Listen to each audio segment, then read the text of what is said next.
Subliminal advertising. That means you will never see or hear the name of the product. Oh, it'll be there on the screen, all right, but the naked eye cannot detect it. This way you sit back, relax, and enjoy me as I tell you this rather funny story. It seems that these three men decided to take a trip.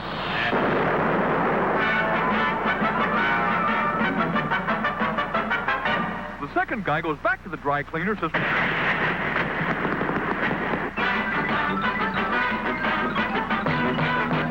So he opens the little door, goes... Hip, hip, hip, hip, hip.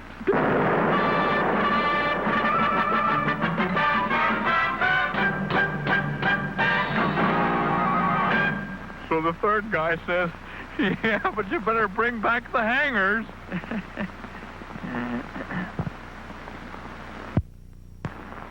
Once a little old lady named Laura Scudder had a thing about potato chips. She hated chips that sounded like... Now I ask you, who likes chips that sound like... So Laura Scudder decided to make her own. A crisp, noisy potato chip.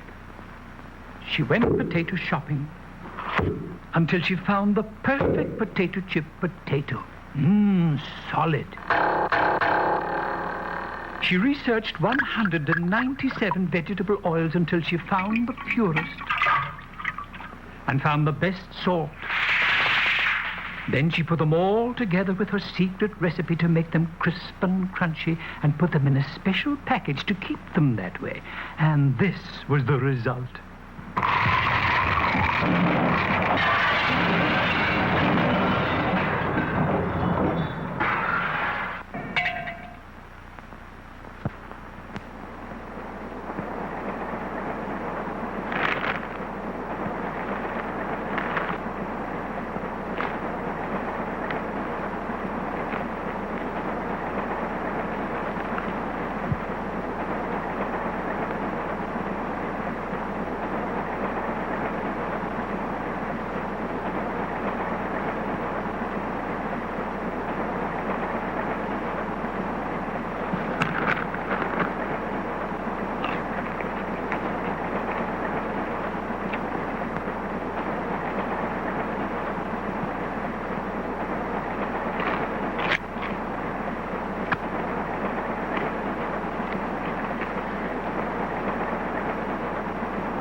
When it comes to crackerjack, some kids never grow up.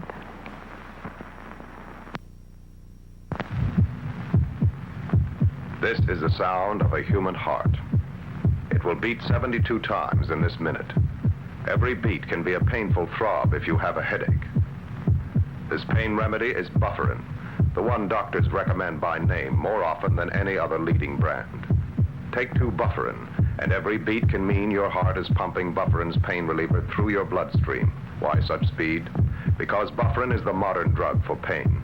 It is special antacids that activate the pain reliever by speeding it into your bloodstream straight to the pain. These antacids also help soothe an over-acid stomach, a common companion to headache. This message will last 60 seconds. 72 heartbeats.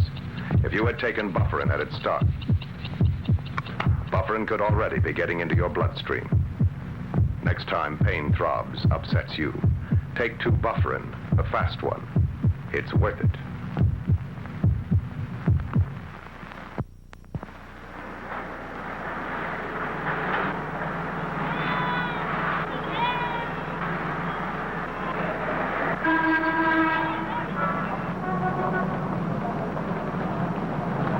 Some time ago, the Volkswagen people went to see one of Italy's most famous automobile designers. Buongiorno, signorina. Buongiorno. Volete seguirmi, per favore? Grazie. Buongiorno. Molto piacere. Ben arrivati, prego, prego. Buongiorno. L'ho fatto buon viaggio? Ottimo. Molto traffico in questi giorni, eh? Se fosse formidabile. Bene, bene. They gave him this assignment. Quali miglioramenti? What changes would you recommend in the design of the Volkswagen?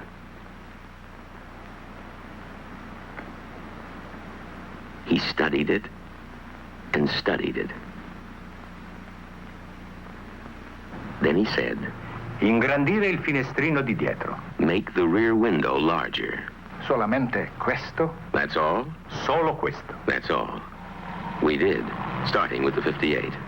A Volkswagen is never changed to make it look different, only to make it work better.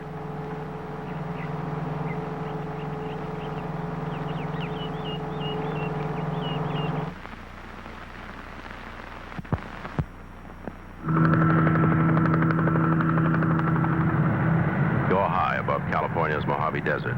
You're watching the end of an unusual test of Supershell gasoline, a mileage test that began more than 3 miles back. Each of those 10 cars started with exactly the same volume of gasoline. The 5 dark cars got gasoline we blended just like Supershell, but without one of its 9 working ingredients, without platformate, Supershell's mileage booster. The 5 white cars got exactly the same amount of Supershell with platformate. The engines are as identical as engines can be. The cars started together, accelerated to 50, and have held that speed ever since. The cars have traveled over 4 miles. Now, look. One dark car is out of fuel. So are the other dark cars. Every car without platformate has run out of fuel and is slowing to a stop. Every car on Supershell with platformate is getting extra mileage. Platformate is one of Supershell's 9 working ingredients to make your car work better. Stop at this clean white pump for good mileage. Supershell.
Good morning, everyone. I'm listening to make sure that my audio is working, so give me a few seconds and we'll see.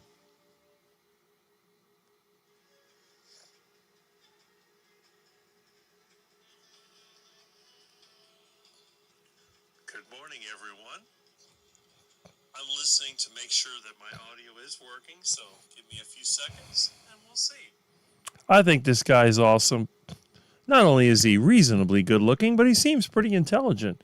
And I like the way that he sounds. I don't mind the occasional sniffles because I like someone that has a relaxed, but at the same time, determined style. And that's Live at 8 with Rick. There are a lot of live streams. There just seem to be more and more every time we turn on YouTube. I mean, seriously, how many live streams can you watch? I have tried when I have a day off. I turn on the computer and I try to see how many live streams are out there. And I hate to say it, but I just can't keep up. There is absolutely no way in the world that I can keep up with all these live streams.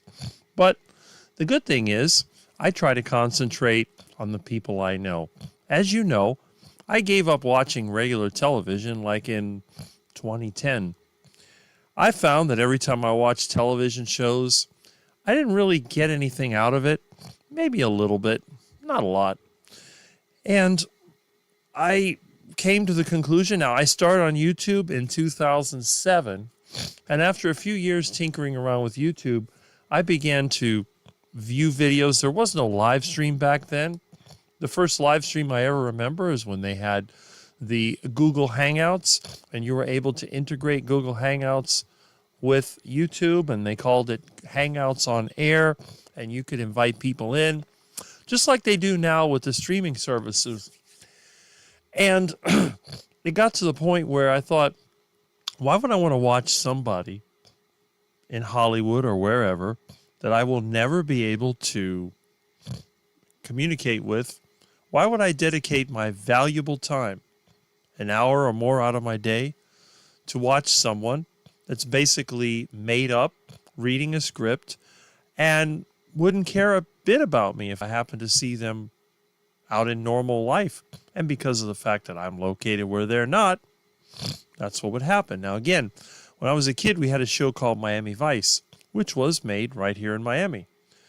And even though I tried to see if I could meet any of those people from Miami Vice, it never happened. The one time that I was able to get close enough to one of their filming locations, they wouldn't let anybody near there. So I thought, what's the big deal? Now, in the 1980s, I stopped going to movie theaters. I haven't been in a movie theater since, I believe, 1984 or 5. And I'm just against sports, entertainment, all that stuff. I don't care. But here I am, entertaining or at least communicating with a handful of people, and it's actually doing pretty good. Now, let me take a look and see how many I have on my live stream. And at the moment, let's see, where's the counter? Oh, there it is. I have 27 people watching right now. It's not a lot, but it's something, and that's really good. And the best part is every one of these 27 people is somebody I know. And I have a good feeling that a lot of you are communicating right now. So let me go over to the chat, and Milton has adjusted my camera. So we're going to make a couple of adjustments here. There we go. Milton sure loves to play with the camera cord. That is one of Milton's trademarks. Also, Milton decided to hide my razor, so I wasn't able to shave like I normally did, so that's why I look a little bit different than usual. I've had several people asking me to grow facial hair, but I don't like it, so I won't do it. But I have a little bit, which is unusual for me. All right, so let me go ahead and let's hit the comments. And again, thank you so much for being here. And I see that YouTube did not delete any of the comments because Lady June, as almost always, was the first at what looks like 1:37 a.m. I posted this sometime in the afternoon, and I don't remember seeing anyone else, so that's really good. I appreciate that. And United Carnivore, Mike Seeley, greetings from Tampa Bay. And I had to make my little greeting as well. And here's his dad, Mike Seeley. Good morning, Rick and everyone, from a beautiful sunny morning in Melbourne, Florida. Well, I'm glad that you're here. Us Floridians need to stay together. Good morning, Rick, and all cookers You must mean quackers. Well, good morning, Ryan. You're here as always, and that's good. And speaking of carnivore celebrity YouTubers, there's Aaron, Booby Goats. And don't forget, I haven't seen as many lives. Probably you're going to be like me and only do maybe a couple of lives a week because your life is like mine. It's busy, a lot of things going on, but you got 10 kids, you have animals, you have a lot more stuff than I have to deal with. So that's great. But I'm glad that you're here. I'm glad that you're starting your morning here with Rick. And Yellow Rose, good afternoon from the UK. Well, good afternoon. We have some really great carnivores and others in the UK. In fact, I can think of 4 right now, and some of them are probably already here. You're one of them. Excellent preview. Love all the old clips. Yes, and you and I probably, well, I don't remember a lot of them. I'm not quite that old, but I know a lot of my subscribers and viewers are older than me. And you have to remember, when I was a kid, I had friends that were in their 50s and 60s. So I learned a lot from the old timers. In fact, I believe, and this is just my opinion, more of the young people should be learning from the older people because, number one, you can learn technologies you'd never know about. And 2, you can avoid a lot of the mistakes they made, which is one of the things that I did. That's one of the reasons why I've never started smoking or drinking, even though I wanted to get the heart attack, because I saw what it did to the older generation, and I didn't want to be in that same trap. And we have a good morning to Aaron. Aaron is very popular, yes.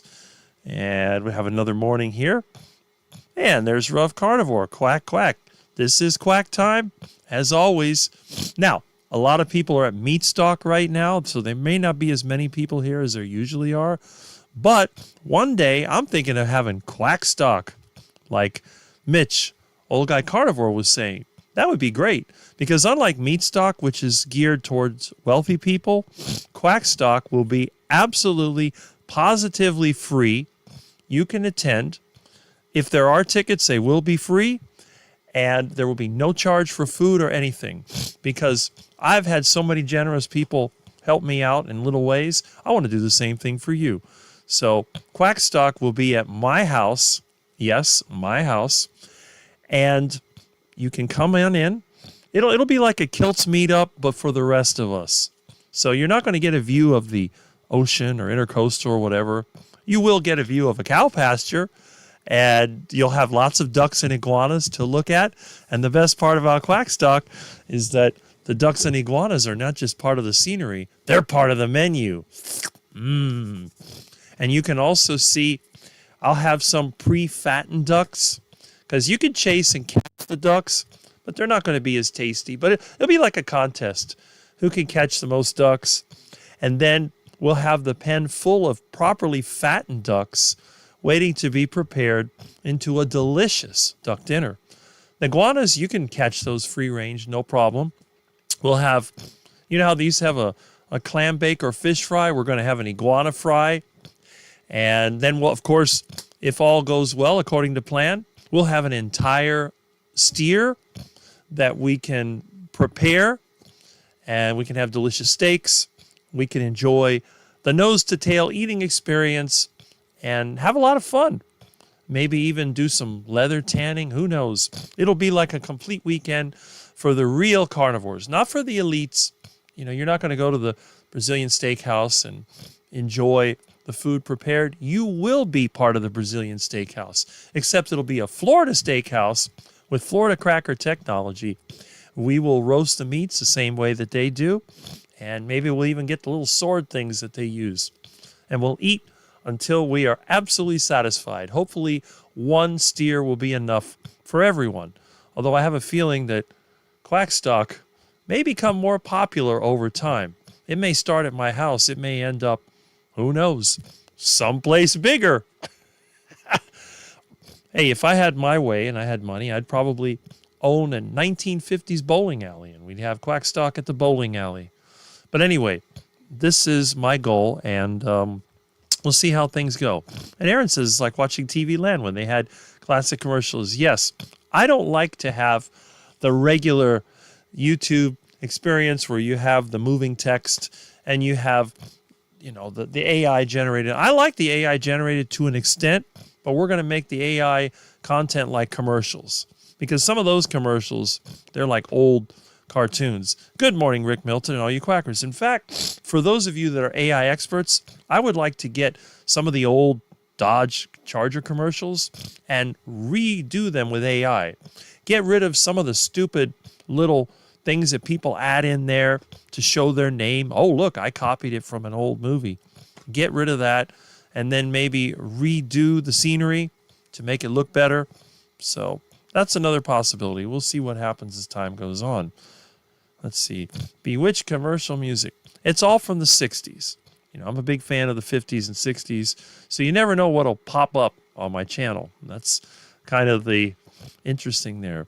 And Pond Apple says, hi all, I love the automotive ads and the elevator music. Well, that's great.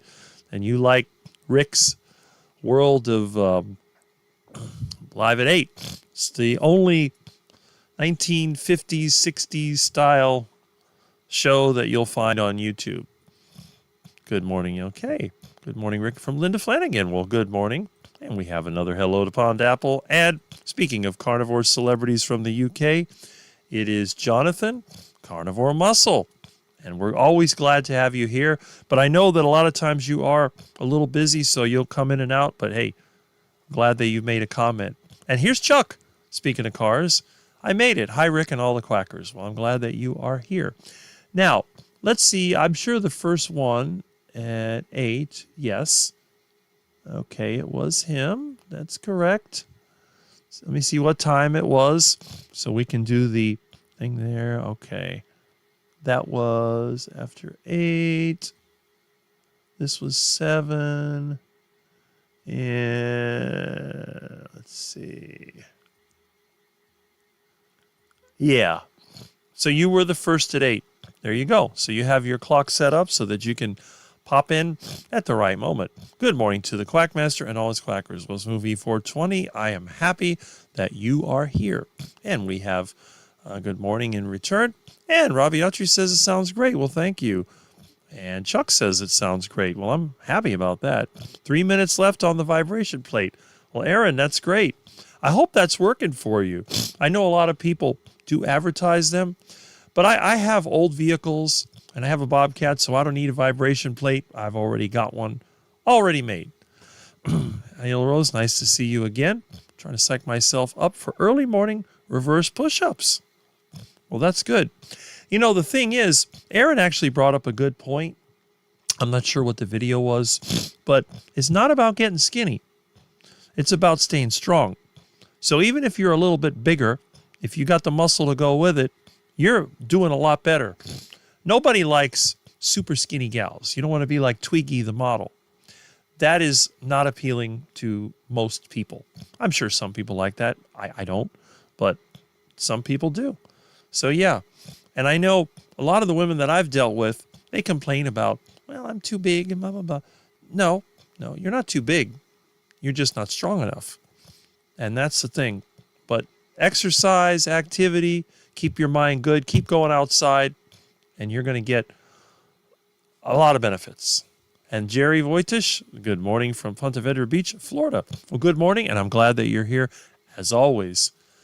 Yes, Chuck from Clearwater, Florida. Actually, I was thinking about you because I was tinkering around with that massive old computer that I put in my room. It decided to act up, but it wasn't the computer's fault. It was Milton's fault.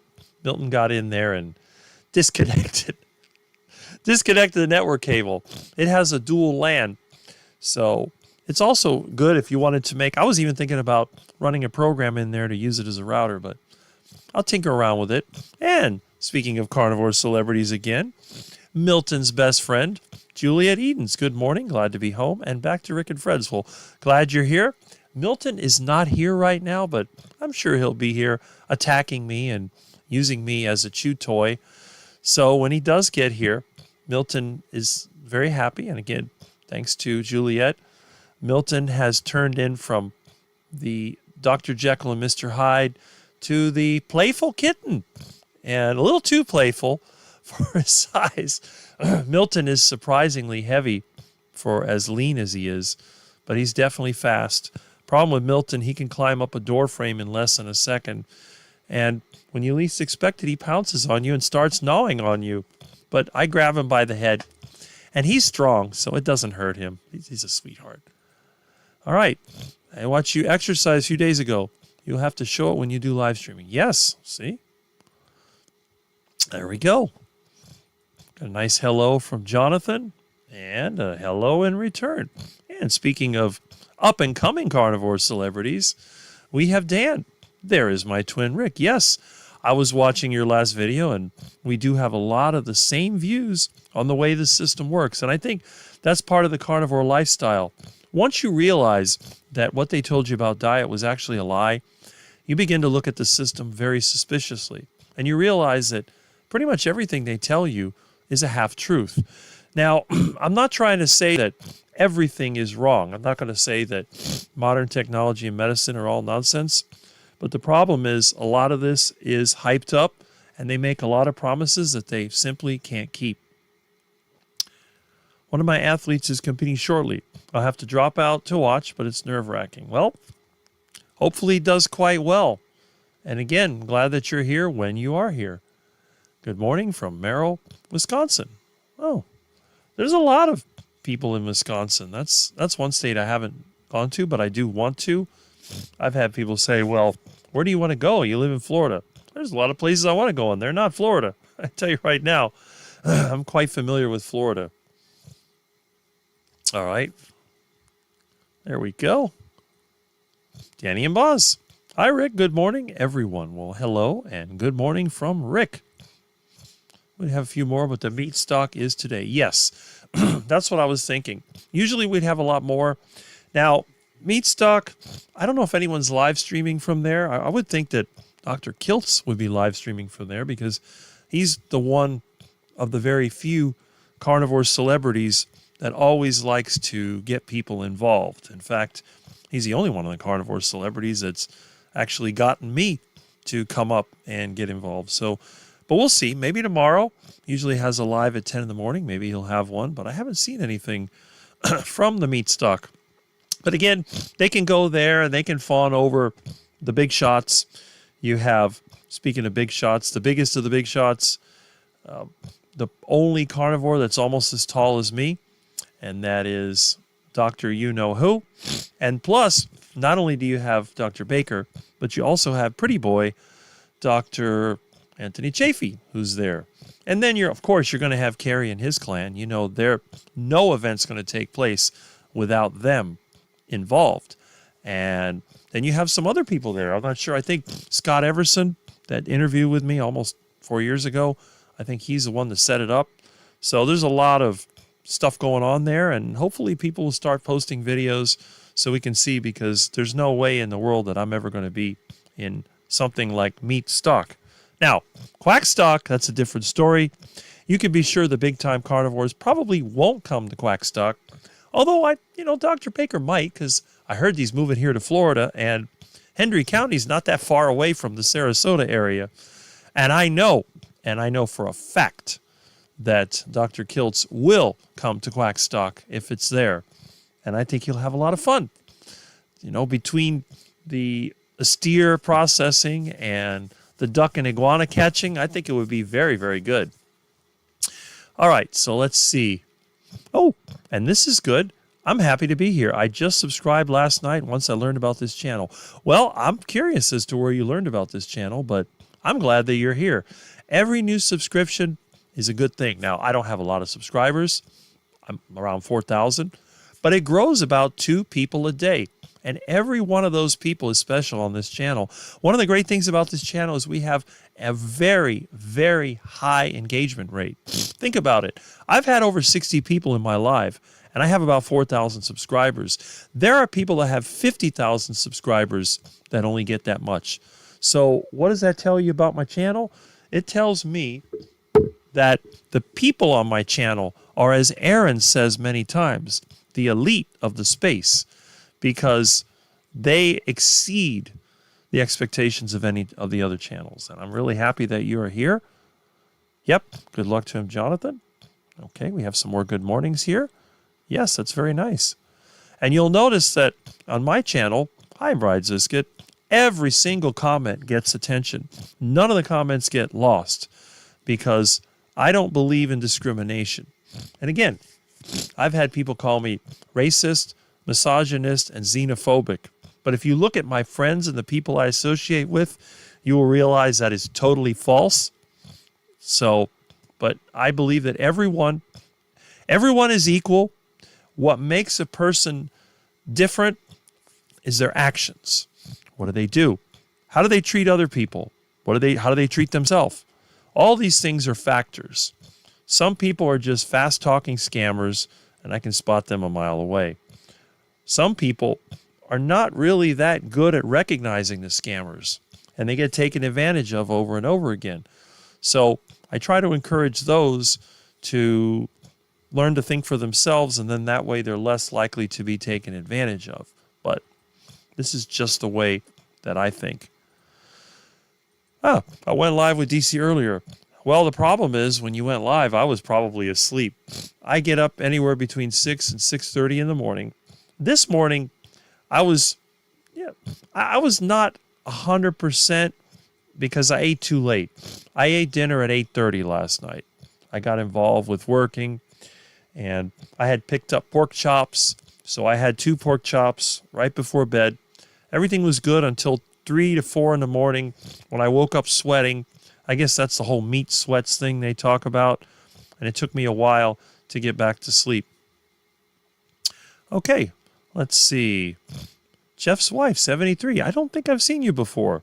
Well, if I haven't, maybe have a comment. Hi, Rick. Michelle here from West Virginia. Love.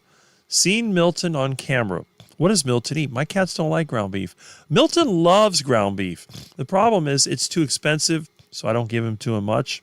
I usually give him pork, chicken, and whatever other mystery meat I can find at the dumpster. Once in a while, he'll eat Aldi canned cat food when I don't have anything else.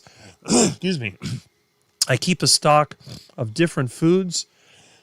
Now, my friend Jerry, she sent some food for Miss Kitty. And there's a little fancy cat cans. I have them over here, and there is some kibble. And again, I don't like giving it. Milton will not eat kibble. That is the one thing about Milton.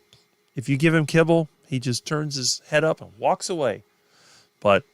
And he loves yogurt, and he also likes raw eggs. Milton will jump on the countertop when I'm making my eggs, so I always give him a raw egg to go with his meal. And then after he has his breakfast, he goes to fall asleep on my bed. Milton likes to eat 3 to 6 times a day. Milton is a big eater. So there is this idea that predators eat once and they fast. No, not Milton. Milton loves to eat. But then again, Milton doesn't look skinny like a wild or feral cat. Milton is a solid cat. Love that cat. But I'm surprised your cats don't like ground beef because Milton loves it. And again, if I was making a heart attack burger, Milton would jump up there and try to take it away from me. So that is an issue. All right. 3 lessons for baby.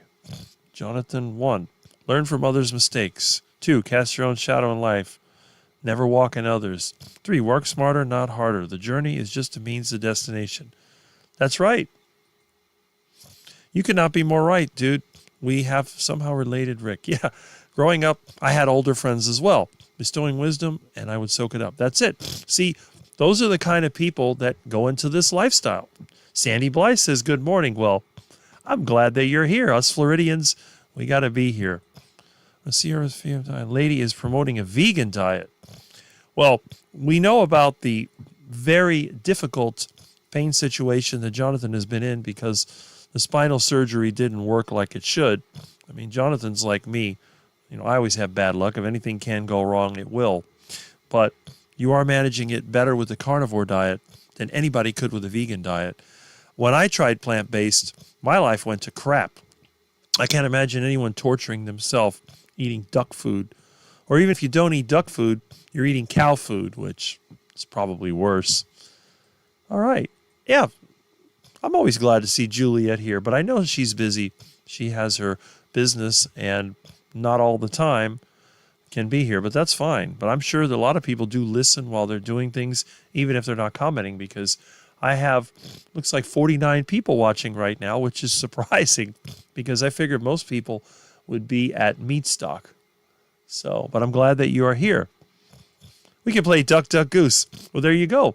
Or we can play Duck, Duck, Iguana. That works too. Okay, Quackstock sounds like my jam. Not so much a retreat subscription-based. No, this is getting together and having fun. We'll find all kinds of stuff to do. I entertained my daughter lady being in hospital prison with Rick's stories. I had so many. Well, that's nice. Of course, at Quackstock, you will have to sign a release, so you can't sue me if you get sick or you get hurt, you twist your ankle or an iguana scratches you, or you get bitten by Milton. So you will have to sign a release form before entering my home.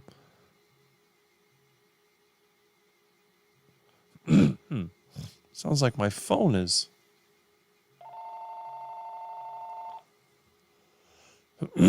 Oh, well.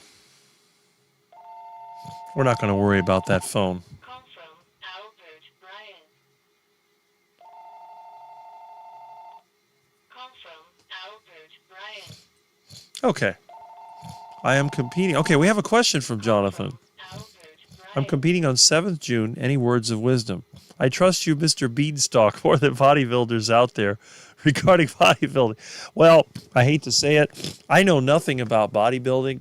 The only thing that I know about is trying not to destroy myself. But I think a lot of times, from what I've seen, and I've had a couple of bodybuilder friends, competition, it's so subjective because I look at a bunch of these guys and I go, you know, they all look pretty good. Yeah, there's a few changes. You know, maybe one has this muscle more defined than others, but what can you do? But I have to admit that for a lot of people, it seems like getting frustrated or getting afraid or getting just, I don't know how to describe it, but a lot of times people expect things to happen and they don't happen, and then they get upset. My view is that if you've done all you can, which you have, and you try to show your best sides, you can do that too. I guess it just comes down to looking at everyone else that you're competing with and try not to let them get to your head. Say, you know what? I'm going to do the best I can, and whatever happens, happens. Because either way, if I've given everything that I can, and I'm not being nervous, I'm trying to be as collected and calm as possible. If it doesn't work, it doesn't work. What difference does it make? It's like anything else. It's like when I build something, I build a project. A lot of times, it may or may not work the first time. I've done service work, I've done repairs, I've done fabrication. And it may, most of the time, it exceeds my expectations. But occasionally, I run into a problem. For example, maybe, what's this thing? Why is this stuck together like that? That's interesting. The bearing seems to be stuck together. I don't know how. How in the world did two bearings get stuck together? Look at this thing. Wow. It's like it locked in. Well, this is unexpected. I don't think I've ever had two bearings locked together just from setting them on top of each other. But anyway, I had a customer rush me into fixing a final drive on a machine. And I told him, I want to take the bearing out. Oh, no, we got to get it running. Okay. You're accepting the responsibility. Well, a month later, the thing quit. And you can see, look at this bearing. This is the inner bearing, which is acceptable. Look at the outer bearing. It's all scalded, rusted. No good. I think a lot of times people can second guess themselves, but in the end, if you do the best you can, and you've covered all the bases and you don't succeed, well, I guess the next time you'll have to keep trying. But I'm glad that, Jonathan, despite all the problems you have, you continue to not give up. And I think that's the most important thing. Just don't give up. All right. Yeah, sweet. Yep. Good morning. I'm glad that you spent that time. Yeah. AI Rick has entered the game. Well, there you go. There's some funny AI videos out there about me. Be back to Arizona in about 10 days. Should be in the 100-degree. Yeah, it's getting hot around here. I'm creating my own meetup. Meets AV us for the rest of us. Completely free. I'll do it for the North. And Rick, you take care of the South. Quackstock. Did we just become best friends again? Well, I hope so. I like your videos. I always gravitate towards the new carnivore YouTubers. I'm the engine builder of the Quackers. Well, there you go. You're the one that builds the engine professionally. I build it amateur just to get it running. It's a slightly cooler down. Oh, nice. I need a Charger Mopar hat. Well, there you go. I got the shirt that you sent me. I'll have to wear that when we have our interview. Carnivore Muscle. Hi, are you anywhere near Devon? All right, so we have this. Another carnivore celebrity. It's Rockin' Coach Amy, the master of the heart attack burger. No one can make a heart attack burger video better than Amy. Well, we know that Gary is quite good at making and eating a heart attack burger. Well, I don't even know your actual name, but I know you're here every week. Good morning. Good morning. Always glad to have you here. It's awesome. And yeah. Good morning from Yellow Rose. All right. So let's see. We need the muscle to escape the nursing home. That is correct. And you know, it's like I've told a lot of people, I would rather be a bit fat with muscle than be skinny and weak. There's nothing worse than being skinny and weak. We say, well, Rick, how can you say that? You're like a toothpick. I may be skinny, but I am not weak.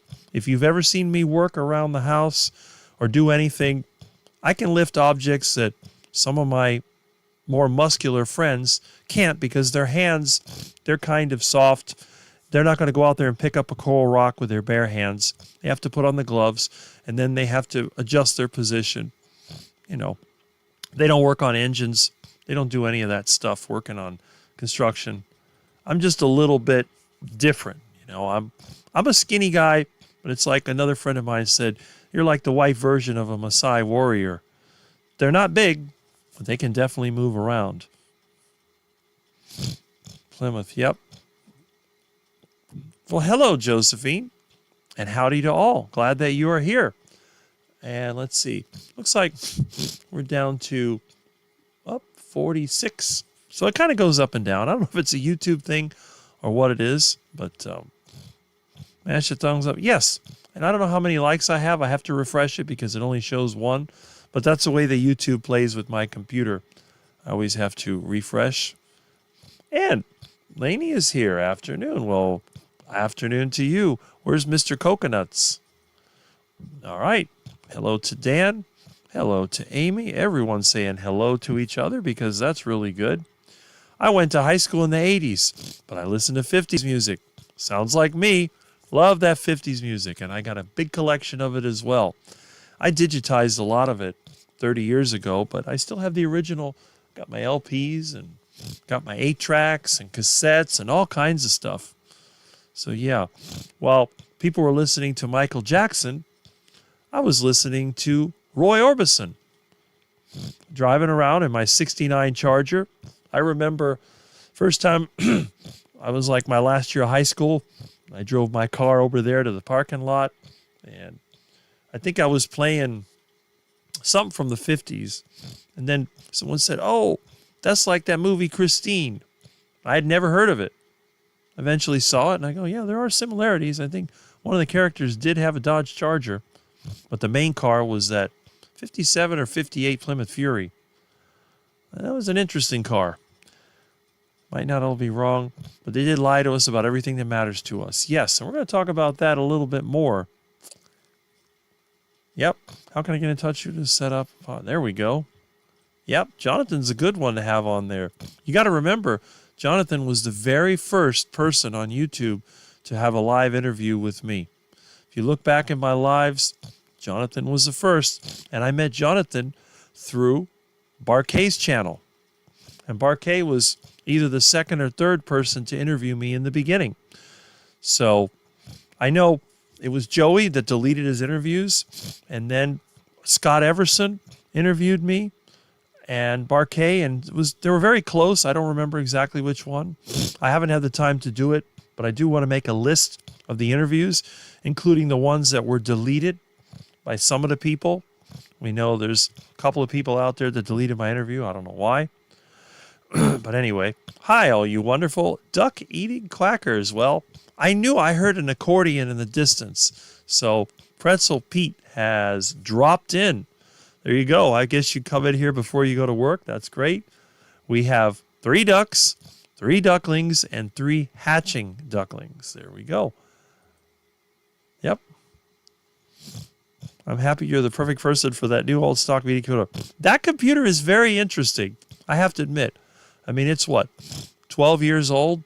But it's got that dual processor. It has like 16 memory slots. I don't think I've ever seen a setup like that.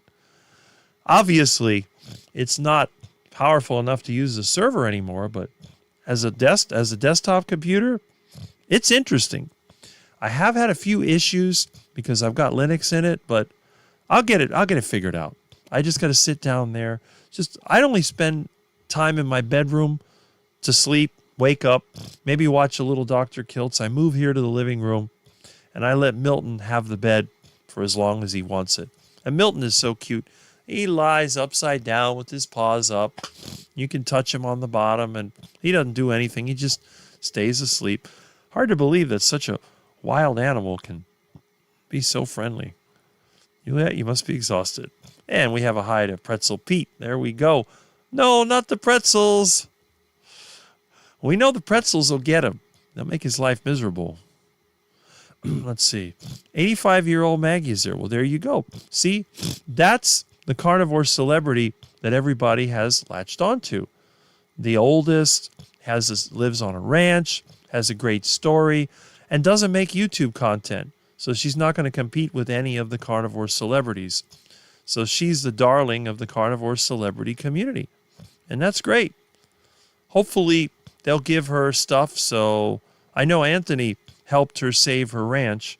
So we'll see if any of the other carnivore celebrities will help her out so she can keep on living.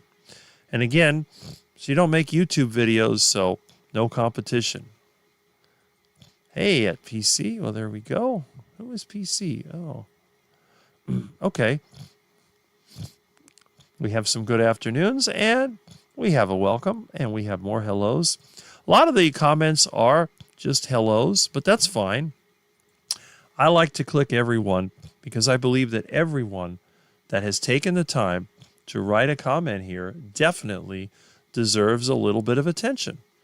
And Terry P. Good morning, Rick. First time to your live. Woohoo. Well, I've seen your name before. I'm glad that you're here, and I hope this won't be your last. I hope I don't scare you away. I have 48 people watching right now, a little bit less than normal, but again, with meat stock going on, I'm surprised I have this many. Thanks for staying on the chat earlier. Yes, Delaney. All right. Wisconsin is a gorgeous state. I love the 4 seasons here. What I like about Wisconsin, it's dairy country. There's cattle everywhere. And I've been watching a lot of YouTubers. A lot of them have been from Wisconsin. They have dairy farms or they raise cattle. There's a lot of people I want to meet. There's a few people that I've communicated with. I really do. One of these days, now I'll probably have to wait until I move out of here because I can't leave this place. It'll fall apart without me here. But once I move to my new place, which I'm sure is going to be built by me, all concrete, nice and secure, and I have friends in the neighborhood that can look after Mr. Milton, it'll be fine. Right now, I'm living in a warehouse. But when I have my new place, the shop and warehouse will be in a separate building. The house will be small, but efficient. It'll be nice and visitor-friendly. It won't be a danger zone. And Milton can spend his time there, and we'll be good. I did vegetarianism for 4 days and had to quit. I did meat, fruit, and honey for 3 days and had to quit. I've spent 6.5 years following a carnivore diet. I don't seem to be quitting anytime soon. And Jonathan is over 5 years, which makes him one of the long-termers, which is really, really good. And I don't think Jonathan would be here if he wasn't on the carnivore diet. That's just my opinion. But I'm happy that Jonathan continues on the carnivore diet. Now, he's not going to be competitive bodybuilding forever. This is a time to get it while you're young. When you get older, you might be like my friend up in Minnesota who did competitive bodybuilding when he was younger, quit in his mid-20s, and continued to follow a meat-based and eventually carnivore diet. He's been carnivore for 26 years and continues to work out and looks extremely good for someone that's 51. Amazing body, very, very attractive. He makes the looks maxing people look like a joke because the looks maxing people are just a bunch of kids that are doing silly things. The real test is, what do you look like after 50? If you look good after 50, that's a good thing. But again, we hope that Jonathan will be around for a long time. And I really hope that the longer you live, the more likely they will find a solution to your pain, your syndrome, because I really do hope that you can get a more normal life. But we'll give us some time. Coach Angela Mullins, I am at Meatstock. Well, I'm glad that you took the time to drop in here to Rick's Live. And if I ever have Quackstock, I'm sure you'll be there too. And you can compare notes. What do you like better, Meatstock or Quackstock? I have a feeling Quackstock will be a lot better for the regular person. There will be no celebrity accommodations. If you want to hang out at my house, it's free. Just come on in. Just don't get stuck in the mud hole when you park your car, and we'll be good. And if you do get stuck in the mud hole, I'll just get one of the Bobcats and pull you out. We'll be fine. I'm on a Milton diet. Pork, chicken, mystery meat. Well, there you go. Well, it works for Milton. I bet it worked for you. Us skinny guys, we can eat a lot. Coach Angela, there we are. I meant BB. Okay. Is it very crowded? Oh, you're on Grandma. Okay. I dropped into Grandma's Crochet Corner last night, but I had been working, so I figured people look at me and go, who is this homeless guy that dropped in there? But it went well. We like Grandma. We like Barbara, don't we? Especially with her creative AI music. Very interesting. Rick, don't eat duck food. And we have a hello. Wow, yes. We have hellos to Coach Angela. Thanks for your advice. I completely agree. See, the good thing about Jonathan is that it's not just physical. He's got a lot here. Got a lot of experience. I look at Jonathan as a really good influence in the carnivore community. I'm really happy about that. Oh, my 2.5-year-old son was so excited to see Rick Charger Mopar this morning. He likes you guys. His name is William. My older 4-year-old son, he likes Rick too. Well, I'm glad that the younger generation actually finds me interesting. Maybe I am like Mr. Rogers after all. Because when I was a kid at that age, I used to watch Mr. Rogers' Neighborhood. And Dr. Kiltz, he was the one. Now, he wasn't the first to say it, but when I was there at his place and we were talking, he told me, you remind me of Mr. Rogers. And I'd heard this many times before. So maybe there is some truth to that. I don't know. Hello, everybody from the UK. We're talking about Mr. Coconuts. Make sure you get plenty of rest. I'm having to slow down to avoid burnout. Very quiet weekend ahead. Then off to see Louise next Saturday for a mini meetup. Awesome. The meetups are great. I live in a part of the world that doesn't have meetups, but I'm going to change that. We'll see. Juliet, yes, but could be worse. Have not found Dr. Nelson yet. I got a picture with Bella and Raymond and caught Dr. Baker as he was leaving. I got a picture with Bella also at Hack Your Health, but I mean, I don't understand why people are so crazy about Bella. Seems like a nice person, but just like any of us, I don't see anything special about her. I guess it's that first mover advantage. That's exciting, Coach Angela. Yes, it is. And Gary is here, and you are the master of making and eating the heart attack burger. Now, once I have more money. I've been working a lot. I was thinking about going to Gordon Foods today and buying a roll of that ground beef that's like $4 and something a pound, which is the cheapest I can find. And maybe, cooking up a heart attack burger. I got plenty of eggs. I got some pork rinds. I'll just have to see. All right. You don't mind saying hi? Yep. I am wiry and strong like Rick, although I am a foot shorter. I'm very powerful. I'm like an ant, I like to say to people, and I agree. Sometimes the skinny guys, the thing is, a skinny guy who doesn't get injured can actually be stronger than a muscular guy who's been injured numerous times. There's a difference between working on a piece of equipment and being in a gym. The gym is very structured, so you can do certain exercises and you can do them over and over again. If you're smart, like somebody that's in our chat, you can work even around debilitating problems. Basically being disabled and still be able to work out. But a person who has those issues should not be out there lifting heavy bags of fertilizer and lifting engine blocks and heads and flywheels and whatever at awkward angles.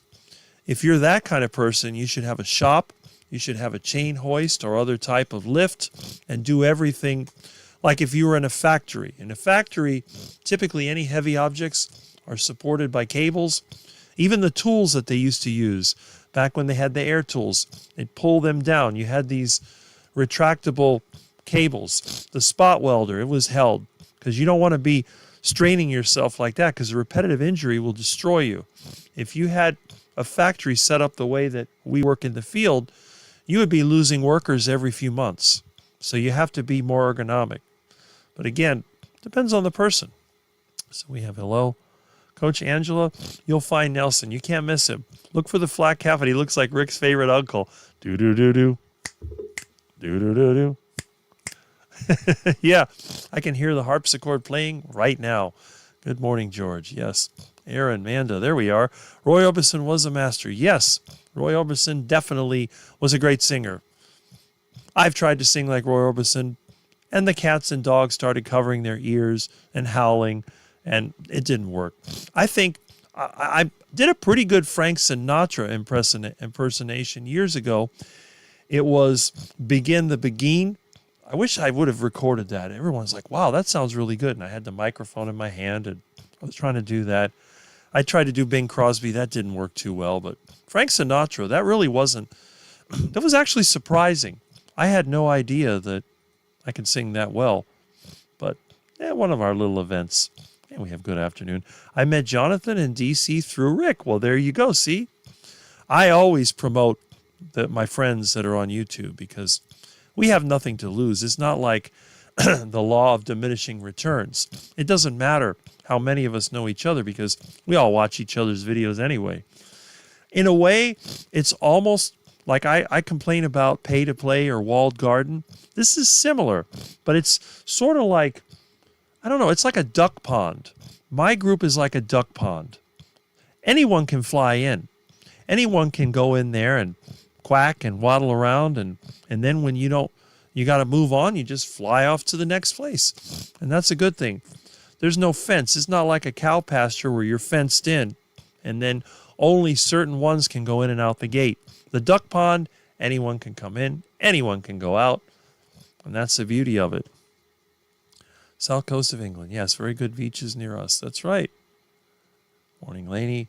Good morning to Laney. Yes, we have lots of good mornings. I help even I can Maggie, Bill Knott, Bart when he got flooded. I will help more again. Yes, you do. You've even helped me. So I appreciate that. That's the thing about the carnivore community. A lot of us, and that's what I want to do. I've been poor for so long, I've had to scrape by, and I want to change that. So I'm going to be hosting my own. Now, I can't be fancy like Dr. Kiltz when he has his meetup, but I can definitely do Rick style, which will be a little bit more primitive, but I think a lot of people like it. I mean, just think, where else could you call your friends from a payphone at Quackstock? It's like that, what is that called? That Burning Man or something they have in the desert? They used to put payphones out there. Well, Quackstock will also have payphones. You have to put a quarter in there, but you get your quarter back when you hang up, just like the one in my front yard. So there'll be a lot of interesting experiences, and If I build the place I want to, I'm even going to have 2 bowling lanes in my home. Not in the actual house, but next to the shop. I have a lot of bowling equipment, lanes, pin spotters, pin setters, and all that. So I might even have bowling for Quackstock. So you can come over, you can enjoy your carnivore foods, and then you can go bowling and see if you can beat me. Now, I used to be a really good bowler. I haven't bowled for decades, so you'll probably have a better chance than I would. I don't have my reactive resin bowling balls have disintegrated. I had one that I built myself. I actually took, I think it was a Columbia ball, and I resurfaced it, and I put reactive resin in black, and I put on it Brunswick Black Beauty, just like the old bowling ball. And everybody looked at that thing as like, you're going to go bowling with that? And I think I did 200 games in a month. No, 300 games. 200 games were normal for me. But I did 300 games in a month. So, yeah, it'll be interesting. My pool table, I might even set that up too. You never know. So you can play pool, you can go bowling. I got some old ATVs or whatever, and that's it. All right, let's see. Yep. And our least favorite YouTuber, John Stud 4764. Get a big boy jog. Okay, jog. You must mean job. But, you know, spelling is not your strong point. And you can go to Meatstock. Tell Mitch to stop with Quackstock videos. It is getting old, not funny. Well, a lot of people seem to like them. If you don't, it doesn't matter because they've turned off all your comments, so nobody cares, right?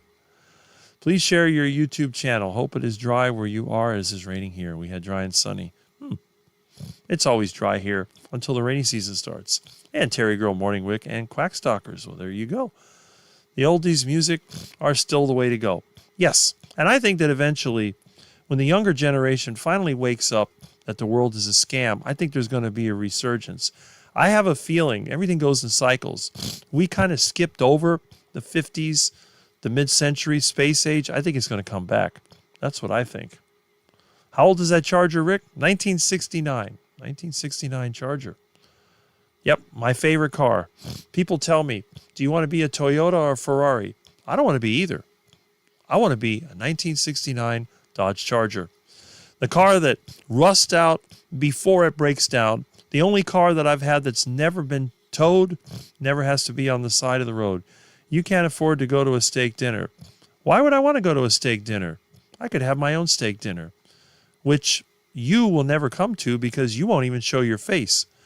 If you're such a hotshot, how come you don't make YouTube videos? You know what I'm going to do? I'm going to go over here. I'm going to look and see. Go to channel. What do we have over here for? Okay. Where is your channel? Nothing? Let me go back over here. I'll find something. Anyway, I think I'm the only one that hasn't banned you. Okay. I like Bella. She's sweet, but I couldn't afford to feed her. Well, there you go.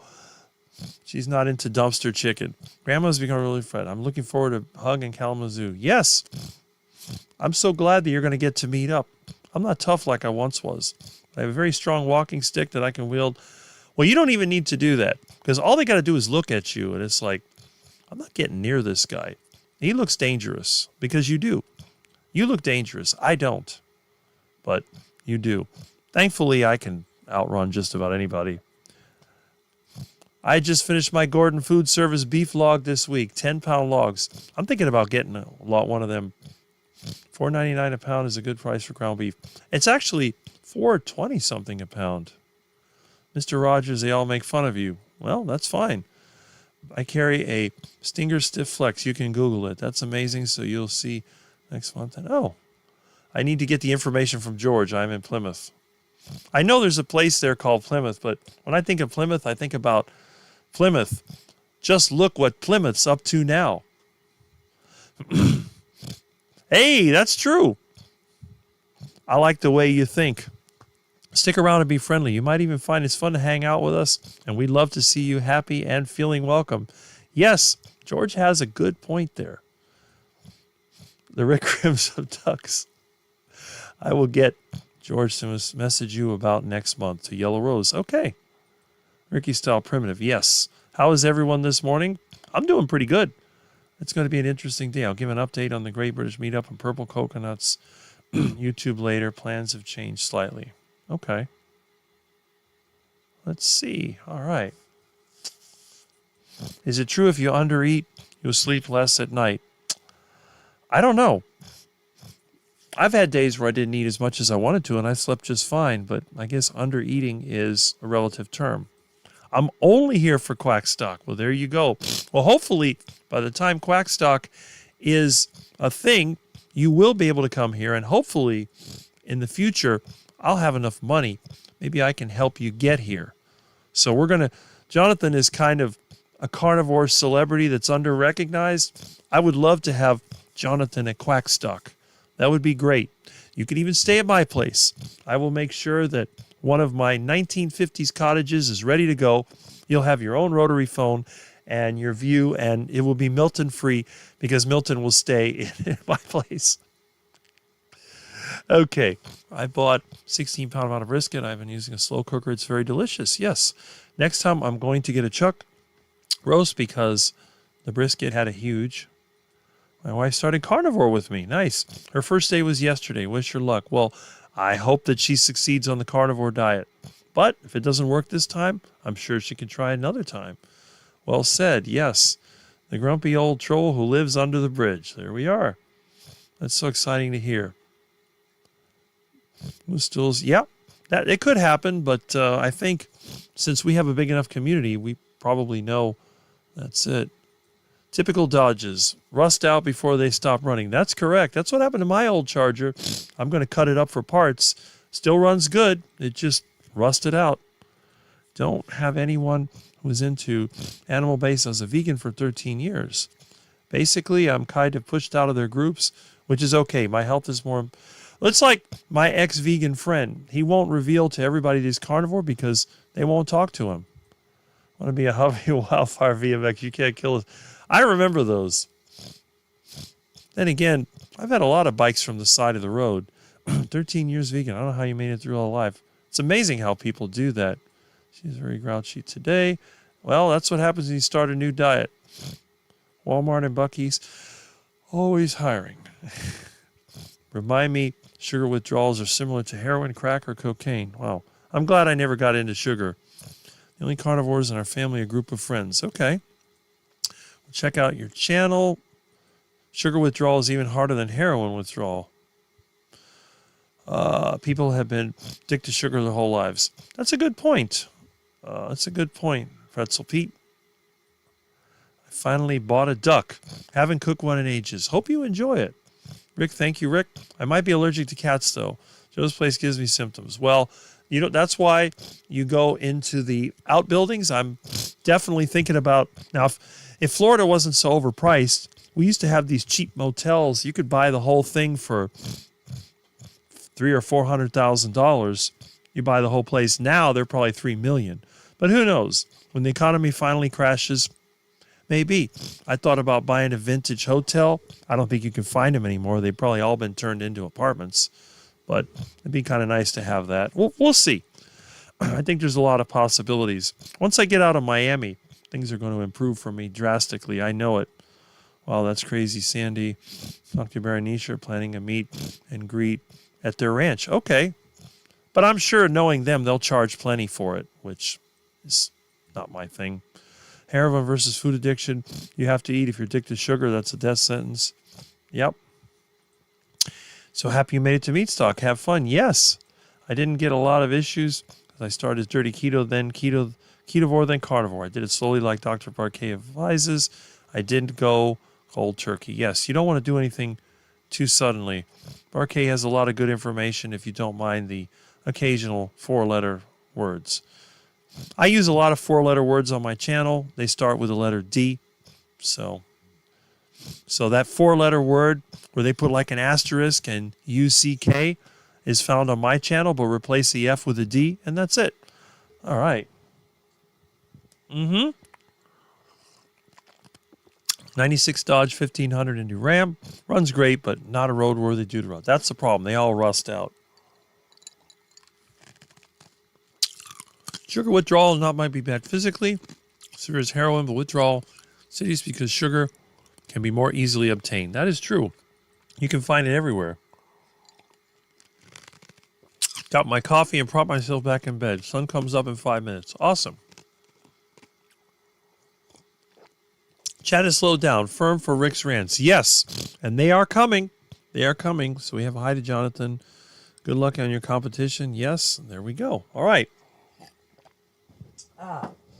Now, first of all, if you read my title and description, you probably saw that I have hit the big time. I now have a 44-foot yacht. Yes. I wish I lived closer. I'd hire you to do some work in my place. Well, that's good. Where are you at? That's a good question. But anyway, let me show you my 44-foot yacht. Oh, 59 watching. Wow. I got 61 on mine. It picked up all of a sudden. That's great. If I win, I qualify for the finals. If I win that, I'm on the same level as Baker. If I win the world's Mount Rushmore, well, there you go. Well, you're always going to be my number one carnivore bodybuilder, no matter what happens. I can tell you that right now. Hey, Mason says, good morning, Rick Milton and Baba Kitty. Well, there you go. You think Florida's expensive? I'm in the hood, and apartment for me costs $3,500. Well, that's why a lot of people come here. They take advantage of them, but they don't realize that the wages in Florida are a lot different than they are in New York City. Well, let me show you a little something. Now, as you know, I put in my description that I now am the proud owner of a 44-foot yacht. Yes, I have a 44-foot yacht, and it's complete with an inboard motor. So, I want to show you my 44-foot yacht. Here it is. This box contains a 44-foot yacht, complete with dock and inboard motor. No fooling. Check it out. All right. So let's check out my new 44-foot yacht. Here it is. It's like, that doesn't look like it's 44 foot. Well, guess what? Here's the dock. Okay, it says right here, dock.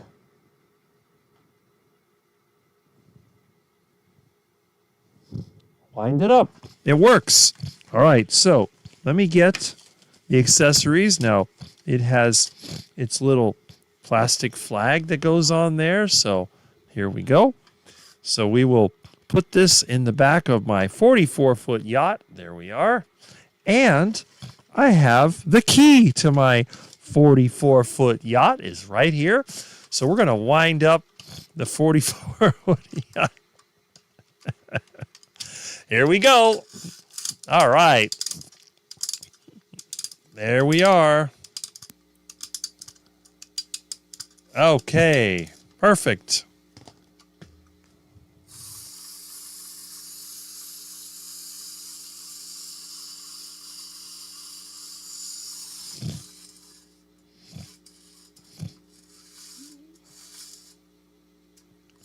Okay. So, why is it a 44-foot yacht? Let me show you.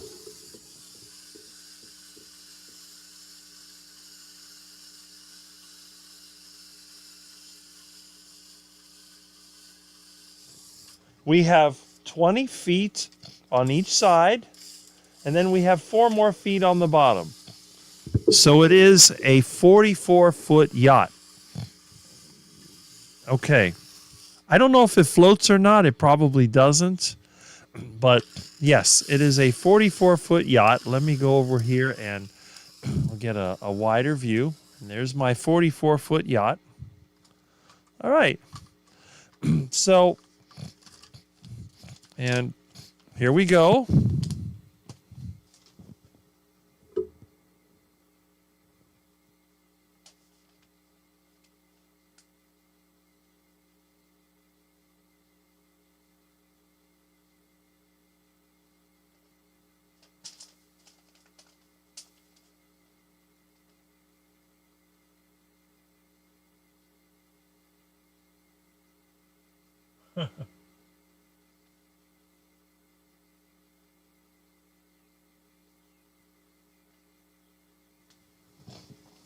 All right. So, why would I show you this? Well, you know I do a lot of clean outs, and one of the things that I do, most of the people who do clean outs, they just load everything into a truck. They take it all to the dump. If they see something good, they might sell it or whatever. But I do a lot of these inside clean outs, and I don't remember who I got this from, but I always keep stuff like this in my clutter room, which is pretty much every room in this house. And I was getting ready to throw more garbage out. I'm always throwing stuff away. And I noticed this. Now you can see the box isn't perfect. This was from a hoarder house. I've cleaned out a lot of hoarder houses. It takes one to know one.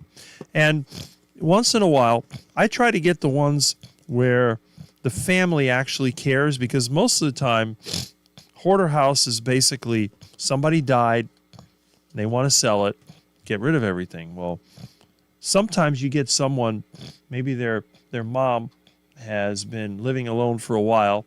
She had some kind of mishap, ended up in the hospital, and then she wants to go back home, but the social worker took one look at the place and said, you can't live there, it's not safe. So what I try to do, I try to recreate the stuff that people had. Now, usually what happens with the hoarders, they start accumulating stuff, and then it turns into accumulating garbage, and pretty soon they don't throw anything away, and then you end up with a complete mess where there's rotting food, dead animals, and whatever else. So what I do, I just take everything outside, and I look through it, and I go, what in here is still good? And I'll rearrange it. I try to put it back the way it was. The last one that I did, which was last year, when Mom came back home, she never even complained about the place being cleaned up, because when the family would try to clean it up, she'd chase them away. But I guess after being in the hospital for a week, being in the nursing home for a month or more, finally being brought back home, I had to bring the social worker over first to make sure that everything was acceptable. Believe it or not, her bathtub was full of stuff. I don't know how the lady even took a bath. She probably didn't. But when I cleaned it all up, I kept enough of the good stuff. The place looked actually really good. So the social worker, who didn't speak a lot of English, ay, que bonito. She was looking at it like, wow, and looking at all the different things, and had a bunch of little figurines and stuff. And after I removed all the rat carcasses, the dead roaches, there were probably 150 dead roaches just in the living room. It's like dirty dining, but for your home. It was something else. But I'll tell you, it was nice to see the old lady come back home and just be happy. Never complained about anything. I cleaned the yard. I cleaned the house.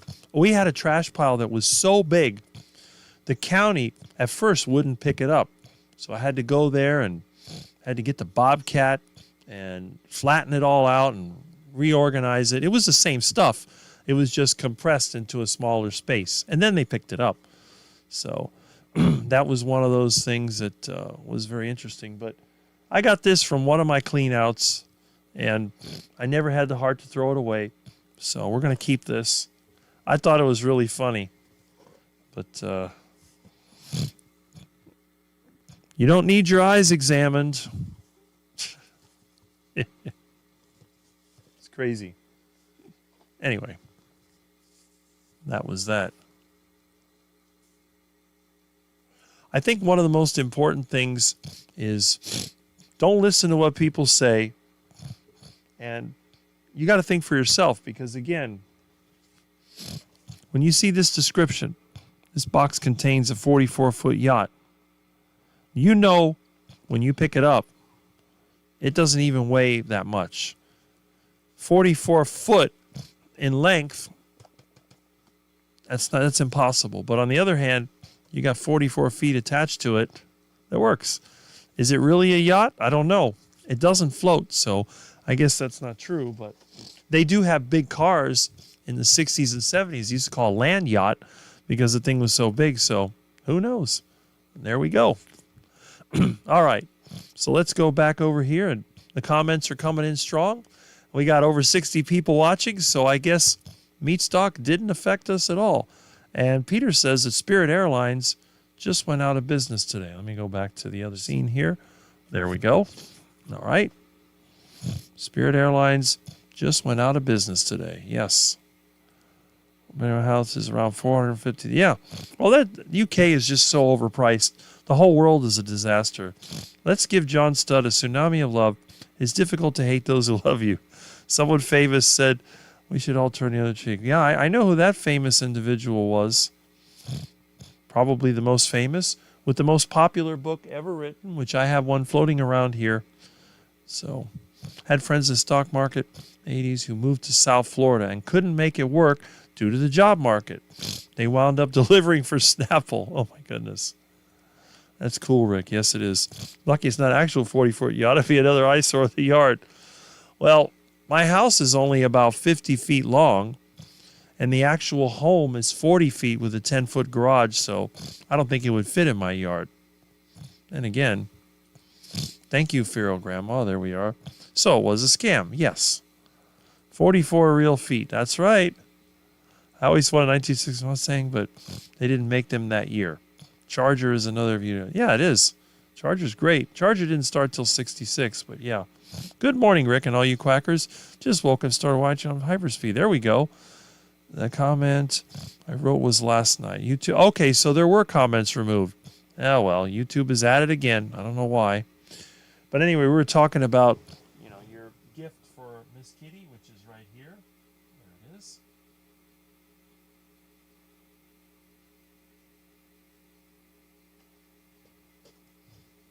And that wasn't the only gift I got. My friend Tom, Frugal Prepper, if you haven't seen his channel, you might want to check it out. He's sort of on the carnivore diet as well, although he does add ferments, which is good. And he's been able to, I think he had a stroke. He had like a lot of problems, which he was able to manage and get better with the carnivore diet. And I'll show you what he got.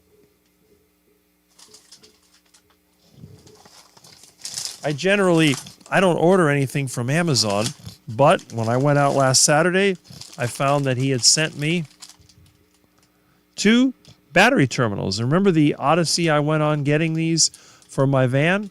So now I have these 2 battery terminals that I can keep in case I need a replacement. And they are, they're made in China, but they're all made in China. Almost looks like a fortune cookie bag when you think about it. You look at this, it's like, where's the fortune cookie? Oh, battery terminals.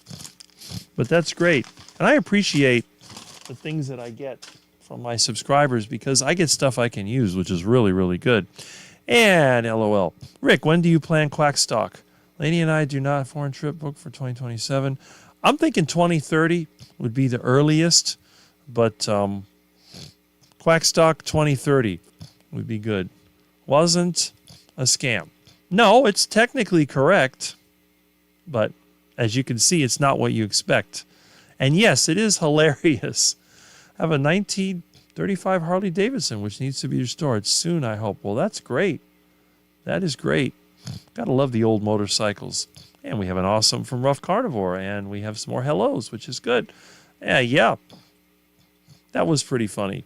Good morning, Jerry. Looking forward to your live today. Yes, that will be at 1 Eastern Standard Time, and I will be offline by then. It is about 9:30 or whatever right now. Okay. I just had 5 eggs fried in lots of butter with a can of Icelandic cod livers. They're absolutely delicious. Yes, they can be.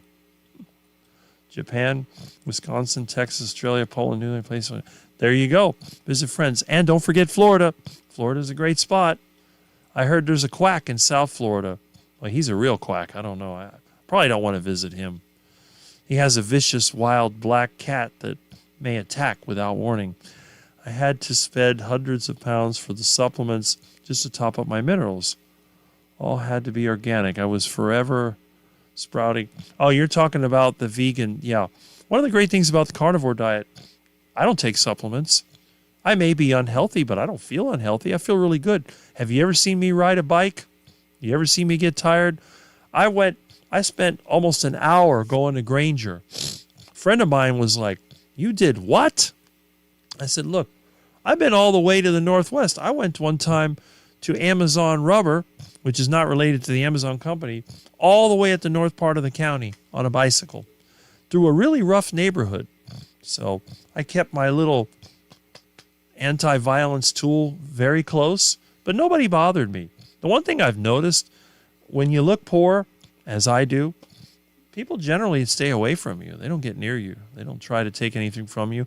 I've been through the homeless area, and they usually say hi. You know, I guess they figure I'm one of them, which this is fine. Jonathan, good to see you. Yes. All right, let's see if we can catch up with the comments.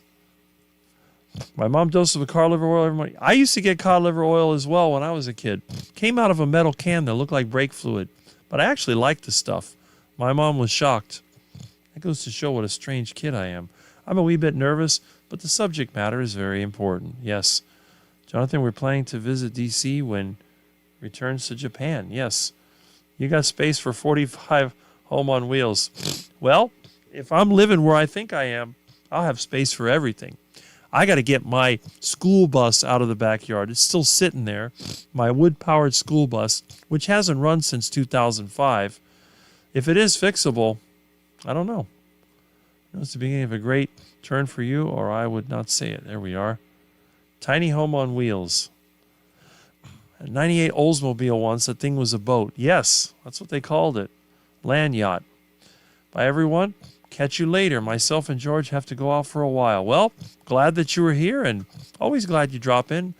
And I'm sure I'll be seeing you again soon. We'll see. Jonathan always looks good, but he puts in the effort. Yes, that is correct. Lots of effort. That was my 60th birthday gift to me. Have a good weekend. Okay, let's see. Bye, Laney. Have fun. Yard will look even more like Gilligan's Island with a 44 yacht on it. Well, it already does kind of look like Gilligan's Island. If I ever get my ducks back, I'll put the lagoon back in there, and the ducks can hang out and fight and mate like they always do. Bye, Delaney and George. How funny we are. We see each other 3 or 4 times a day. Yes. I appreciate your support. Yes, that's right. Yep. Mason and Sandy are my best subscribers. You got that right. Good morning, dear. There we are. Amazon, nice to see you. All right, let's see. I'm going to get these. I'm working on that. Now for the prize to be announced later. Yep, and I can vouch for the fact that those prizes being for real. Jerry is not scamming you. They are real. I've gotten some good stuff from her. Delicious meats. And even goodies for the kitty cats. So, you know, I was watching one of your videos, and you were talking about how you like to give directly to people. And I feel the same way. I am against organized charities, because I think most of them are scams. But when you see somebody that has a need and you can give it to them, that's super awesome. Working while listening to Rick at super hyper speed. Well, there you go. Put in all that 2 times and go. I don't remember disliking the cod liver oil. Well, I guess us carnivores actually like that stuff. I know I do. I always like cod livers and cod liver oil. Yep. Hello, Mason. Good morning to Aaron. We have lots of good mornings to Aaron. Aaron's been here a while. Cod liver, yummy. Yes. Hi, Mason. I like your channel. I would love to go to Meatstock, Quackstock. Yes, absolutely. I'm not going to go to Meatstock. It's just too much money and too far away. Unless they invite me directly, and then I'll go. But other than that, I'm not going to go. And are you going to out for talk and ride later? I might actually go out for talk and drive because I'm thinking of going to Gordon Foods. Also, my friend Al said he had some deer meat he wanted me to pick up. So I may do a ride and drive, which I don't do much. But as you know, I do a lot more bike riding than I do driving. So we have a hello to Aaron. There we go. All right. Anyway, so I've caught up with the comments again. Now, let's talk a little bit about today's current events and some of the things that I've been sort of watching and a little bit, I don't know, into. Let me see. I get a bunch of these. Where is this? Oh, my goodness. Why is this not working? Okay. First of all, gas prices. If you'll notice, I put the Gas Buddy map up there. The price of diesel has gone down, but I don't consider $5 and something to be down. But anyway, let's update this and see. And it's not working. Okay. that doesn't surprise me.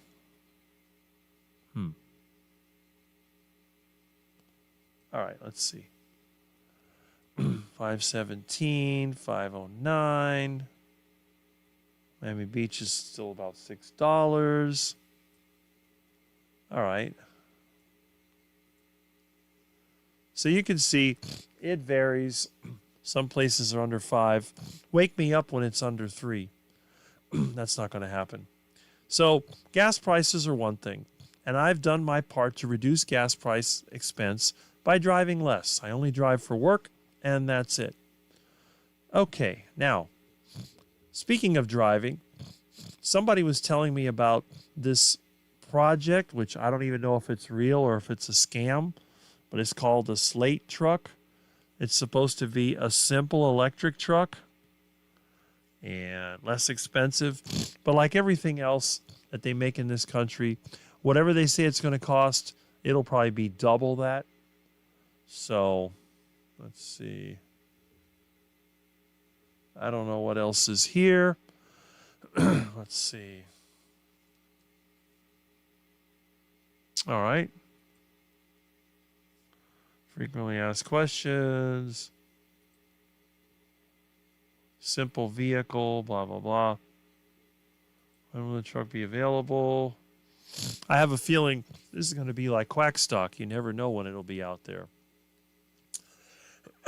Okay. What makes this Slate different? You pick the features you want, and so on.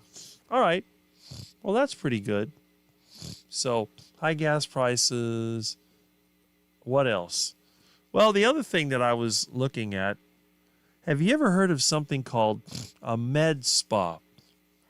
I'm always looking for good scams. Now, we know that women have always been kind of into the plastic surgery nonsense, but what I've noticed, it's not just the women that are into that now. It's some of the guys, especially younger guys. They think that they can improve their career potential and potential mating opportunities by improving their looks. And they do some pretty strange things. I've seen people online, tapping their face with a hammer and saying that that's going to make them look better. Well, I don't think so. I think they need to hit their head over with the hammer, and maybe it'll wake them up. But anyway, that's another trend that I've noticed, and probably something for future videos, because again, I'm not sure where this came from, but med spa, it's a tradition between a day spa and a medical clinic offering non-surgical aesthetic medical services under the supervision of a licensed physician. They focus on cosmetic treatments like Botox, fillers, laser therapy, skin rejuvenation, more advanced results-driven procedures, and a regular spa. All right. Basically, you would think that it would be for women, but there's actually guys that are going there, and somebody had told me about it. Their son was going to a med spa. I looked at him. He looked like any other 24-year-old, but I guess they make them think that they're doing better. I said, look, wake me up when you're 50 years old, and then we'll see if that stuff really made any difference. It just looks like a way to spend money and get almost nothing in return. And I was surprised to find that there's a lot of them around where I live. So it's kind of funny. But anyway, that was another subject. But I'm always looking for different things to talk about. And, here in Miami, I told you, I think it was last week, about this rather strange guy that he calls himself Clavicle or some crap like that. And he overdosed on some drugs here in Miami. Again, what is the number one place for somebody to burn out? Miami. People come here and it's just ridiculous. And then I think our least favorite former carnivore, Paul Saladino, had actually met with this guy and criticized his lifestyle. And I have to admit, Saladino was right. Saladino was telling him, come back when you're 48 and see how that works. Because that's what he is. He's 48. And Saladino isn't the most young-looking guy, but for a 48-year-old, he still looks really, really good. He looks better than 98% of all 48-year-olds, I can tell you right now. And Saladino was a carnivore, and now he's sort of a carnivore fruitarian, but he's still going. I don't know. But anyway, hitting your head with a hammer doesn't seem like a really good idea. I got plenty of hammers. I can get one right now. I got a hammer right here. So just take. You got these young guys over here doing this to their head. I mean, what is that going to do? You might as well just hit yourself with your fist. But it's anything to get attention. What they need to do is use it right here. Maybe that will wake them up somewhat. But this is not a cosmetic enhancement tool. All right. On the other hand, it is kind of funny. All right, let's see what we have in our comments section, which is always good. Our comments section is going strong like it always is. I tried the Italian seasoned ground pork. Did not like it. Juliet has come back. Yes, Coach Juliet. Thank God. There we are. You always keep me laughing. Thank you for that. And Jonathan's still here, or he's back. $4.99 for regular. Yesterday's price went up. Well, I can show you what we got here at, Gordon Foods. We have a hello to Wendy and John and good morning, Rick from Lincoln, Nebraska. It's a beautiful day here. Chris 46. Thank you for being a positive source of entertainment while I'm outdoor dashing. You're outdoor dashing. All right. Well, I wish the weather was cooler here. It's probably 90 degrees. It's in the upper 80s. I have my air conditioner on, so that makes a big difference. Med spa means women can Botox, injection, skin, needling, and maybe IV infusions for hangovers. I fail to see how irritating yourself and creating more inflammation can make you look younger, but I could be wrong. Yeah, I'm probably wrong. Good morning, Mason. That's like ripping the dead leaves off the banana trees to reveal the green underneath. Well, eventually it just dies out and you got to do it again.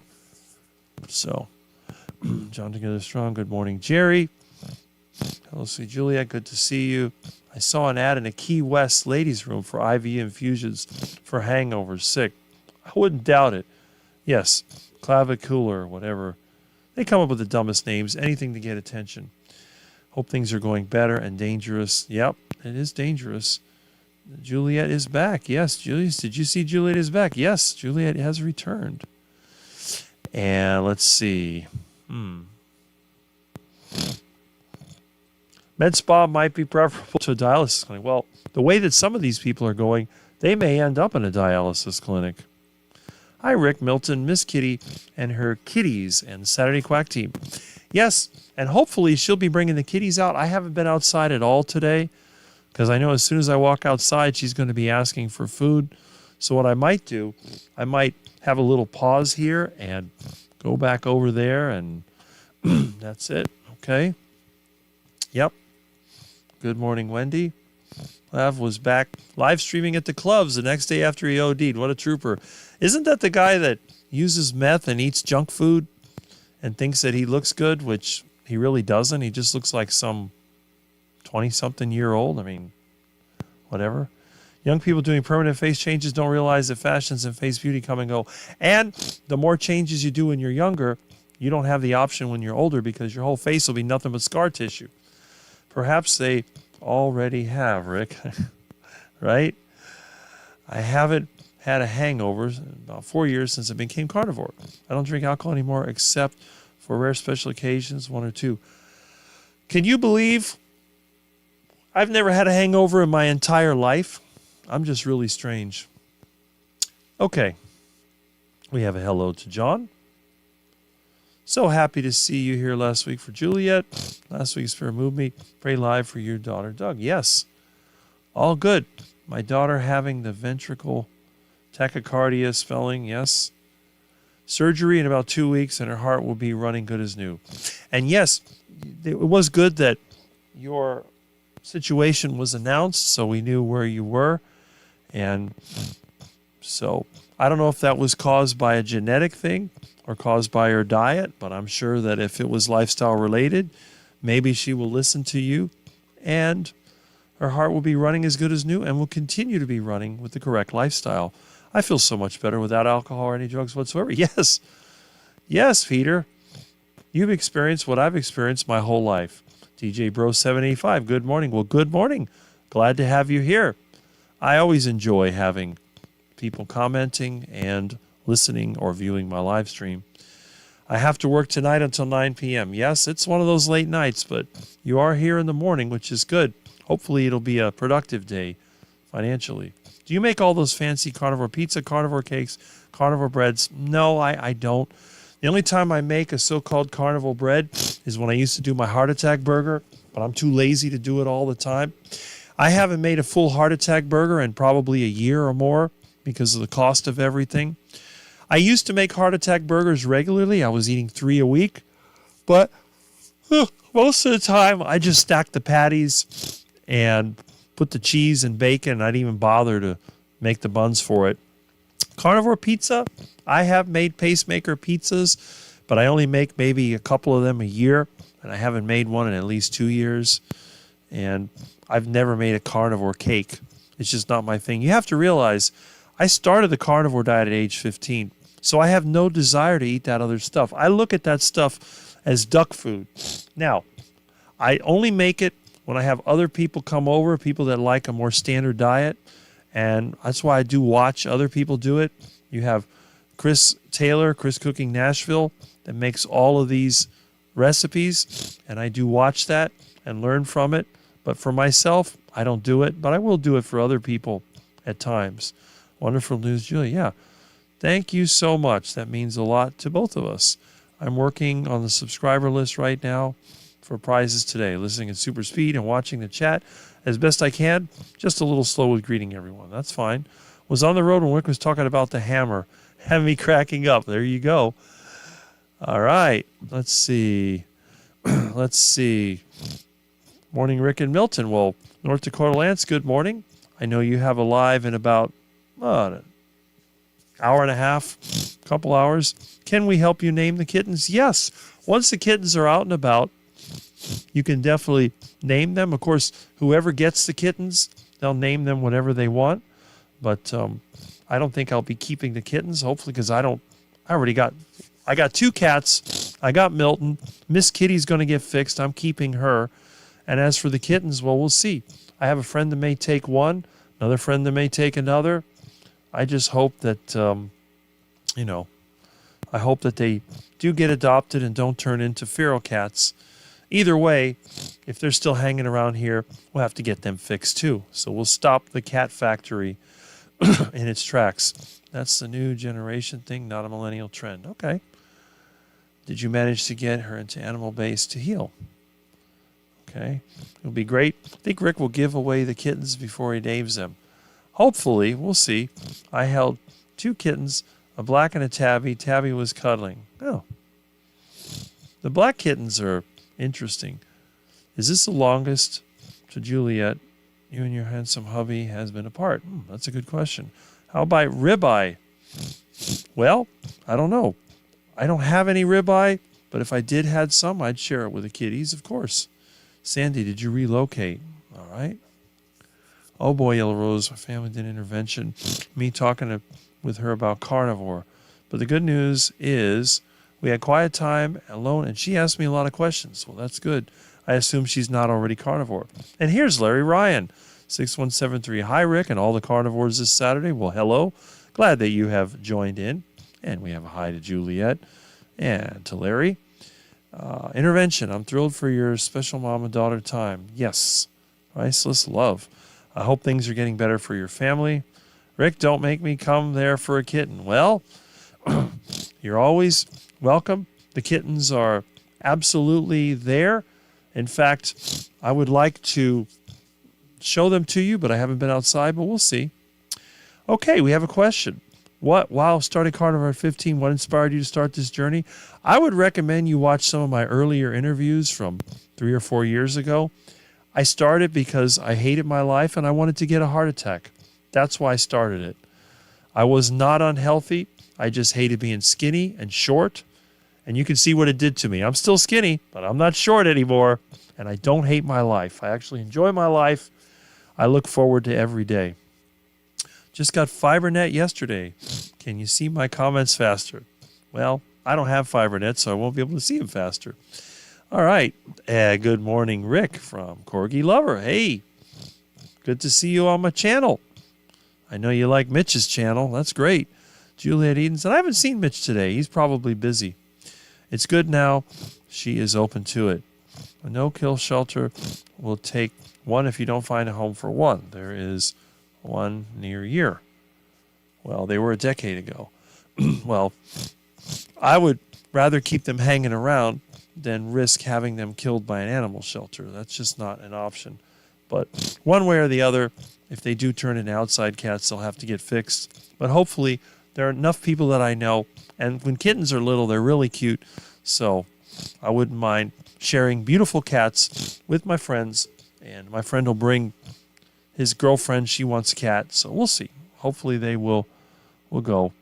I knew that when Miss Kitty showed up, she was probably pregnant because she looked that way, and I didn't know if it was Milton or another cat or somebody just dumped her because she was pregnant.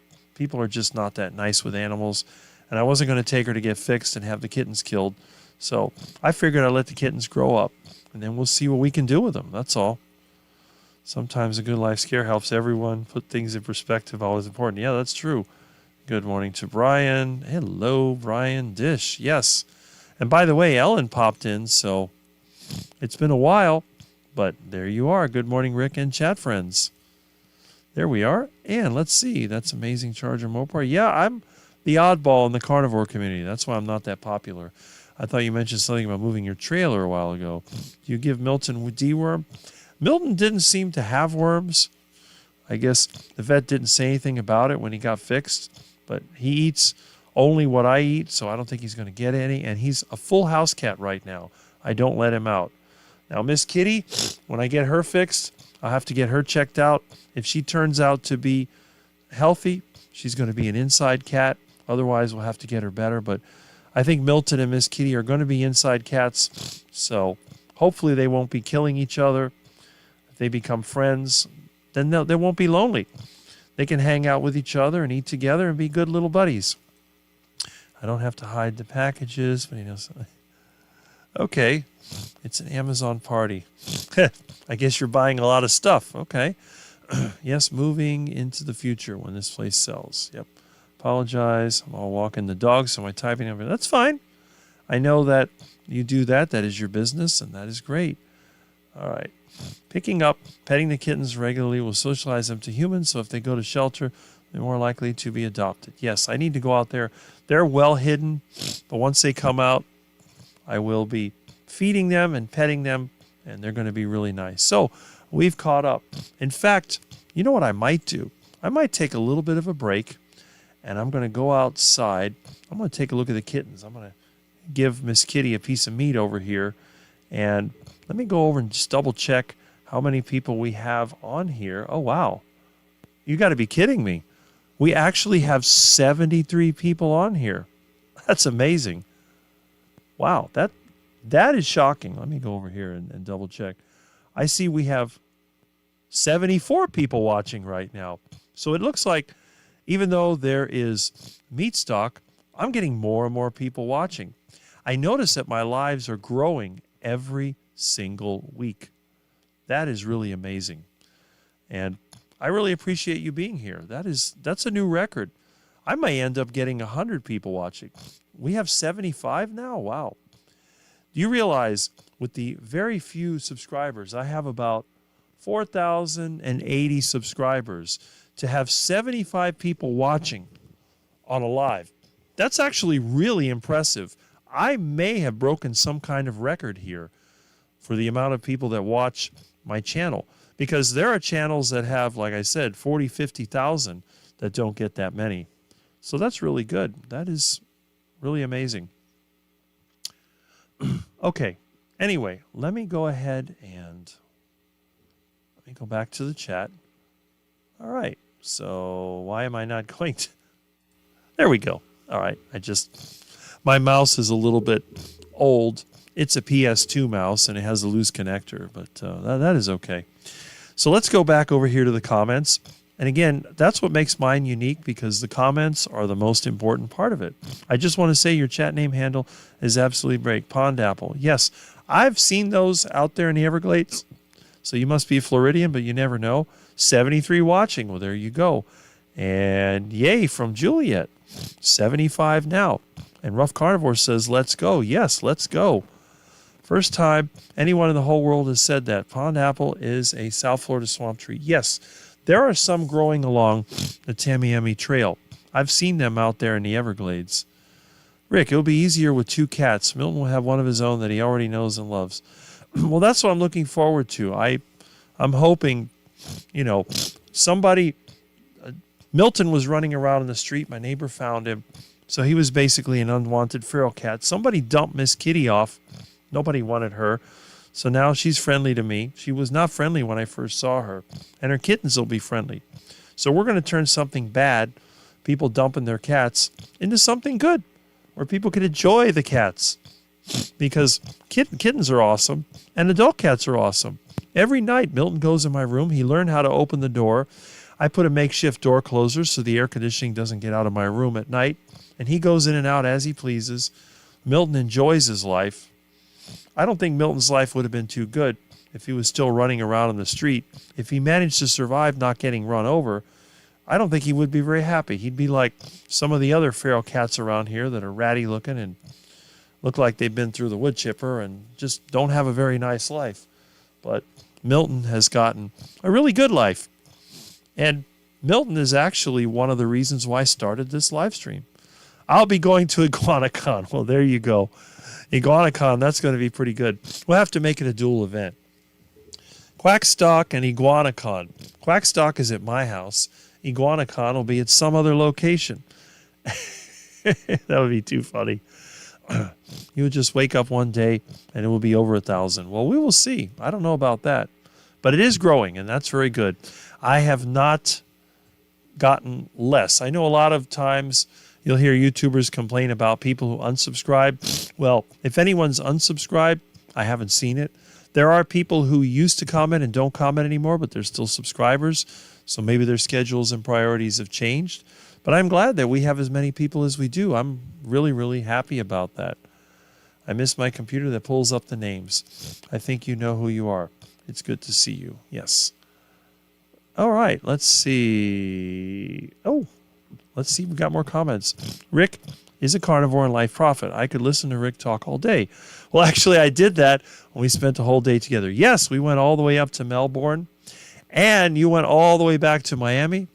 All day together not that long ago. That's right. That was for Mitch's meetup, which I was invited to, and they covered the cost of my meal, which was absolutely delicious.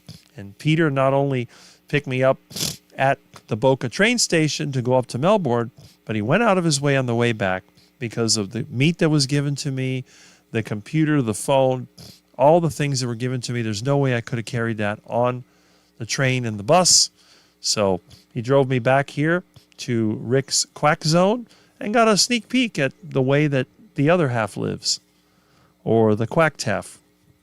I drove Rick to Melbourne from Boca and then drove him home to his palatial home in Miami. Yes, you can see what a dump I live in. Okay. Hey, Rick, we're just wondering, why'd you name Milton Milton? I didn't name him. My neighbor found him in the street during Hurricane Milton. He was running in and out of traffic. He picked him up. So he said, why don't you call him Milton? I go, well, okay. I was going to call him Shadow because black cats are like a shadow, and he is kind of a shadow, but I called him Milton because he is like a hurricane. The little guy could be sleeping, and then all of a sudden he attacks. So he's like a real hurricane. Hurricane Milton. So whenever Hurricane Milton was, I think that was in October of 2024, that's when Milton showed up. And about a couple months after I got him, I actually did my first live stream, so you probably see. Pacemaker Pizza, yes, that was my infamous carnivore pizza. That is wonderful. What are you doing with the kitties, Rick? Yeah, I'm trying to help them out. I don't have a lot to offer, but at least I can help the kitties out. I want to make their life interesting. Even my ducks. You know that I cook and eat ducks, but I've saved more ducks from being run over, drowning, and all the other things, because some people just hate the ducks. I love the ducks. These people, oh, they poop everywhere. Oh, the duck. So I rearranged my yard so the duck poop is not an issue. Most of my yard is compost. I planted banana plants and mangoes and all this stuff. And I let the ducks go around the yard, eat the fruit that fall off the tree, and they can poop all they want because all that duck poop goes right into the ground and it feeds the bacteria, which allows the plants to get the minerals they need, the nitrogen, the bacteria, everything. And my bananas, as Peter has probably seen, are huge. I've had banana plants that were 30 feet tall. I have the largest, I have delicious mangoes and everything. And the duck poop is an asset. I don't have a cement yard like a lot of people do, and I don't have artificial turf in my yard. That seems to be the trend. You put your yard with a bunch of concrete slabs and you put artificial turf in between, which, by the way, if you don't know, artificial turf sheds microplastics, and it also has chemicals that leach out of it into the groundwater. I would rather deal with the duck poop in the groundwater than the plastic from the artificial turf. And we have a compliment from Peter. Rick is one of the nicest guys I've ever met, and he's very smart too, and super tall like me. Yes, Peter was the second tallest at the meetup. You would never know how tall he is by just looking at his picture, but he's huge. And we have a hello to Pond Apple. Yes, because of Hurricane Milton. That is correct. I will use that line with Doug. Emotional therapy. He won't buy it, though. Oh, the shopping. My mother used to do that. I can't wait to hang out with you and Rick at the same time. Yes, that'll be good. Hopefully before Quackstock. Thanks, Sandy. There we are. And we have a good morning, Rick, from Iowa. Hubby is out mushroom hunting. They are good fried in butter. Well, there you go. Just make sure you don't get the wrong ones, or you might be in the hospital. Before I bought my house, I had to dump some kittens at a very expensive golf course community with multi-million-dollar homes. Huh. Dump some kittens. Well, we're not dumping any kittens here, but hopefully people will take them. And Mike, you're welcome. There we go. Did you see Dr. Chafee? I guess he's over there at Meatstock. I don't think he'll be a Quackstock, but definitely Meatstock. How fun for you guys, Rick and Peter. You got to spend time and see the Quack House. Yes, he can tell you stories about the Quack House. Hopefully they're living the high life now. Heard that grapevine, Milton is planning Feline-a-con this fall. The watch hours come in crazy amounts. Yes. Hello, Cheesehead. There we go. And let's see. All right. Gary, you dumped them in your living room. Yeah, right? That's it. That's where they ended up. They got the fancy neighborhood. He's got all the kitties. Good morning, Gary and Pete. From John Together Strong. Well, good morning. Glad that you are here. Good morning, Larry. I need to look at your channel more, but I just never get the time. But John Together Strong has some interesting videos on his channel. I know you like the AI trend, which is interesting. Good morning, Terry. What do you do with all those fruits? I give them away as gifts to my friends, and they all love them. Even my friend that raises commercial mangoes and avocados, he likes the mango variety that I developed from a seed. Peter is larger than life. Yes, he is. Artificial turf, that's terrible. It's all over the place here. No one entered the John Spud prize drawing today. Wonder why. But I will be talking about that later. Too. There we go. Gary, hello, no slow. Yes. The cat distribution system, which seems to be very popular here. All right. Well, anyway, let's see. Let me go ahead. I'm going to go and take a look at the kitties. Now, I don't have a way of showing it to you because I haven't rigged up the camera yet. But what I will do, I will put you back on some commercials while I give some food to Miss Kitty. Or maybe what I'll do, yeah, let me try that because some people seem to like it and you may not have seen it earlier.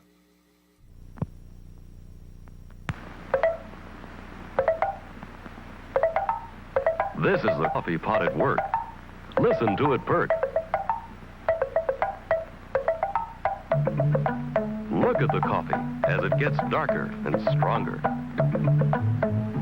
Smell the honest coffee smell. Ah, smell it. But will this cup of coffee taste as good as it smells?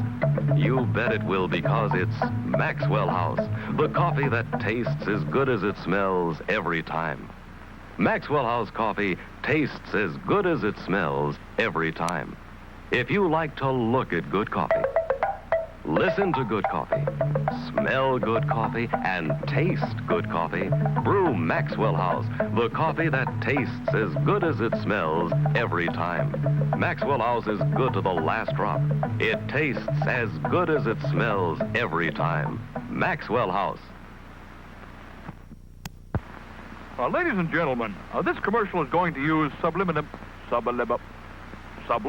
advertising. That means you will never see or hear the name of the product. Oh, it'll be there on the screen all right, but the naked eye cannot detect it. This way you sit back, relax, and enjoy me as I tell you this rather funny story. It seems that these three men decided to take a trip.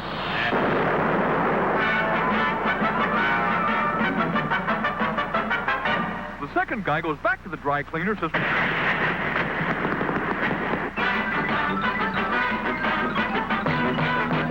So he opens the little door, goes... Hip, hip, hip, hip, hip, hip.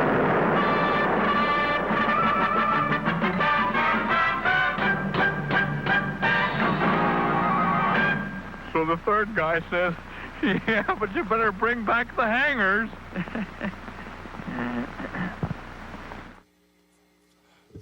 Well, this is interesting. Miss Kitty was waiting for her food, so I gave her a piece of meat. But there's a problem. I have those too. I don't know where the kittens are. The kittens are no longer in their hiding spot. So Miss Kitty must have moved the kittens. So now what I'm going to have to do, I'm going to have to look around and try to figure out where the kittens are. Hopefully she didn't move them somewhere that puts them in danger, but I'll have to look around. After my live stream, I will be searching for the kittens. So that's good. The no plastic coffee maker. There we go. All right. Awesome old commercial. Yeah, we got those here. We got all kinds of stuff here. I don't get why people love coffee. It tastes so bitter. I don't either. Let's see. Are you there? Can you use Maxwell House stuff without copyright strikes? Well, we'll find out. It'll be interesting. It's supposed to be public domain, but we will see, because it came from the Internet Archive. Good morning, quackers and carnivores. Well, good morning, Heat of Hambone. Rough Carnivore, good morning. Good to the last drop because it was swept from the floor. There we go. Yeah. Hello, Gary No Slow. Yes. Hello, Jerry. Haha, mine moved her babies 3 times. Well, there you go. So, I got to figure out where Miss Kitty moved the kittens to. It can't be that hard to find, but I did give her some meat. So that's good. Tastes so better, you mean? Well, some people love their coffee. I can't stand coffee. You know what I drink? Dihydrogen monoxide. She hid them. She wants them to be hid from all right now. It's normal, no worries. Okay. Well, I guess on the good side, that means I can move that clutter pile off my patio and get my bobcat auger out, because I didn't want to move it because the kittens were there. Brian Air, good morning, Rick. Well, good morning. Glad you are here. Rick 81. I love that percolator coffee. I still have one. I got one of those things floating around here somewhere. Reward coffee. Reward pathways signals that coffee is delicious over time to facilitate consumption. Butternut coffee commercial. Now we drink butter coffee. Yes. Hello, brides. There we are. All right. Anyway, it's kind of interesting when you think about the way that things work, and a lot of times people don't give it a second thought. There was a video that I saw recently, on YouTube of course, talking about how nobody fixes anything anymore. And a lot of it is because things are not designed to be fixed. But I do spend a lot of time fixing things because when you're poor or when you like stuff that hasn't been made in decades, it's really your only option. Yep, I agree. Yep, there we go. And, aha, Rexford 1128. Good morning, everyone. Well, good morning. Glad you are here. And it looks like do we have 75 people right now? This seems to be a very popular time. But only 45 likes. Well, let me refresh my page, because if you look at my page, you'll see that I only have 1 like. That's what YouTube does. So we're going to refresh this. We'll just click over here, and let's see what we got. Okay, there we are. We have 47 likes. Excellent. So 2 more people did click it, and I have 75 people watching. That's really quite amazing. I think we have broken records. Maybe in the next few weeks we'll have 100 people. I don't know. I'm surprised. I really am. I got a lot of comments from people as well. Let's see. I make comments on videos, and I get other comments here. All right. Interesting. Well, anyway, I'll just go ahead and close that out. There we are. All right. So we got some questions coming in. Let me go back here to the other scene. And, all right, so we have a hello to Rexford. And we have a morning from Ryan. Was 81 watching. Wow. I had 81 watching. That's pretty amazing. How many people watched your Saturday morning a year ago? First time I did it, I think I had 15 maximum, if I remember correctly. But it's actually pretty good because, I don't know, pretty amazing. It's a season for morning live since summer's upon us, and the trolley left. Well, that's okay. As you notice, the trolls come and they go, and they know the rules. As long as you don't attack my subscribers directly, you are welcome to attack me all you want. And that's fine. Will the truck be up and running and being used by the end of May? I really don't know. I thought it would have been running by the end of April. But I haven't done hardly anything on it because I've had a lot of work, which is a good thing. It puts money in my pocket, so I got plenty of money now to work on the truck. The bad thing is I don't know if the work will continue. So if I keep getting work, I put the truck on the back burner. But on the other hand, if my work slows down, now it's supposed to rain tomorrow and Monday, so we'll see. But the truck will be done when it's done. At the very least, I fixed my van. My friend sent me some battery terminals. I had already gotten 2 from, of all places, Bass Pro Shops, but I got an extra set now in case they fail. So I fixed the van. And although I drove the van yesterday, I haven't had a single problem starting it. It was all down to lousy battery terminals. And I actually have the old one outside. It basically just came apart because it's just pressed in lead. Water got in there and did it. All right. So we get back to being caught up on the comments. Let's see. Hey, sweetie. Good morning from rural Indiana. Robert Lanson. Well, good morning from Miami, Florida. Indiana's another state I want to visit. There's a few YouTubers there I'd like to meet up with. Wisdom and knowledge. What's the difference? That's a good question. Put your coffee donation up, please. Okay, I will do it. We'll do it 2 ways. First thing I will do, I will put the QR code right there, and I will put up the actual link here. Now, if you ever want to look for me, it's actually pretty simple. So let me go and change the scene. And I'm going to go over here. Wow. It is 81. Very nice. Wow. I'm amazed. I really am. I'm just very pleased. I don't really expect any day to be record setting, but today is record setting. And I was assuming that because everybody was at the meat stock, nobody would be watching. But I think some people are actually watching from meat stock. So maybe meat stock has actually increased my viewership. That's great.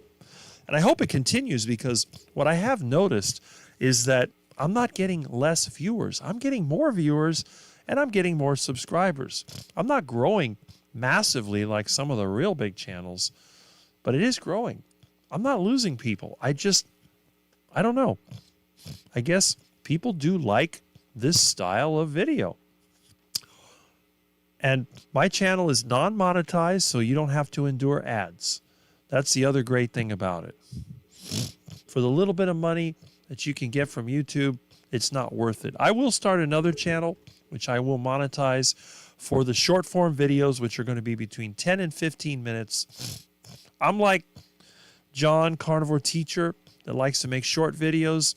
I don't like to watch videos that are hours long unless they're a live stream, because when you're watching a live stream, you're actually watching an interaction.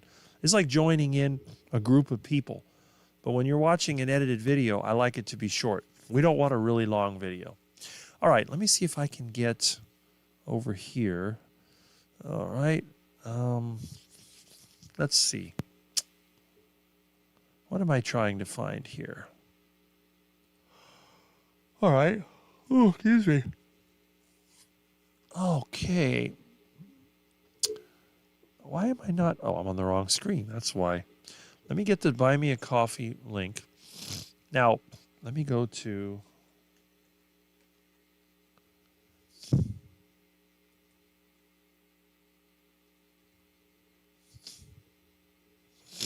Oh, what do you know? Look at when I put Charger Mopar, it actually came up with, refers to Rick Rodriguez, a Miami-based engineer and content creator known for his channel, Charger Mopar's World, which focuses on self-sufficiency, off-grid living, and practical engineering in a suburban setting.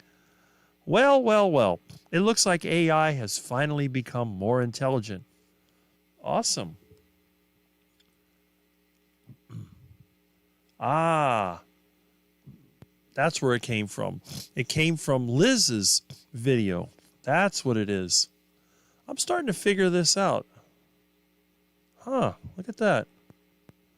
Yeah, it must have been Liz's video that really woke up the AI. Well, that's good. I like that. This is why I like to collaborate on people. Often linked to the... Okay, that's good. So, buymeacoffee.com. See, I don't promote that enough. Buy me a coffee, Charger Mopar. There it is. Yeah, that guy looked pretty good at age 30. All right, so this is the actual thing. So what we'll do, we'll copy this, and we're going to move this over to my chat. So we'll go ahead and put this in here, and I'm going to put it in there. Right there. Hit enter. Okay. And there it is. There is the Buy Me a Coffee link. And I can't seem to pin it because for some reason this pop-out chat doesn't give me the option. I don't know why, but it's there in case anybody wants it. But so we'll go back here to the scene. So yes, your wish is my command. Okay, so let's go ahead, and wisdom would be how you use your knowledge.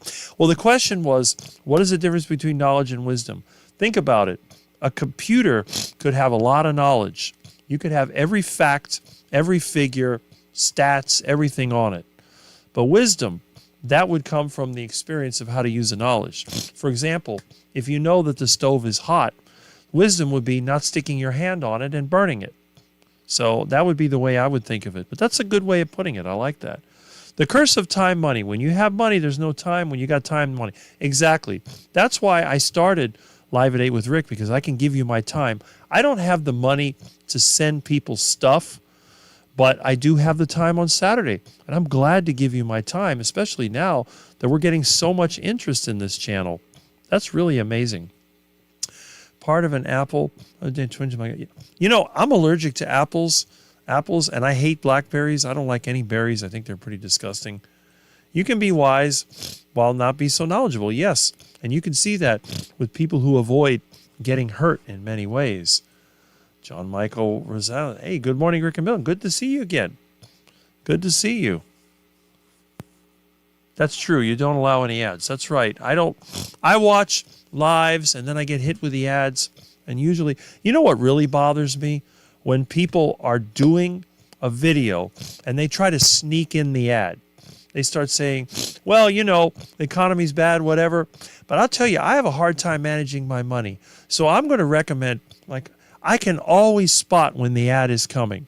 If I'm ever going to do an advertisement, not only am I going to disclose it at the beginning, but I'm going to say, okay, now is ad time. And I'll even put it in the timeline so you can skip it. So, for example, if someone said, well, you know, Rick, I'm going to send you some meat. Okay, well, here's our sponsor. That's what they always did in the old days. I'd like to give you a word from our sponsor, Chrysler Plymouth. And then that gives people the option. But I'm not going to try to sneak it in because my lifestyle is one which is avoiding consumerism. Now, we all have to buy stuff. I go to the store. I buy food. I buy supplies. I have to buy bearings and bolts and all that. So if some supplier of these things would offer me sponsorship, I'd say, you know what? And I do my video and say, okay, we're working on this engine, but I purchased the gaskets and I purchased the parts from this company. And then I'll say the name of the company. And I'll explain why I did it. And I think people would prefer that rather than trying to sneak in the ad. For the price of meat stock, people should not be bored here. That would be, okay, that's true. There, okay. Yeah, if they're bored there, well, maybe they're not bored. Maybe they just like to do something a little. How often do you go to meetups? I only go to meetups when somebody invites me. I've been to 3 meetups total in the last 4 years. November 2024 at Hack Your Health.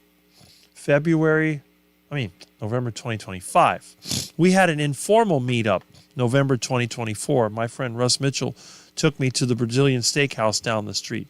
That was my first meetup, 2 people. Second meetup, November 2025, Hack Your Health. Third meetup, February 2026. That was Dr. Kiltz's meetup. He had it both at the hotel and at his other home. And then the third meetup was the one that Mitch invited me to at the Brazilian steakhouse near him. So I've been to 3 so far.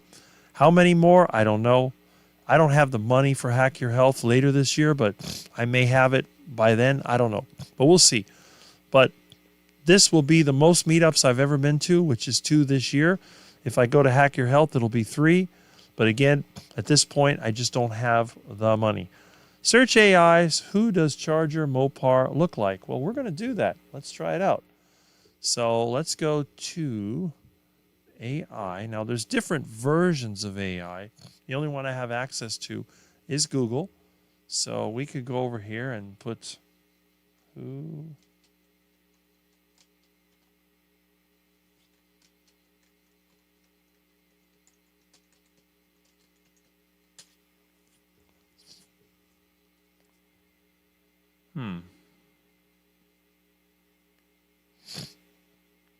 Who does Charger Mopar look like? No, I didn't mean that. Okay.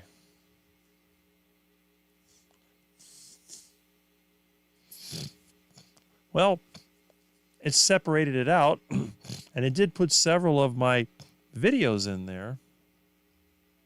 That's kind of interesting.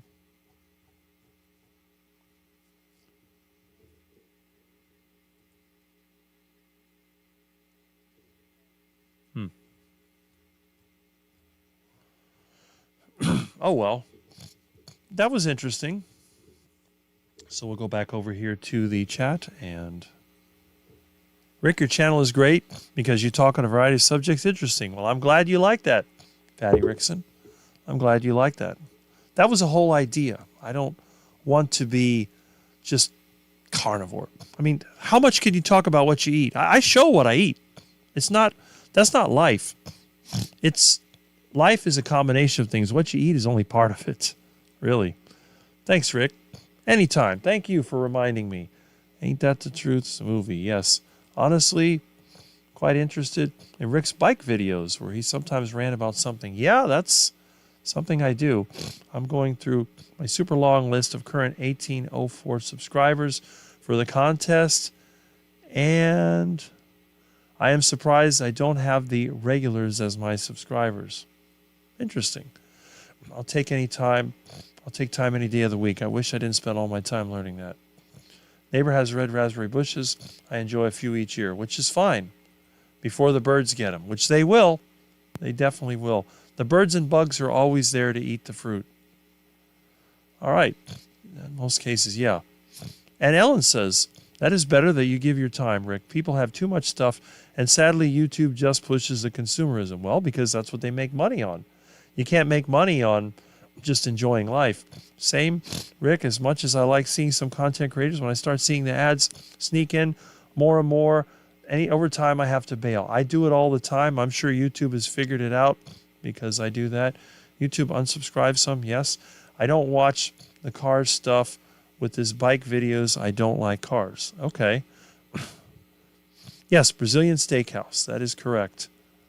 And let's see here. All right. Okay. Let's see. All right. My client came fourth in the European finals. Not bad. Not bad. Well, you got to remember, anyone that takes Jonathan's advice is dealing with winning information. So if they don't win, it's just because chance was not in their favor. I do see Jonathan as the carnivore bodybuilding authority. I talk a lot about him. I'm sure a lot of you have found Jonathan's channel through my channel because I talk about him so much, and we've been sort of like friends for a very long time. So that's good. I don't like those big meetups and conventional things. They're just marketing events. That is true.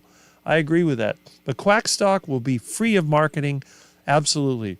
It's going to be, let's have some real Florida fun with the real Florida man. That's the main thing. Awesome, Jonathan. Yes. Mitch's meetups are different. Those are just, and the thing about Mitch's meetup, there is no admission. You pay for your food, and that's it. Everyone's free to come. And Mitch even allowed us to go to his home, and some of his friends, they were there smoking cigars. The ones of us that didn't smoke cigars, we sat in a different area. But I got a chance to see where Mitch lives, where he leaves, goes away. And I have to admit, Mitch's mobile home is much more luxurious than my actual home because his roof doesn't leak, and it's not all full of stuff. So he's even got a fancy bedroom with an integrated bathroom. It's definitely reminds me of like 1980s luxury. So he's got a lot of good stuff there. Mitch is a collector, but it's tasteful. You like his place. It's really good. Same Scooby, I just buy meat instead. Carnivore Muscle is on a bunch of peptides. Well, Carnivore Muscle, what he takes and what he doesn't take is his business. And if you want to attack Jonathan, you will disappear. So be careful what you say. I mean, at this point, everyone is selling stuffs. You just got to be smart which one is a scam. Yes. Well, my rule is if they're selling it on YouTube, it's overpriced. Whether or not it's a scam, because all these people, they have to use that as a way of marketing. And speaking of Liz, there you are. It seems like your video of me has retrained AI to know who I am. So that's really quite interesting. So your channel is doing very, very well, it seems.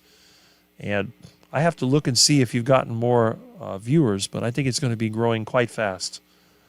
Thanks, she put in the work. Yes. Well, that's it. Troll is back. Did you enjoy the pizza? Those are the most laid back and fun to me, like Mitch's. Yes. Yes, I agree. Okay. Their stuff gives me headache instantly. I only spend money on meat to heal. I got community here. That's right. I agree with that. I like how Dr. Robert Sivas does his ads and has a timer. That pesky money thing makes doing things like that hard. Well, that again, if you're doing it that way, I can respect that because there's nothing wrong with selling stuff. I'm not against people selling stuff. In fact, I deliberately try to interact with YouTube so they can send me ads for stuff I'm interested in. And I have to admit, when I've watched other people's YouTube channel, they got a lot of ads for all kinds of stuff that I never get. I usually get ads for business channels. I get ads for financial services. I'm getting ads like a rich person. I've had people send me, why they do this, I don't know. They send me Maserati ads. They send me, what was the other one? Ads for fancy clothes. Okay, fine. So YouTube must think that because I watch a lot of financial channels that I'm rich and like to spend money on stuff. I get ads for real estate. I get ads for all these investments. But I also get ads for ball bearings. I get ads for gaskets. I got an ad 2 days ago from a company that sells belts. And I've been looking for a belt for my Atlas Copco compressor for a long time. I went into the channel and I found a 4-groove multi-belt, exactly what my Atlas Copco compressor needs. I didn't order it because I don't have the other pulley. That one is missing when it was given to me. But if I ever do find or make that pulley, now I know where I can get the proper belt. So I don't have to keep using those A55 belts that wear out. So that's really good. So I don't know. Now, Jonathan says, YouTube unsubscribed over 150 for me in the last month. I'm not joking. I don't understand why they do that stuff. Hardly anybody unsubscribes from my channel, which is a good thing. All right, I eat OMAD, 1 pound grass-fed beef. Oh, 1 pound, that's barely a meal for me, but that's okay. Gotta go. Have a great day. I'm honored to be part of your record-breaking day. Well, thank you, Corgi Lover. I really appreciate that, and I'll be seeing you, I'm sure, again on Mitch's channel. Rick, cheers. Honestly, don't think we could have bought her in better shape. Well, I know that. I'm confident of that. Anyone that's getting assistance, advice, coaching, whatever from you is getting the best. You can't do any better. There's a bunch of 20-something influencers out there selling their overpriced coaching program, and I laugh because anyone that does that is not going to get the advantage that you get from Jonathan Griffiths, the carnivore muscle. All you have to do is watch his videos and see some of the things that he's written, and you realize you're not dealing with a muscle head. You're dealing with somebody who really knows what he's doing. All right. Congrats, Jonathan, and your client. Patty, you mean people pay for Rick's food? That happens very rarely. It's only happened 3 times in my last few years. Most of the time, I got to go out there and get it myself, either buy it from the store, hit the dumpster, or hit the canal. That's usually where I get it from. Cheers, Brian. She did a good job. We did 4 contests this year and improved every time. Yes. Was looking for you earlier. Yes. Well, he was here earlier. But again, he mentioned he had to go out to view the contest. Quackstock will not happen. It was a joke. Get over it. Well, that's what you think. I'm dealing with a very good carnivore community. I have a feeling it's going to happen. And we're not talking about a joke here. It's going to happen. It may not be 2030. It might be later. It might be sooner. But it's going to happen. And you're invited to it if you wish to come. So if John Spud is a real person, you are welcome to visit for Quackstock. And you can go there and you can catch your own iguana to eat if you like. But you got to do it with your bare hands. That's the deal. If you're going to catch an iguana, you got to do it with your bare hands. And if you get hurt, you're going to have already signed your release. So you're responsible for the medical bills, not me. And bye to Terry. I believe you are spot on, 100% true. Look at what Meat Stock Person did with his new salt. Yeah. And turned a lot of people away from Redmond's. You're right, Ellen. You're right. That's true. People are that. I believe that's Scott Everson, isn't it? Great. Yes. Why do you think there's some kind of gotcha on me? The way I see it, I'm ahead of the curve and meaningfully light years ahead. All right. Well, Only the elite on this channel stick around. That is right, Jonathan. Only the elite stick around. Yes. And Jonathan is hitting him with facts. We are all on peptides, chains of amino acids, to form any kind of protein. That is correct. Oh, speaking of carnivore up-and-coming celebrities, there is our friend Kelly, the Missouri carnivore. Good morning, Rick and everyone. Well, good morning. And don't forget, tomorrow, I think it's at 4 o'clock, Kelly, the Missouri carnivore, has his live stream. So if you like live streams and you don't want to spend all day on mine, hit his tomorrow. And don't forget, at 1 o'clock, we have Juliet, who's over here, our wonderful friend, and also John, who I know one of our troll subscribers likes to criticize. They are on for Carnivore Sunday School, which I always try to be at, even though I sometimes work on Sunday and I may not be able to comment all the way. So we have a good morning to Kelly. Yes, do we get health benefits with peptides? Well, I would hope so, because if we didn't have any, we'd be dead, wouldn't we? All right. And in Rick's last live stream, you had recommended a video I should watch regarding challenges in being a carnivore at social or work events. What was it? Okay, well, Rough Carnivore can answer that. That would be Carnivore Muscle. Jonathan can answer that. There we go. So I'm not sure what it was. Cold morning in Marblehead, Ohio. Well, you're lucky it's not hot like it is here. We have a hello to Kelly. I can't remember. Okay. Rick, get food from the river. Yes, the canal is a good place to get food. Millions use peptides and hormones in the health space to heal and survive in many cases. Miss me with that noise. Yes, Kelly is awesome. We have another hello to Kelly, and we have a sorry from Carnivore Muscle. He couldn't remember. I may have to look that up. I don't remember that video either, so he's not the only one. But anyway, we have constructive comments. We have some critical comments.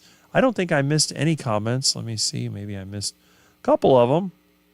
Nope, I got them all. I think all the comments on my list have been hit. So we are catching up. That's very good. Let's go over here. Yes, love Kelly. Yes, we do. And the thing is, Kelly, like a lot of us, has actually adopted some of the ways that I look at the space. For example, what is the 2-word term that I use for foods that I won't eat? Well, it starts with a 4-letter word. F. There's no F in it. There's a D. D-U-C-K. Duck. Food. So duck food is what I call the non-carnivore foods that I won't eat. And then I tell people, if you don't like something, just duck it. The pizza, the pasta, whatever, just duck it. That's all. And it looks like we have 60 likes now. I'm going to go over here back to the internet. Let me go back to my channel. And again, my likes don't update. We have 47. So what we're going to do, we're going to go ahead and refresh and see how many people we have that are watching. And it looks like we have,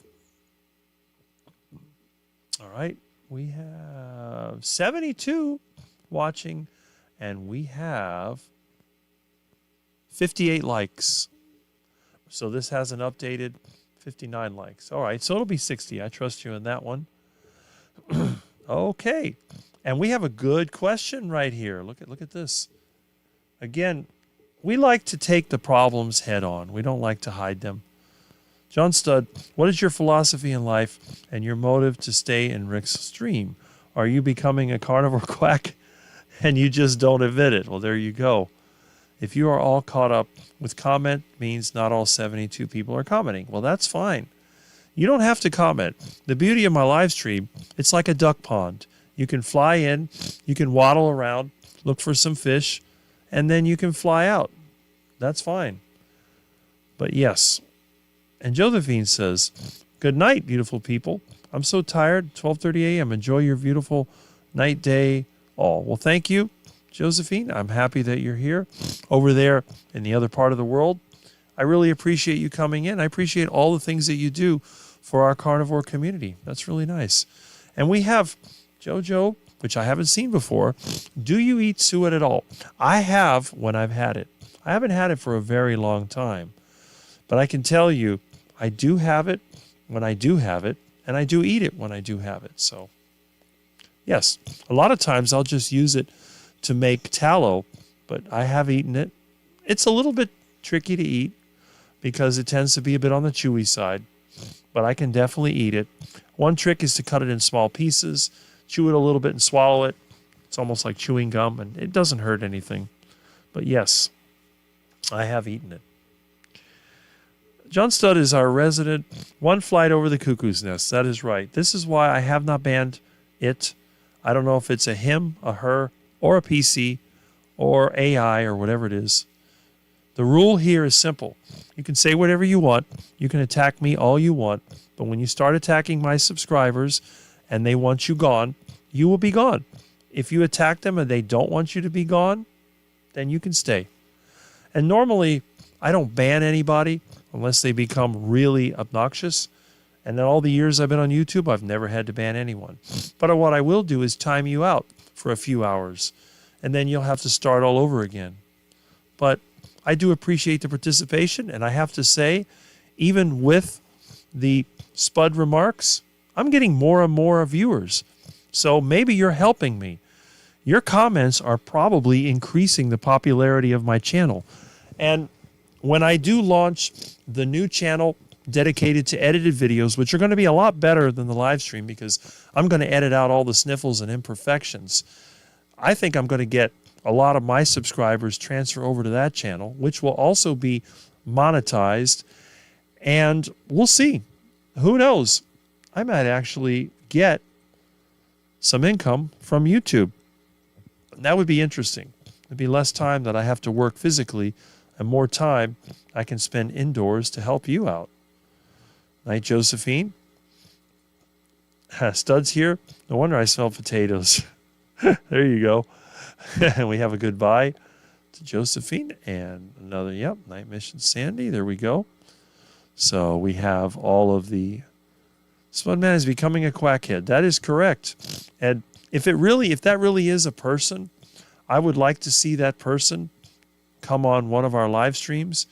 You're always welcome to join in, especially when I start posting a live stream hour.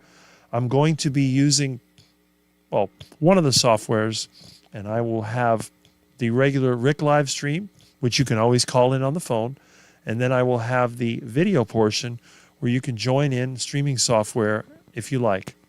But this format seems to work pretty well, and I try to keep it down to where it doesn't cost me money other than my internet connection. So I'm not spending money on StreamYard or any other software. If my YouTube channel starts to make money, then I may do that. But at this point, I believe in putting in what you get, and in my case, it's time, the ability to talk, and that's it. Howdy, Jeff. Good to see you. Night, beautiful day. There we go. How long have you been on carnivore is a question for Sandy. And she says 1.5 years. That is great. And we're not talking Tony the Tiger. So we had a howdy from Eat a Hambone. There we go. Are you going to bed now, Australia? Yes. Your patience and tolerance is otherworldly. I think it comes from being on the carnivore diet and being a quack as long as I have. I don't think the parasite will allow monetizing your channel. They may not. But then again, when the system changes and they become recognized, I think a new class of wealthy people, I think the parasites will go away. And I think it's going to go back to more of a merit-based or production-based. Because the thing is, we're always going to have rich people. I mean, that's always the case. If we live in a world without rich people, that's a really bad place to live. That would be like North Korea, except that Fatty Kim is rich and a few of his people are also rich. But can you imagine a world where nobody's rich, where everybody's poor? I wouldn't want to live there. I would rather see a world where everybody is rich. Now, define rich. You could be, I mean, Rick, Richard, Rich, that's a short for my name. That's not the rich I'm talking about. Rich is when you have the flexibility to do with your time what you want to. You don't have to go to work if you don't want to. If you go to work, it's because you see a result and you want that. And that's what I want to see. So in a rich world, that was what I would want. Everybody would have the basics. You'd be able to own your own home. there would be no property tax. Once you buy it, it's yours. It wouldn't be given to you, but you would have the opportunity to buy it. There would be no investors. The real estate industry, bye-bye. All you rentiers, you would have competition, because what I would do is very simple. If you rent a property, you'll have to pay a tax, because the government is sort of like your partner. So if you're going to rent homes, whether they be apartments, homes, or whatever, then we'll charge you a property tax based on the value, because you're getting money from that, and we need additional services.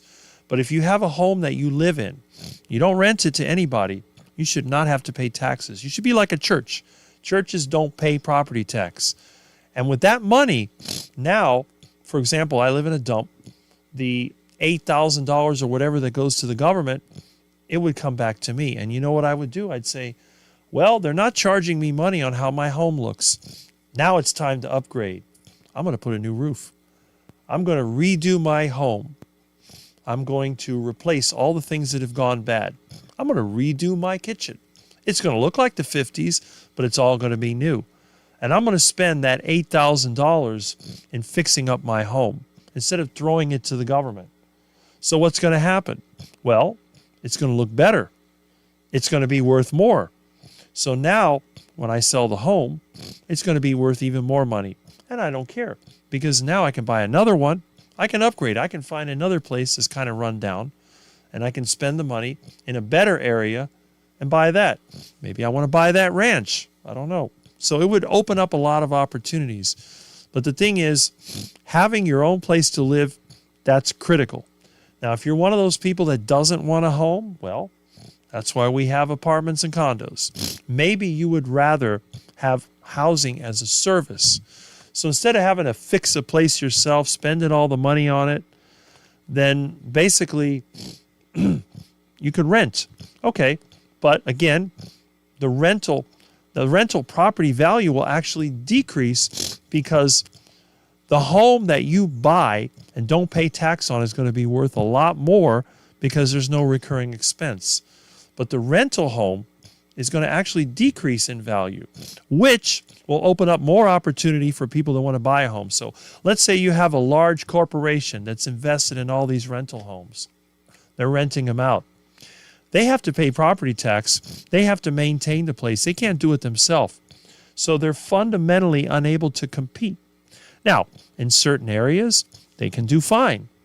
But most people will go, wait a minute, why would I pay all that money for rent when I could just buy the place? So it would work out a lot better. But again, got to have a place to live. That should be a right. You buy it, it's yours for life. Second, you need good food. You need to have enough food to keep yourself nutrient dense. You're not going to eat cheap crap. You're going to eat the good stuff that makes you feel good. And the third thing that leads to is better health. Now, some people are genetically broken and they will never have perfect health. Some people have had debilitating injuries. Some people have been exposed to chemicals. They've fallen, all these things. So there are some people that will never be able to be 100% healthy. Plus, the older you get, the more problems build up. But again, got a place to live, got good food to eat, relatively good health. Those are the three things that are necessary for wealth. All the other stuff you get, that's your doing. You know, if you live in a hot climate like Florida, you got to have air conditioning. If you live in a cold climate, you need heat. So you got to have the basics. And then number 4 for Rick's wealth countdown, your time is yours. You have everything you need. You don't have to work for it. It's already there. You have either worked in the beginning to make it possible, or where you live, there's just so much abundance, you don't have to work for it. And then what will happen is this. Some people will become lazy and do nothing, and they will fall apart, and they'll fade away, and they'll no longer be in the system. Other people that have everything they need, they'll say, you know what, I don't have to go and work physically every day, but I'm still going to keep myself active. I may ride my bike to get what I need instead of driving the car. I may have a home gym. I may go to the other gym. I may get my friends involved in working out. So Instead of being out there working on the farm, which some people will do. Some people will say, you know what? I like living on the farm. So there's a lot of things, but the key to increasing wealth is to eliminate the parasites. The more parasites you eliminate, the more wealth you generate. It's that simple. The parasites always reduce the total wealth. You think about it. If you have a garden full of insects, they're eating all your fruits and vegetables, they're destroying your plants, your production is going to decrease. You may have nothing. You may go into your orchard. Every single fruit in the orchard has been eaten by bugs and squirrels and whatever else. So it's all ruined. You go into your garden, I want to get a tomato, and every one of them has been eaten by the big green hornworms. You go to your avocado tree, and they've all been eaten by squirrels. Now you have nothing.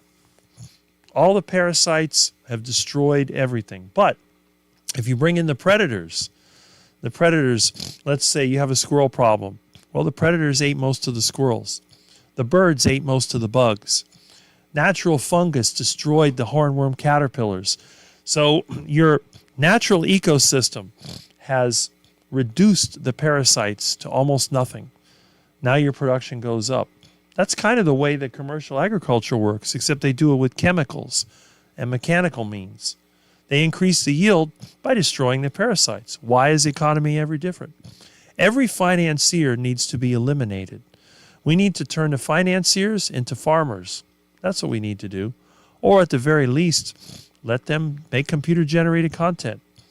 Anyone that sets themselves up as a gatekeeper to money needs to go. So how do you do that? Well, you get rid of the central banks and you create a currency system that's based on real things. Maybe you back your dollar with beef. Maybe you back it with eggs. Gold, that can be manipulated too easily. You don't want to back your currency with a commodity because commodities can be manipulated. You could say, well, I have this gold and I loaned it out to this person, and next thing you know, you have like 10% of the gold supporting the whole market. You want something that's conveniently available. And something like an egg, that'd be a great way to have a monetary system. You want more money, you got to produce more food, produce more eggs, produce more beef or whatever. There are ways of doing it. And the thing is, with our computer technology and with the knowledge that we have collectively shared, there's a lot of things that we can do. And let's say that you wanted to start a business in farming. You don't have to be a rancher. You could be a farmer. You could be out there growing avocados. There's nothing wrong with avocados for most people. I'm not saying everybody has to eat the carnivore diet. As a carnivore, I'd have no trouble. I grow avocados and mangoes and bananas, and I give them away. I wouldn't have trouble selling them because the thing is, I don't consider fruit to be poison. This is where I differ with a lot of the carnivore influencers that believe that all plant material is poison. I don't believe that any more than I believe the dairy's bad for you. There's a lot of variation. And if you're a person that's sitting in an office all day in front of a computer, your dietary requirements are different than someone that's out there going to the gym, going on a bike every day, doing physical work. There are differences, and we need to understand that. And the faster that we understand that, the faster we can stop fighting with each other and say, you know what? Our common energy, our common enemy. Our common energy is the sun, obviously. That powers everything. But basically, our common enemy is the financial system. It's the money machine. The debt is money crowd. That's the common enemy. By staying out of debt, you're doing your part to defeat them because you can't defeat them physically. This is the problem. They have the armies. They have all the technology. They have everything. But if you don't participate in their system, that's how you defeat them. So, yes, there's a lot to it. And let me get back to the comments because this is where the real information comes from. I'm not giving you one way. This is a two-way system. It's not me, it's Morning here. Best decision I ever made. And yourself, well, there we go. Yes, that would be good to monetize. Yes, it would. Won't that have been doing the start of human life? No one rich. Well, everyone would be rich if everyone was healthy and had what they needed to eat. Rich to me is having your needs met. Yes, I agree with that. Totally agree. Sandy, let's go. Yeah, it's just started December 23rd, 2025. Well, there's never a bad time to start. I was actually referring to Josephine. I call her JoJo. She's from Australia. Okay, excellent. I work in a school kitchen, and all my coworkers are falling apart. Cortisone shots. Oh, man. Aches, pains, sicknesses. I'm the only one with no ailments. So you're the lunch lady at the cafeteria. While they're eating carbs, veg, sugar. See? You can see it in real time. Yes. Got to grab a glass of kefir milk. Well, there you go. Fermented dairy, something I consume on a regular basis, and I've noticed that a lot of older people use it. Fermented dairy, and I shouldn't admit it, fermented plant material. I got cabbage fermenting on my countertop. Oh, sauerkraut, that's bad. Are you too mad? Farmers never stop working. That is correct. A good farm requires constant management. I admire your determination. I'm not sure I can handle working with carbs. Well, you can once you realize that you don't want them. It's easy to work with something you don't want. And Brian Ayers says, speaking the truth, Rick, 100%. Yes, that's all I do. I tell it the way I see it. Huh. What is this? Oh, pardon me. Hello. Yes. Well, I'm here online trying to do my usual thing. What was I going to tell you? I've been trying to call you for a couple days, but I guess you've been busy. Yeah, I called also, I think Wednesday or something like that, but I did call yesterday. I changed the sensor. Seems like that fixed the problem, but AutoZone messed up on the gaskets, and I ordered it. It was like $40-something. Now they're trying to sell me the $89 one. Did you say you could get Amazon delivered to my place? Okay, I'll give you the Amazon. Yes, all right. I'll give you the Amazon number, and then they have a gasket set on there that looks like the one. I'll order that, and then I'll put it in there.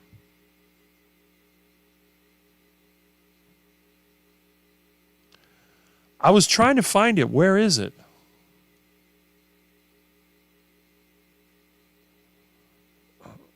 Yeah.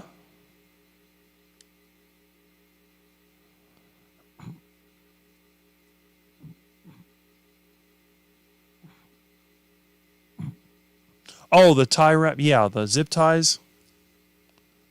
I couldn't find it. I was looking for it, but is it on the intake? Okay.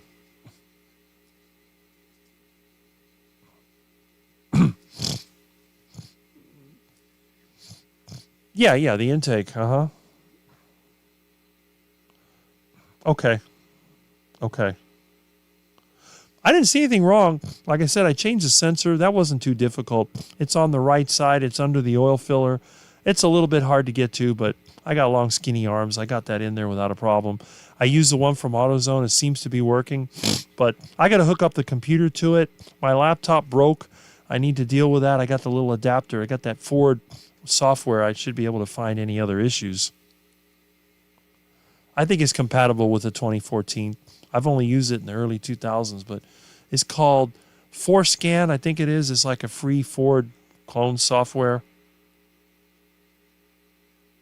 So hot, humid as always.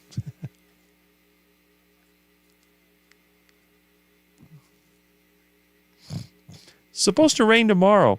I'm waiting to see if that's the case.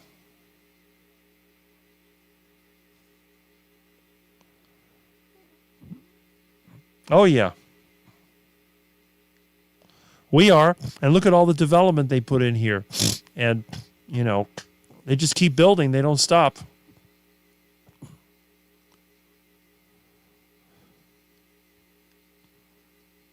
But I got bad news for them.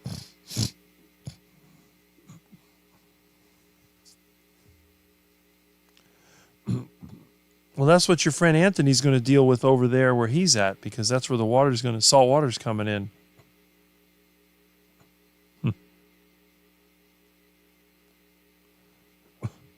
It is. And the thing is, wait till the hurricane comes. Because here in Florida, every time we get one of these dry years, within 3 years, we get whacked with a massive one. Let's see what that does. Then they'll be complaining when Lake Okeechovee's overflowing.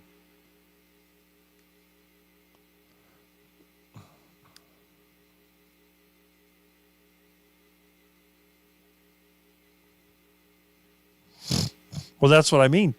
The water's going to run off. It's going to go straight to the lake and overflow it.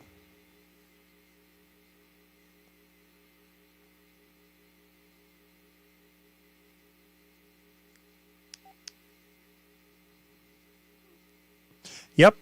All right. Well, I'll get back to you. I usually don't pick up the calls at this time because I'm live, but, I've been trying to reach you. So anyway, I will talk to you later. Perfect. Okay. Yep. We got another call. Who's that? Oh, no. I'm not talking to you. All right. Anyway. Oh, look who we got. We have Tim. Hello, Chad. Happy Saturday. Well, thank you for being here. I appreciate that. And again, I always talk about your channel. This is a guy that never gives up, does lots of push-ups, pull-ups, and keeps going. Early 40s, still going strong. That's a great thing. And hello from Tim. Well, hello. And we have a hello from Jonathan. And let's see. Growing dwarf coconuts soon. I got some of them in the neighborhood. All right, let's see here. Why is this not? You can sell $1 for one coconut here. Nice. I guess over there in the Philippines, coconuts are very popular. A man working shoveling snow will need less omega-3 than a man working in a computer. Well, there you go. See, that's what it is. You're going outside. It's different than when you're inside. That's true. And I do believe that those people really need to keep in mind what they need. Oh, look who joined me when I wasn't looking. Hey, Milton. What? Here's my Milton. Look how cute. Milton has popped in when I least expected it. You only get that kind of fat from ruminants and fish. That's correct, omega-3. I eat fruit, and I'm healthy. Love mangoes, but no duck food. Well, there you go.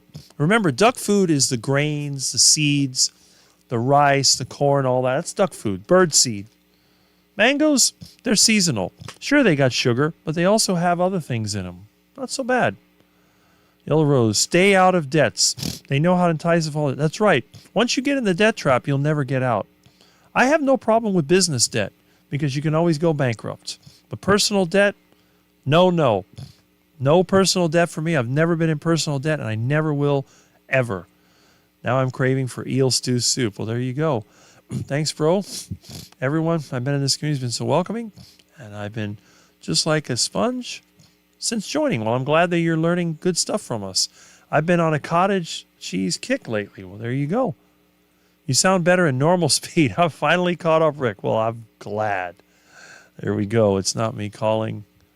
Yeah, right? Okay. We are happy you are here. Yes. Search up Makazi soup. All right.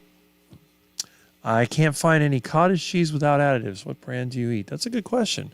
Looking forward to your live today. Jojo Daisy, carnivore muscle. Now what?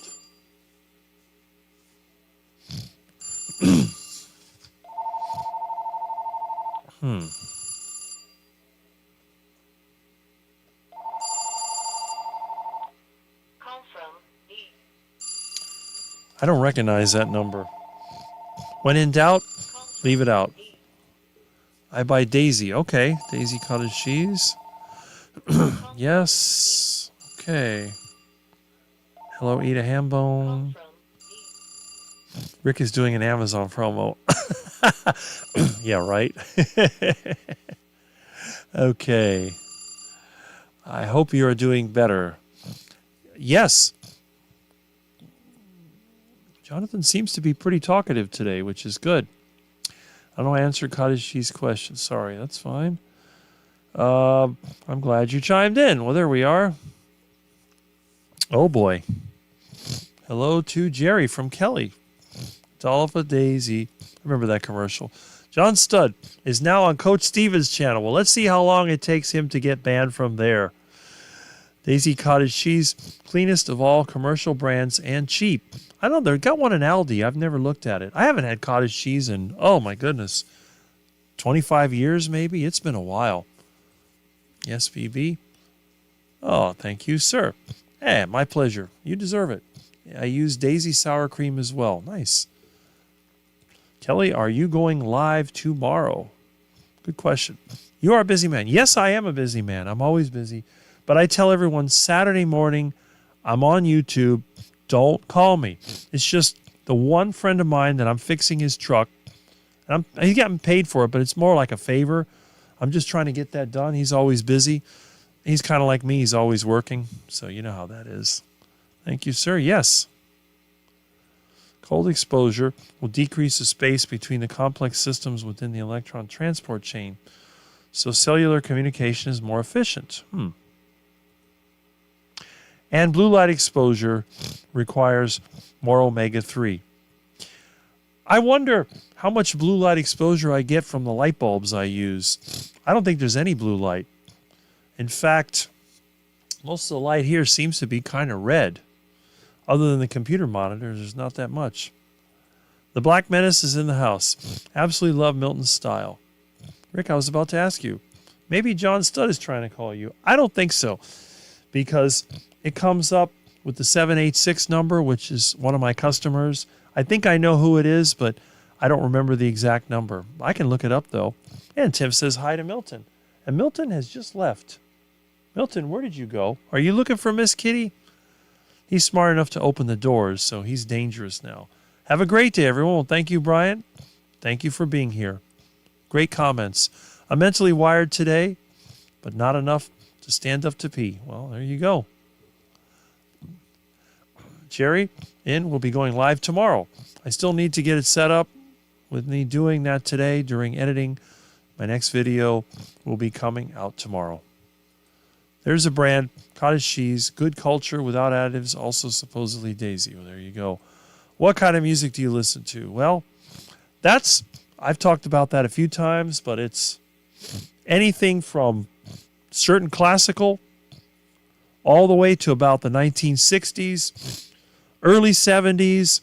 I kind of lost interest in music after the 70s. There's a couple things I listened to in the 80s. Maybe a couple things from the 90s. And since then, it's just like I don't listen to anything anymore. Everything I listen to is old. So, and usually when I'm working, I'll hit the elevator music because it doesn't interfere with my thought process. Instrumentals have always been my favorite, and nobody makes them anymore. So, it's all formulas now. There we go. Ellen, I've heard that. We have a bye to Brian. If John Studd calls, I may laugh about that daily. It's not going to happen. John Studd will never call. I can guarantee that. I don't even know if the computer knows how to call. More. There we are. Peripheral blue light exposure isn't that important. It's mainly what we look directly to through our retina. You know that, again, I know DC, David, talks a lot about light. Jonathan talks a lot about light. And there are several other YouTubers. Most of the time when you see them wearing red glasses, you know that they're very interested in the whole light thing.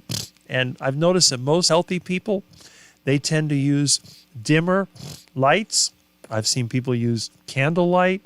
And I don't see too many people that are really into the health space using bright light. Now, as you probably know, I do have fluorescent light in my shop and in my bedroom that I use during the day. But at nighttime, I switch to only incandescent and neon light. That's it. And neon is a red light. So I feel better when I use those lights. I don't have any LED light, but LED red light is very, very common. And I notice there are some LED bulbs that have combinations of colors. But I'm not doing the LED thing because I tried LED bulbs and they burn out. They only last about a year and then they don't work anymore. I have incandescent bulbs here that are 30 years old and still work, believe it or not, including the one in my bathroom, which is turned on and off daily and is never burned out. Okay, so we have a question here. Oh, actually a statement. That's interesting. So, is it better to use infrared light in the room while working on the computer? That's a question for Jonathan. That's interesting. I'd offered John Spud $50 to go on a panel. Well, I want to see that. The glasses are okay if you have to be around bright light. But the best thing is to just dim the lights and also don't use blue LED. Well, there you go. Not sure, but some of the music called Persian jazz is quite nice. I have to look that up. And Tim says it's interesting. I only use red light at night. My kids ask me if I'm having a red light party. Well, tell them you're on a submarine. That's the thing. You're pretending like you're on a submarine. Music is my life. It saved me once, and carnivore saved me. But it was Christ above all who saved me. And yes, we know that God sent his son Jesus to save mankind because entropy is the rule on the earth, and only outside forces like a divine intervention can oppose that entropy. And that's a good thing. Can it be proven scientifically? No. But what do you have to lose? Remember Pascal's wager? I'm sure some people have heard of that. Pascal's wager. Getting an infrared light is always as good as most of us are infrared deficient. But the best thing is to get out in the sun, which I do on a regular basis. Ideally, ambient lighting. Otherwise, we get too tired. Yes. That's a good point. So anyway, I made a recent video about the types of light I use in my home. I've made several of those videos over the years, even before the whole lighting thing was really that important. And A. Mason agrees. Amen. Yes. Now, there are a lot of people that watch YouTube videos that get offended when you talk about religion. So I don't talk about religion. But belief in God, in my opinion, is not religion. It's just a belief that people have. We live in a universe that is devoid of life as far as we know. The only place in the universe that has life is right here on the earth, which is kind of interesting. Why is the earth the only place that we know of where life can exist? Well, maybe because we haven't seen the whole universe. That's possible. But from what we know and from the science that we've been able to determine, this is it. So if this is it, we're only alive for a few decades, and then entropy takes us back into the ground where the materials we're made out of become something else.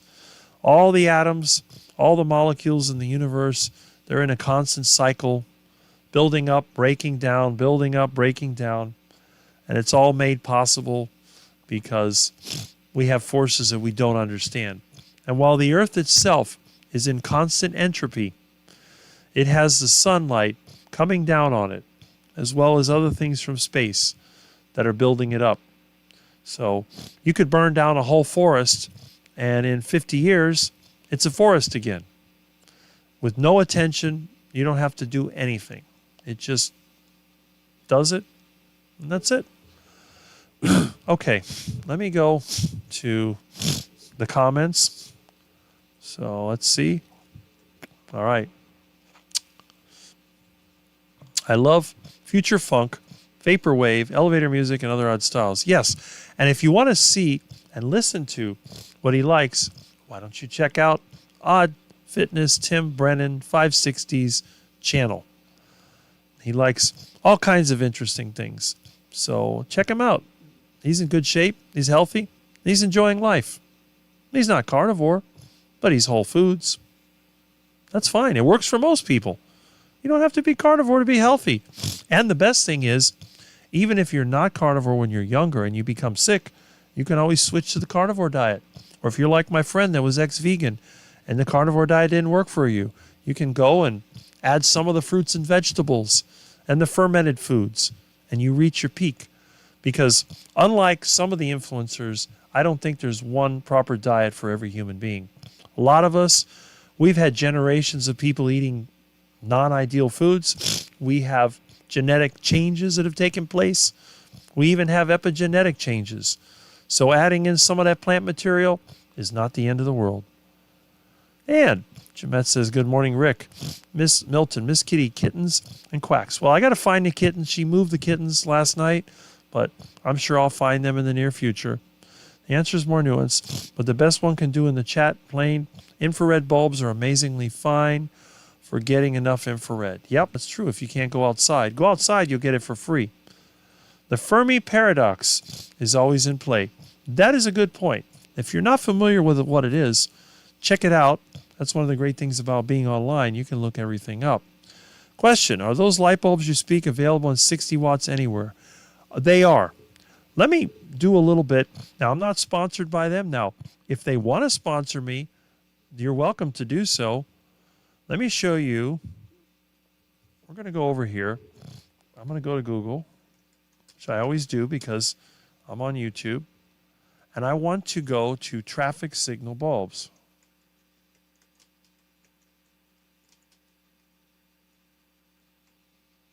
There we go. Okay. Now, they are expensive, but let's see. They're designed for 8,000 to 16,000 hours. Okay. Traffic light bulb. Let's see.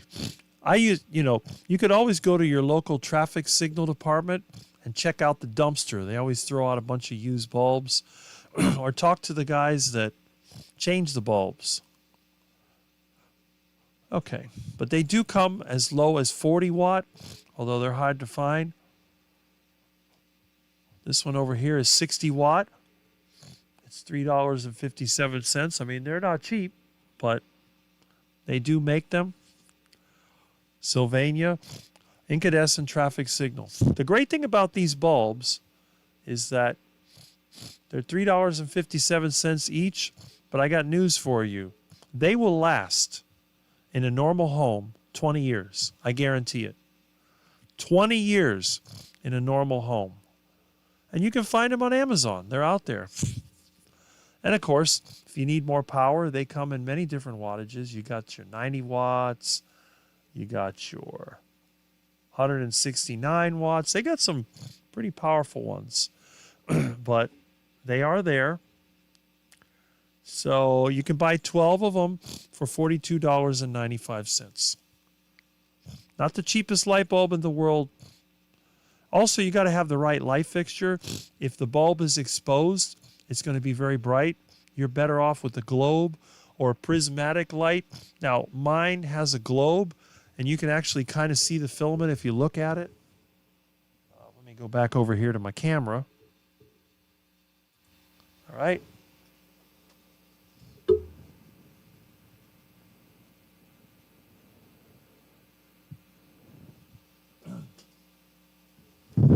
One of them looks brighter than the other.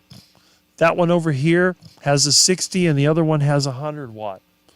So, but I use those bulbs quite commonly. They do get very hot. So you want to make sure that you use a glass or metal light fixture. Do not use plastic light fixtures with those bulbs, and you have to use a ceramic socket. If you use a plastic socket, it will probably fail. But for the 60 watts, you can screw them in anything. They'll be fine. There we are. Rick, I like your neon lights. Those I made myself. If I ever get set up for it again, I may make it. In fact, if I can still get the supplies, I may start making neon lights and maybe give them away like some kind of a thing there. Vaporwave is fun. Remember C-Punk? I never heard of that term before. I love being in the sun. Most people are missing out on the power of natural sunlight. That is very true. Most people I know, they have to use a lot of sunscreen, which I don't use. And by the way, I don't wear sunglasses either. I've used them just for props, but I don't wear them in normal life. I ride my bike with you can see reflections of me in windows and in the bus bench. I don't wear sunglasses, and I never had a problem. My eyes are fine. Thanks, Rick. I have to check it out. Yes. I'm sunbathing. See, I don't sunbathe. I just go outside and work, and I try to avoid the sun by going in the shade. But even in the shade, You get a lot of infrared light. I spend as much time in the shade as I possibly can. I know a lot of the looks maxer guys, they avoid the sun because the sun does make you look older, but looking a little bit older is okay if you're in good shape.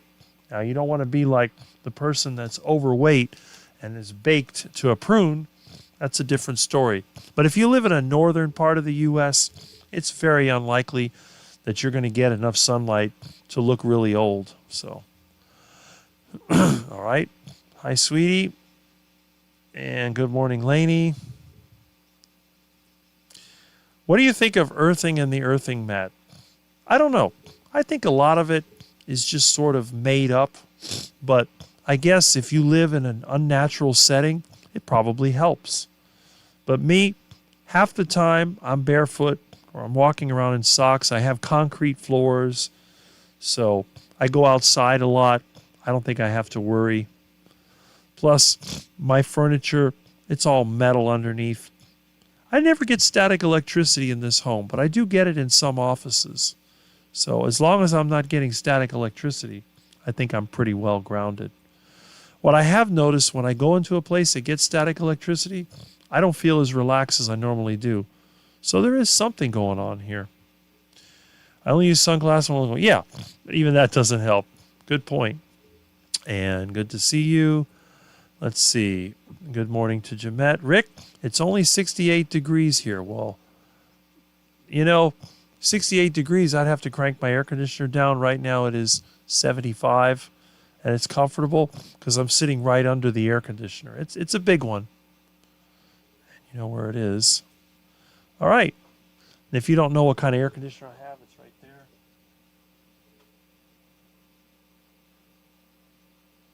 There it is.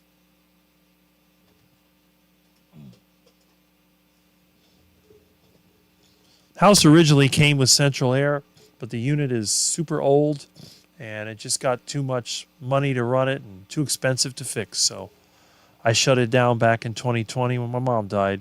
I put those mini splits in. Now I'm very creative. I installed the mini splits in a way that you can't see them from the outside. This one has a 25-foot line going to it. It goes to the backyard. There's a 50-foot line going from the one in my bedroom to the same backyard. All the air conditioners are lined up in the back. And the great thing is, I don't have to, you look at the side of my house, there's no line sticking out. There's no indication that I even have air conditioning. That's a great thing. One less thing for the county to harass me about. There we go. Okay, so let's see. What is our timing today? 11:10. We have North Dakota Carnivore that's live right now, and I have a feeling that a lot of us are still here on my live stream, so he's not getting as many people as he could, but that's okay. He can go online tomorrow like he always does. It looks like I have 63 people watching right now, which is an amazing record. Look at that. 62, 63, not too bad. So we're still going strong. We're going to continue on this path, which is really great. Okay, let me go over here and change this. There we go. All right. Okay. And by the way, for anybody that came in later, did you know that I am the proud owner of a 44-foot yacht? So, no Lamborghini, but I do have a 44-foot yacht. Yes. So, where's my yacht? There it is. This box contains a 44-foot yacht. And how does it have 44-foot yacht? Well, here's the yacht. Here's the marina and the dock.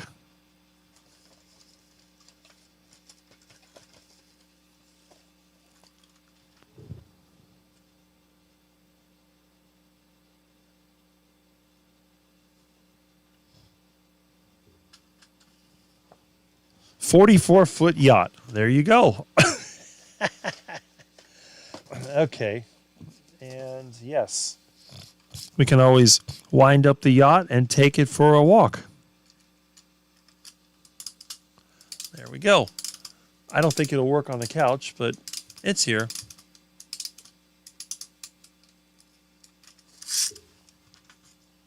Nope.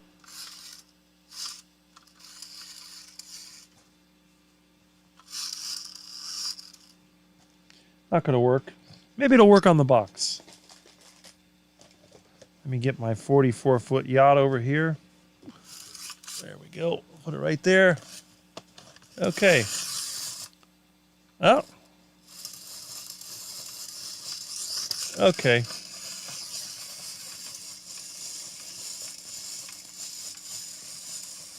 I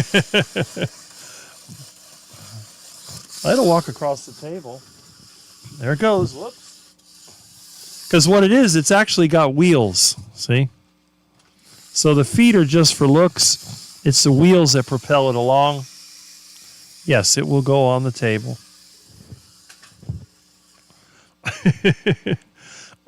So that's my 44-foot yacht. There we go.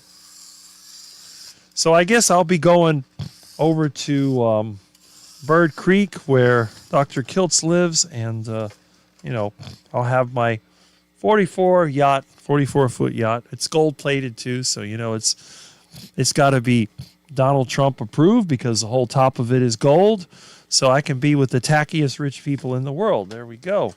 All right, so we'll put my 44-foot yacht back into its dock, and there we are. So it's got the inboard motor and the dock all right here with my 44-foot yacht. Yes. Okay. Oh, you watch Rick's channel, it's like, what is wrong with this wacky guy? I think he's lost his mind. Yes, you are correct. All right, so it's been 3 hours, 17 minutes live. That is true. We've had up to 12-hour live streams, but we're not going to do that because our friend Jerry is going to have a live stream. We don't want to do that. And now let's talk about some wisdom over here from Tim. Looks maxing is being healthy. Yes. And I would say, this is just my opinion, I may not be the authority on looks maxing, but I think you look pretty good. In fact, I would say that if you were a female, I would be very, very attracted to you. So I'm just going to put that out there because we like people that are healthy and active. Yeah, you could be pretty like some of the looks maxers, but I don't think they're really all that active. A lot of them, they're just juiced up on some kind of substance, and I don't know. The yacht again, I think it is so funny. Yeah, I had to put that out there. I figured there's some people that didn't see it earlier. Rick, thoughts on cast iron pan for cooking? Well, as you know, I use cast iron for cooking a lot of things. Eggs and steaks and pork chops sometimes. So yes, I use cast iron pan for cooking quite often. On the other hand, I do think that stainless steel is better for certain things. I generally prefer a stainless steel pot because they're easier to work with and they're great for frying. Now, for everything else, I'm a cast iron man. I love my cast iron. I think cast iron is a long-term pan. And by the way, you can still buy it. When I went to Bass Pro Shops to get the battery terminals before my friend Tom sent me some, I was looking at the cast iron pans, and they have a lot of this new Lodge cast iron, which for some reason is a lot rougher than the old cast iron. But it doesn't matter if it's rough or smooth. It still works. You load that thing with enough animal fat, nothing sticks to it. None of my cookware, food ever sticks to it, whether it's a heart attack burger, whether it's a steak, whether it's eggs, never sticks. Even iguana. Well, iguana is usually deep fried or boiled, but I don't have problems with food sticking in my pans. So I like uncoated cookware, whether it's stainless steel or cast iron or whatever. I will never use cookware with a coating. I know there are people in the carnivore community, they use their ceramic coating or whatever. We don't do that. The closest thing I come to ceramic coating is porcelain and emer cookware that I use for storing food and for reheating. But you know what? A lot of times, if I make a lot of food, leftovers are rare for me. I never reheat my food, which is another one of my quirks. If I make a lot of food, like let's say I make ground beef stew or extra burger patties, I eat them cold. I don't reheat them. I only believe in cooking once. I don't reheat. So that's just one of the little things that I do. Looks maxing is ridiculous. Smashing your face with tiny hammers. Well, I was doing that earlier. See? I got the hammer right here.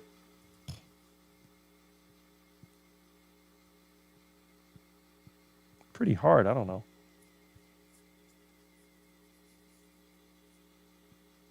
That is the dumbest thing I've ever seen. Stupid. But hey, you got to get attention if you're going to be selling, especially to people that are gullible, which tend to be the very young or the senile. Rick's favorite uncle just sent me a picture of his grill and meat stock. It looks like tomahawks on the bone. We all love Dr. Nelson. There we go. So nice of him to think of his friends across the pond. Yes. A picture of his grill and meat stock. Nice. Nice yacht. Yes. Isn't it great? So them ain't real feet. No, they're not. But technically, they use the word foot to mean a lot of things. So that is very true. I got 2 of the real ones here, but that's it. 2-foot yacht is not really that impressive. All right, so let's see here. I never stay this long, but it's raining out. Well, I'm glad you're here. See? You can pop in and pop out anytime. It's just like a duck pond. Anytime you want. Good morning, mate.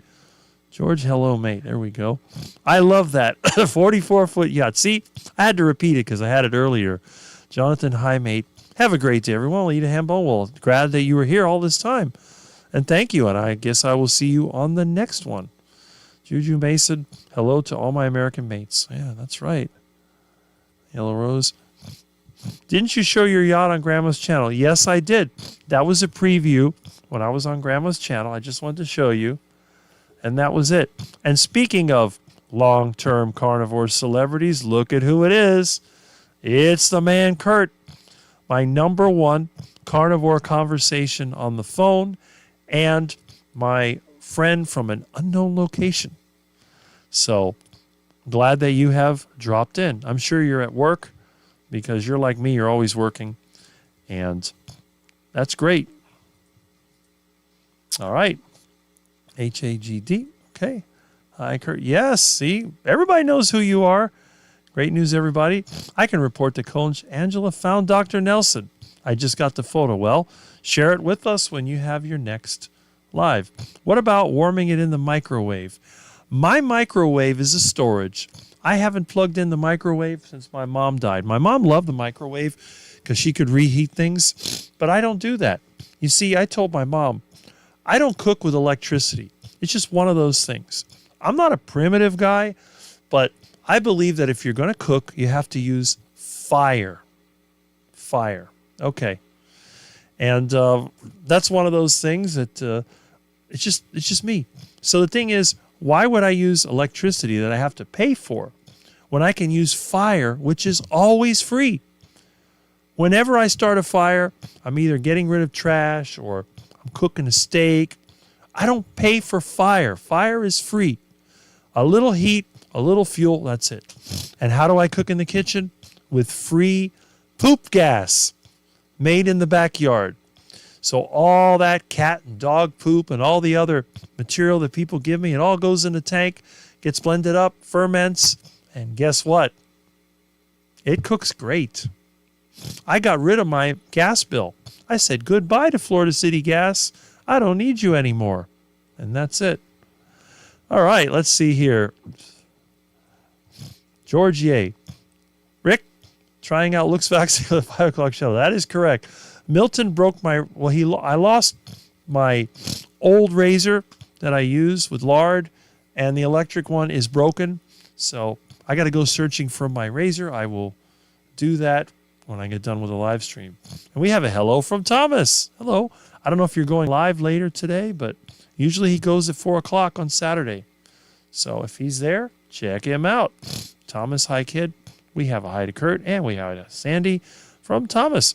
Wish that yacht was real. We go sunbathing on that yacht. Well, that's the one thing you don't want to see. A very skinny guy that looks like a 30-year-old vegan with skin so white, you'll have to put sunglasses on.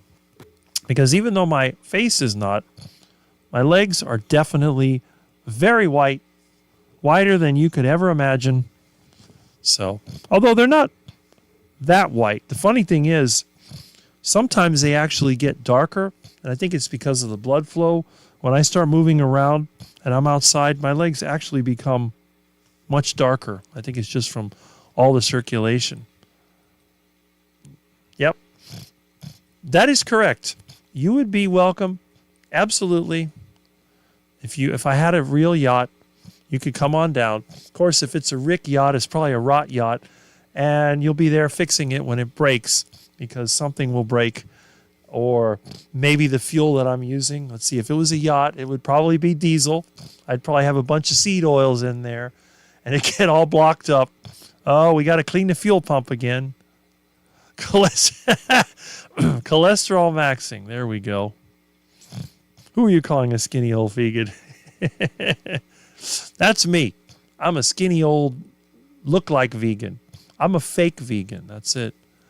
I picture Rick in a pontoon funny boat. Yeah, definitely redneck boating. The redneck Riviera. There we go. Hi, Juju. Yeah. Well, I do have my 40-foot yacht. You don't need your eyes examined. It's so funny. Okay, let's see. You have Alive at 4. Okay. Usually does. I'm doing a YouTube later. I'm announcing a Facebook musical project about Lainey's cancer journey. Grandma has made it into songs. We want to tell her story and give hope to those who are on the journey. That's great. I'll be looking forward to that. Yes, with Gian running tap. All right. So again, you have your assignment. 1 o'clock, you have Jerry. 4 o'clock, you have Thomas. And who knows who else you have. Now, in the past, we used to have Mitch that would have it at 7. But Mitch has wisely decided, let's limit this to 5 days a week. Let's take the weekend off. Because if you know Mitch, what is the advice he always gives you? Take the rest of the day off and eat meat. So on Friday, Mitch can say, take the rest of the day off, take the weekend off, and eat meat. And then Monday he comes back. Although sometimes he makes edited videos that he posts on Saturday. I haven't seen Mitch in here, so he may be making a video as I speak.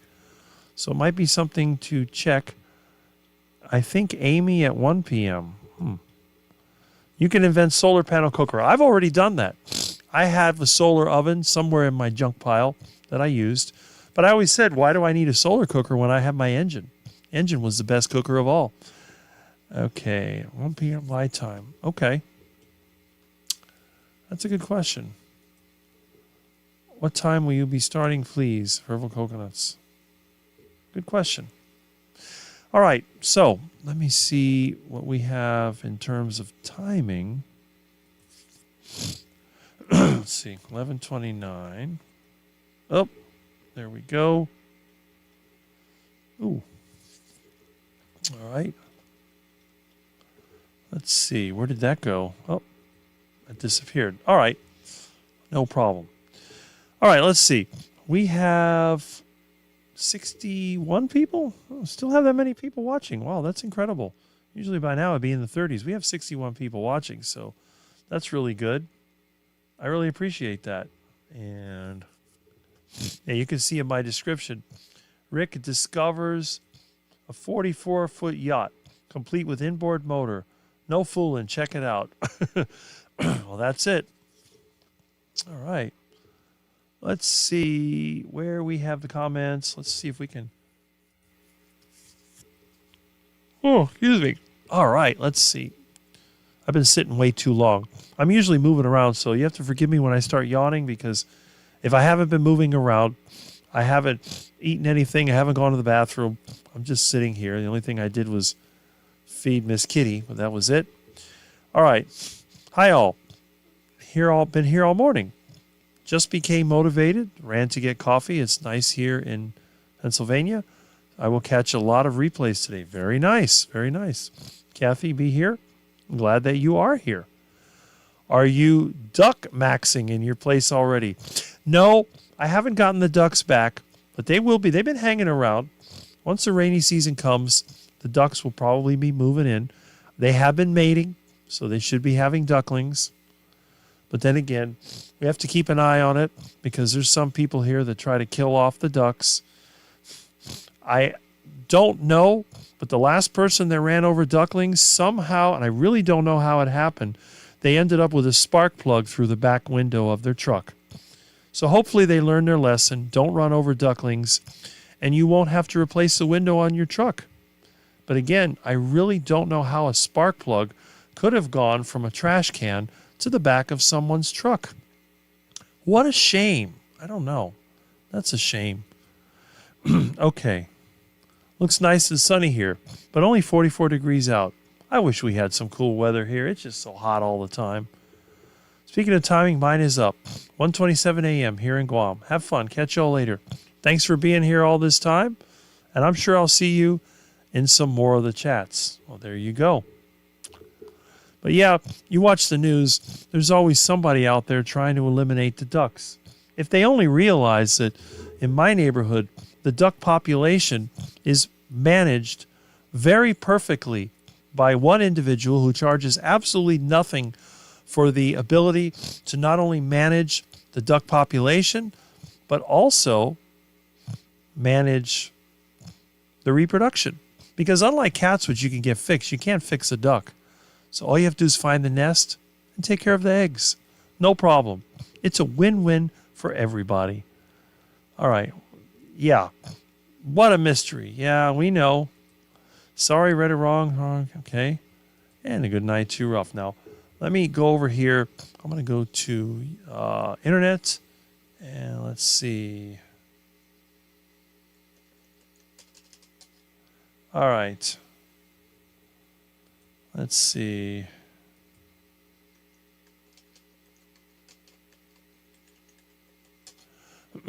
All right. Here we go.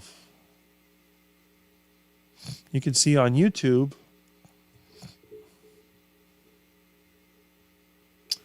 Let me show you a little something over here on YouTube.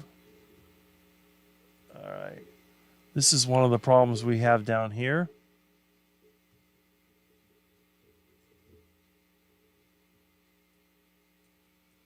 Year-old Beverly Sasberry now faces 11 felony animal cruelty charges. Action News Jack's Casey Stone asked for a police report yesterday, receiving no answers until now.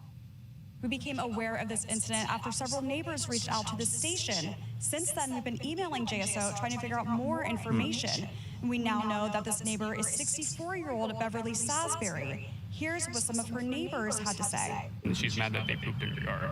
So she decided to get in her car and kill all the babies. Take a look at the footage on your screen. Here you can see a red car drive onto the curb, just barely missing a mother duck with her 2 ducklings following closely behind. Neighbors claim that the driver intentionally hit and killed at least 11 ducklings after backing up and driving forward towards the ducks 3 times in a row. They say what's shown on the video is the 3rd attempt made to kill the mother duck and the rest of the ducklings. Kyle Hutchison said he witnessed the ducks getting run over last Saturday morning. To see a truck in mainly my neighbor's yard coming into mine, driving through the bushes, and just kind of driving away, but after further inspection, there was dead ducks everywhere and ducks running away. Hutchison said afterwards the neighbor confronted him and a few others. It wasn't a good conversation. I wasn't nice. She wasn't nice. She just kept saying that just wants to kill more, pretty much. It's literally what she said a few times. I'll do it again. I'll do it again. When Hutchison went to JSO to report the incident, that was what it wasn't a crime, and I should mind my business, and that there will be more ducks next year. We'll have more details up on our website, actionnewsjax.com. For local coverage you can count on the west side, Casey Stone, Action News Jax. Oh, there we go. So you can see this happens all around the state. It happens around here too. But when it happens in my neighborhood, there is justice that comes for the people that don't respect the ducks. Now, obviously, I'm not going to put them through the duck guillotine. They wouldn't fit anyway. But around here, we have the duck rescue man who's always, every time there's ducklings in the street, I'll stop and I'll chase them off the road. If they don't want to move, a lot of times I'll scoop them up and then I'll have the mother come after me. I had one set of ducklings that kept going on Snapper Creek Drive. I ended up catching them when I was on my bike. I stuffed them all in the bag and I brought them home. And of course, once I brought them here and they realized that they get free duck food, they never went back to where they were. They hung out here and they had a great time. So realistically, to the ducks, it's pretty good around here.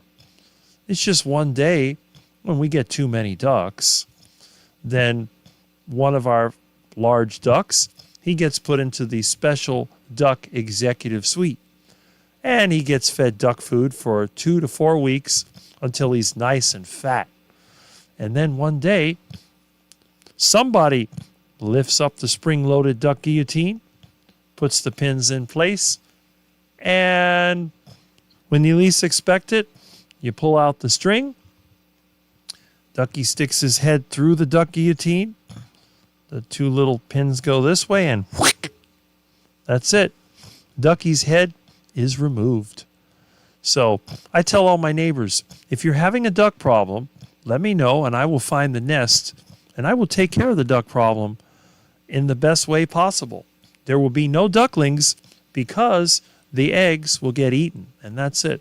And Mama Duck will keep laying more eggs in different places until she gets smart enough to say, hey, wait a minute. Every time I lay eggs in one of these yards, my nest gets taken. But over there, in that yard with all the trees, I see my friends sitting on eggs. They don't realize most of them are plastic. Maybe I'll nest over there. And that's perfect. So instead of nesting somewhere where people don't like you, you nest at Rick's place, and I can sit on what I think are eggs, and I can hatch 2 or 3 ducklings, and I can live pretty good. Although, I don't know what happened to my duck son. He was pretty big, and then he disappeared. Must have got attacked by a predator. Yeah, he did. A very tall one. Delicious duck meat. Yummy, yummy. But yeah, people around the state, they're not nice to the duckies. Did you realize the comments on the screen are covering your face? No, they do. There's only so much on the screen. Plus, I make the comments really big, so I do that on purpose. I don't use StreamYard. I'm doing it off my computer, so we're a little bit there. I've reverted back to slow cooker. Hey, it works. I'm back. Actually made breakfast, buttery scrambled eggs, bacon and sausage, the real breakfast of champions. You got that right. Not the Wheaties that turns you into Fruit Loops.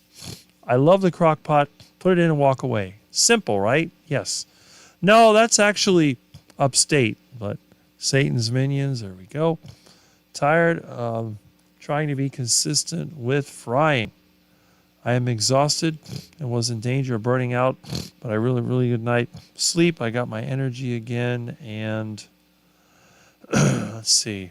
Grandma and you have given me my inspiration back. Thank you, everybody. There we go.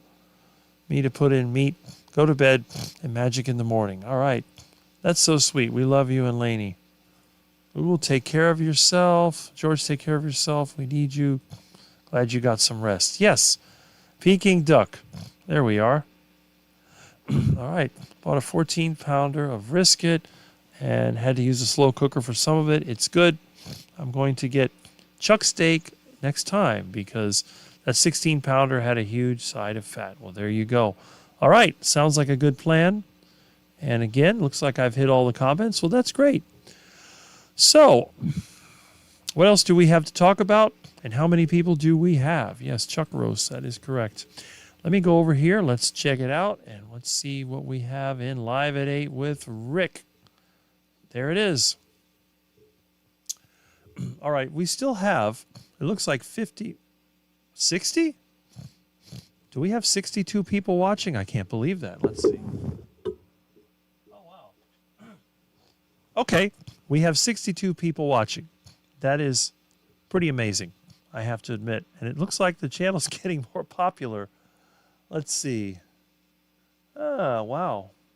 Not bad at all. Let's see.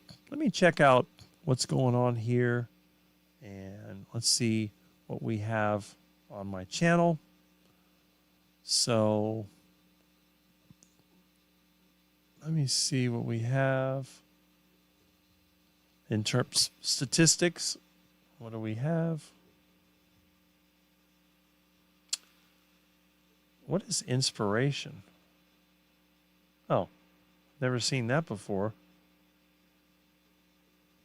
Okay. Let's see. We have 4,083 subscribers. And we are up, let's see how many. 63 in the last 28 days. So we get about 2 a day. That's been pretty good. Pretty good. And I don't get a lot of views on my videos, but definitely. Okay. Well, that's interesting.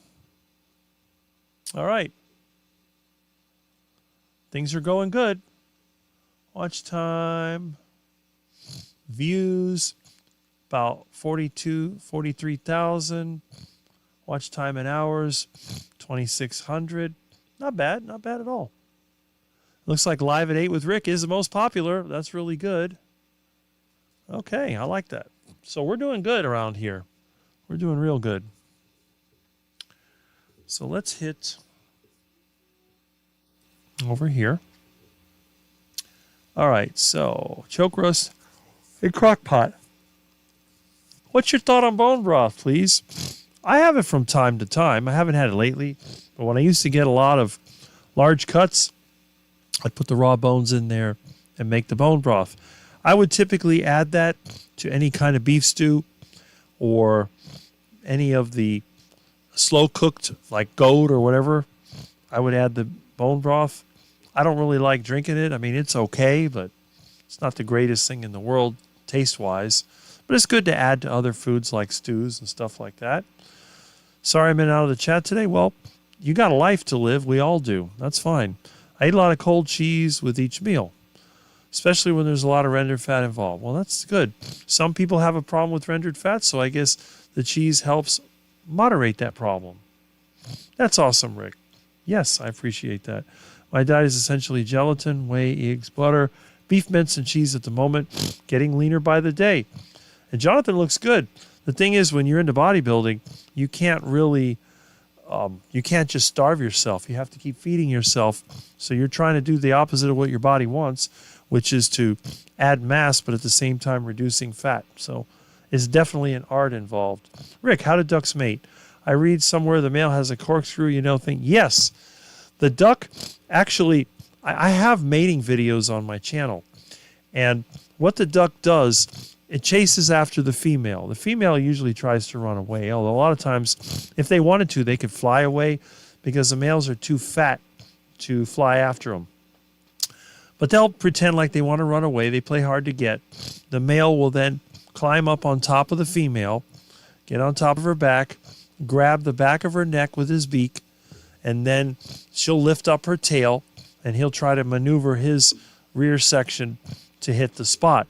And because ducks are waterfowl, unlike other birds, the male duck actually has a penis. And what it does, it's coiled up inside, and it has a muscle.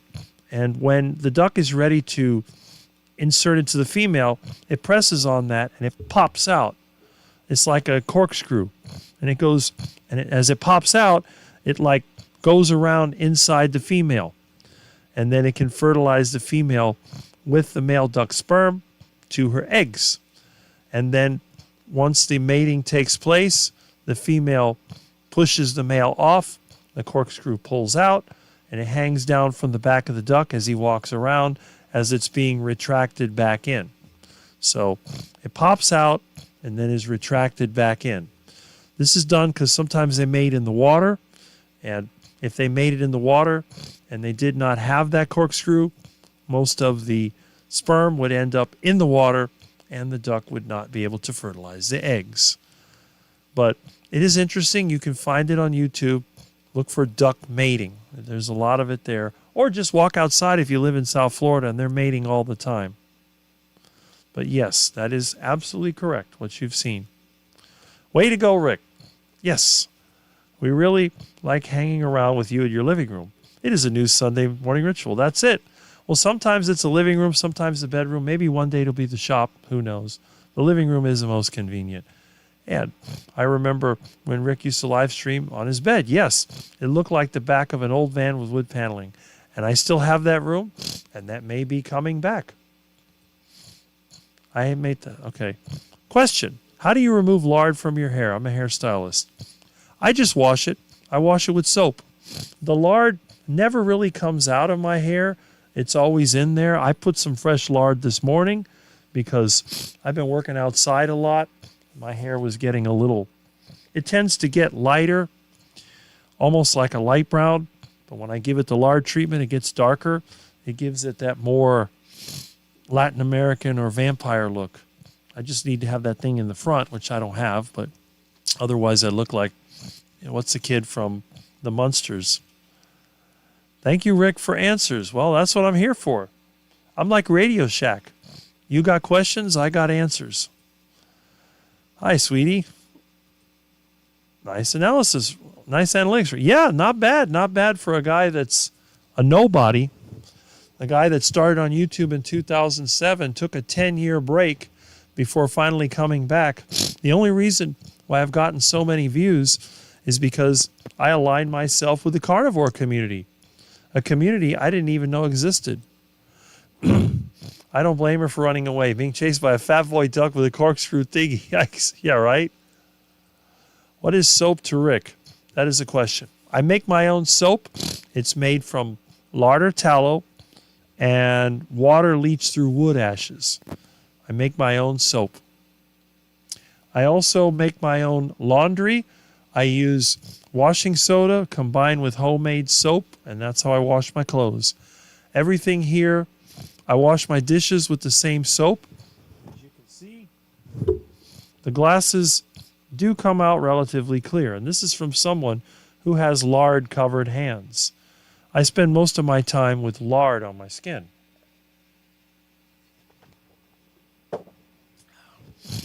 And unlike a lot of the carnivore influencers that have personalized mugs, I don't do that because I only use glasses. I don't drink out of ceramic, and I don't use anything.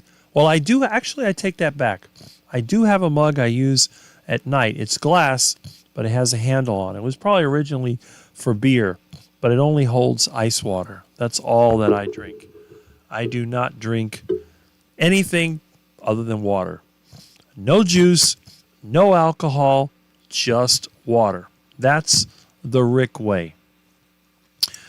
Okay, so looks like the comments have sort of settled down, which is a good thing and a bad thing in some ways.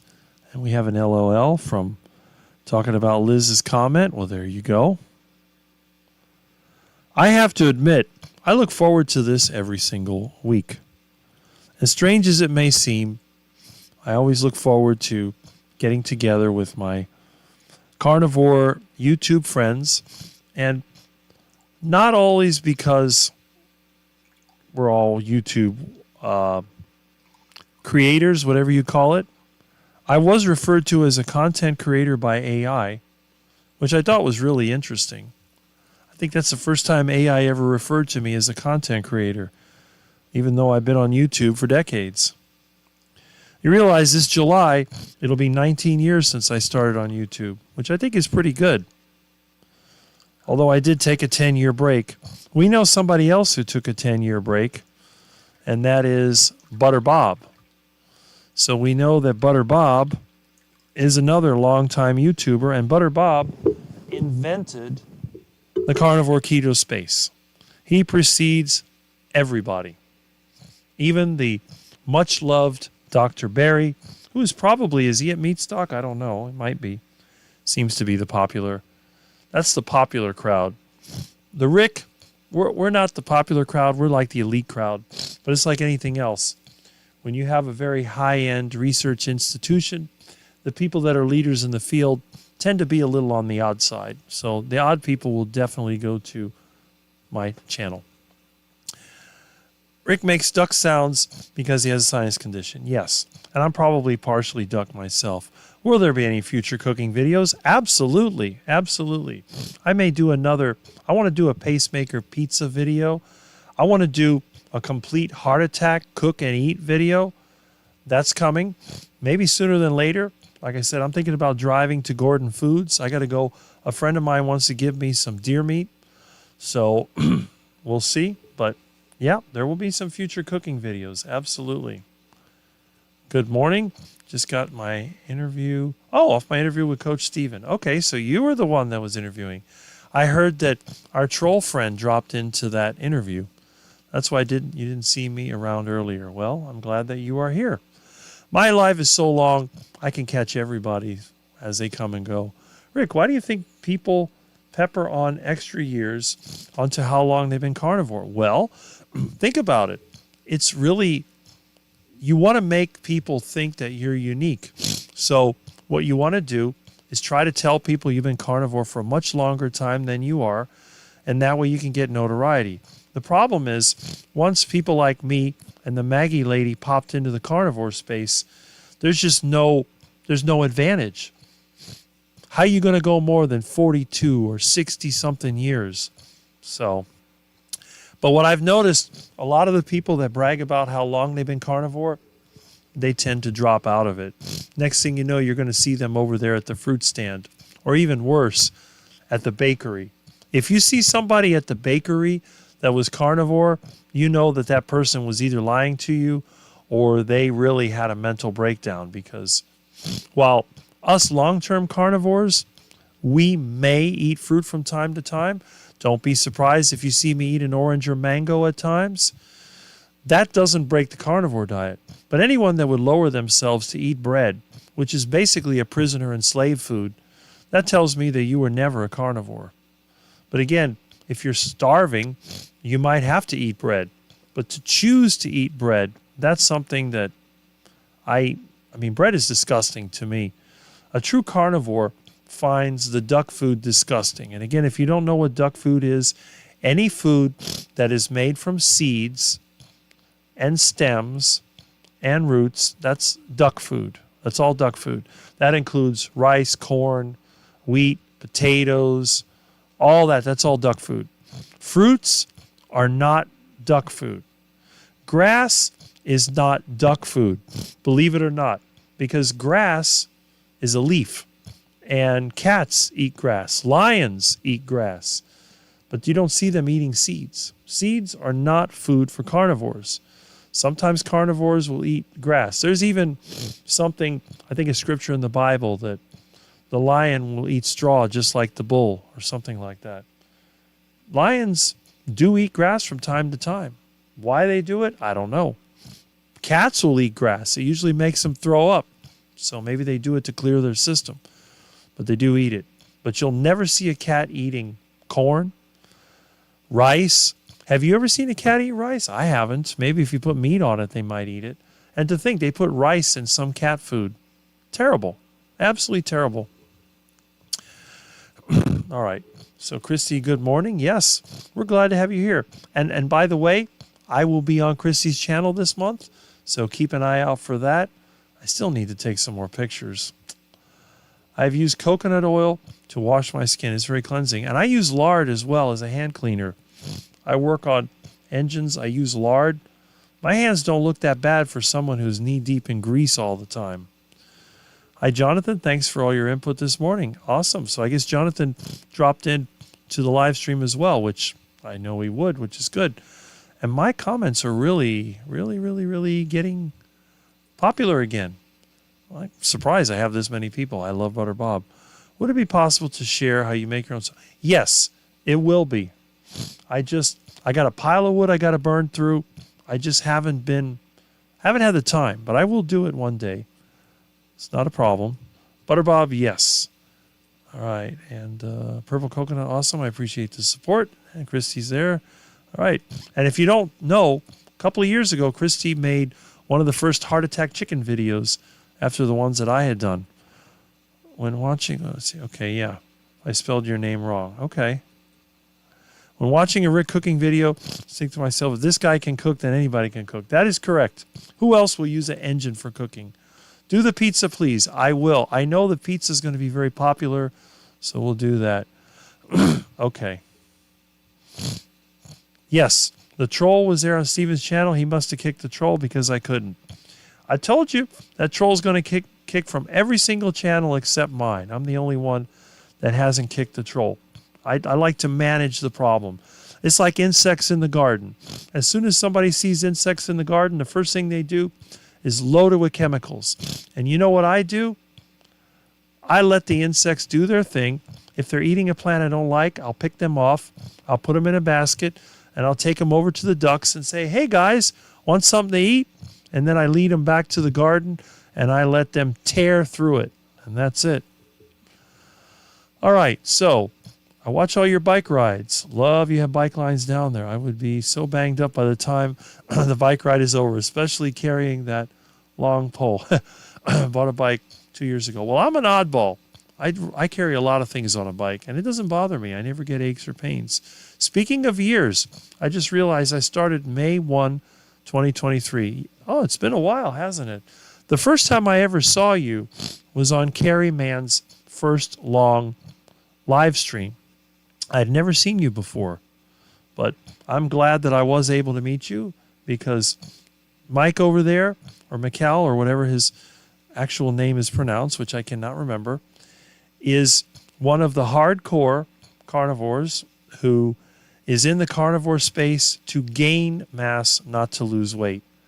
And again, I could never imagine him cheating on the carnivore diet because like me and like several of us, it's part of your life. It's just something that you do because it works for you. You don't want to do anything else. I don't. If I'm eating fruit or fermented vegetables, it's because I can't get the meat that I want. So it's not by choice. I'm forced into it. I don't stress over my name. There are too many ways to spell it. There you go. Good thing there's only one way to spell Rick. And never talk about the years I've been carnivore. I don't like attention. Well, there you go. Not everybody wants to. I will never quit carnivore because I do not want to ever go back to, I'm wasting money on so much toilet paper. Hey, if you're like me, you never buy toilet paper. I just started after you in June 2023. See? I know you've been there a while. We have a hello from A Mason to Jiffy. Kathy and Rick never drinks water. That's the other thing. You notice that I never drink water on my bike rides. I rode my bike for 2 hours, more than 2 hours. You can see I went to Granger, went to my friend's place, and I never drank any water whatsoever. Now, sometimes on a long ride on a hot day, like if I went to the store, I'd find the water fountain. In fact, the last time I went to Home Depot, well, not Home Depot, where did I go? Oh, I went to Bass Pro Shops. Remember that time I went to Bass Pro Shops? I did drink water when I was at Bass Pro Shops, but I never drink water on the bike. I drink water when I get off the bike. My students asked me how long carnivore. I said the rest of my life. They looked amazed. There you go. See? Be a smart aleck like me. I'm carnivore. That's why I look like this. There's only one way to spell Jonathan, which is vastly more common also in the Bible. Wasn't David like a good friend of Jonathan? I mean, a really good friend? Or should I say really, really good friend? Maybe a little too good of a friend. All right. Okay, so let's see. Cats eat corned beef. Well, okay. They like the beef. There is no corn and corned beef. I need a pic of Rick for a live. Yes, I got to do that. I got to set up a camera. Problem is, every time I try to take a picture of myself, the lens shatters. So we got to work on that. I started February 2nd, 2020, after working in a vegan health shop for 2 months. At that point, the evidence was clear. There you go. See? I'm a carnivore since December 1, 1993. But I started eating this way 3 years ago. Well, there you go. See, that's one way of thinking of it. Once you recognize your true nature, you're never going to go back. I have an 18-year-old daughter who has awful food preferences. A lot of it comes down to what people have been told to eat, which is not good. All right. Have a great weekend. I finally got to carnivore on September 11th. 18 months coming through low carb. Awesome. All right. Let's see what else we got here. Juliet, good morning. 20-year-old, sadly. There we go. Okay. Hey there, hope you're doing good. Yesterday I told her, again about her demand grocery money. I'm telling her to eat what I eat more often now. Had enough. I usually had to transfer $10 to $15 per day. Huh. Wow. For her lunches. Just for lunch. $10 to $15 feeds me for the entire day. All 3 meals. Polish Mike is too sensible and reaping the rewards. Yes, that is correct. That's why he's not popular in any of the carnivore streamer spaces. Because nobody wants simple. They want complicated. They want trendy. And you're not going to get that with this man right here. Well, I wish you'd make more videos. I used to like your workout videos. Seems I haven't seen you in a bit. CB Allswell. He's probably been busy. Maybe he's been going to the thrift store a lot. And let's see. My 20-year-old lives with us still. He eats what's here. Or he has to buy it himself since he's working. But my husband eats pretty much standard diet. So he has access to that. David was probably a bit fruity. Yeah, I wonder about that. That scripture is quite interesting. One of my friends had quoted that to me many times, which I thought was interesting. But, I don't see anything wrong with it. I mean, that's what they want to do. Let them do it. I don't care. Cat eating rice. Yeah, right? But they actually advertise they have a food where they put rice in it. Can you imagine for cats? I would never feed rice to Milton. Milton's a cat. He needs meat. I'd rather feed him dumpster meat than rice. My 17-year-old eats like me and is doing great. See? The evidence is just having to speak for itself. It is frustrating. Yeah, I've been busy at work. See? Stepped away from YouTube for a minute. I figured that. I've been drawn in about 6,000 drawings. Have thousands of photos of my clients. Only a handful, actually, of me. And elusive on my own mobile device. Yep, I know what you mean. I hear you. Good to see you today. Hey there. 10,000 drawings, I estimate. Well, there you go. My son is awake. Oh, boy. Makes him happy. Now he's carnivore. Nice.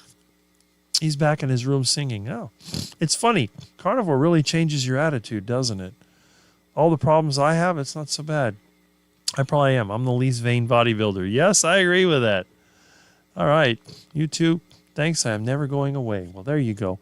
Whether you're here or not on a regular basis is fine because there's a lot of people in the background. There's got to be at least half of them that don't comment. Maybe you're just getting up the courage to comment, or maybe you're just kind of busy, which is fine. Hearing your own voice is weird.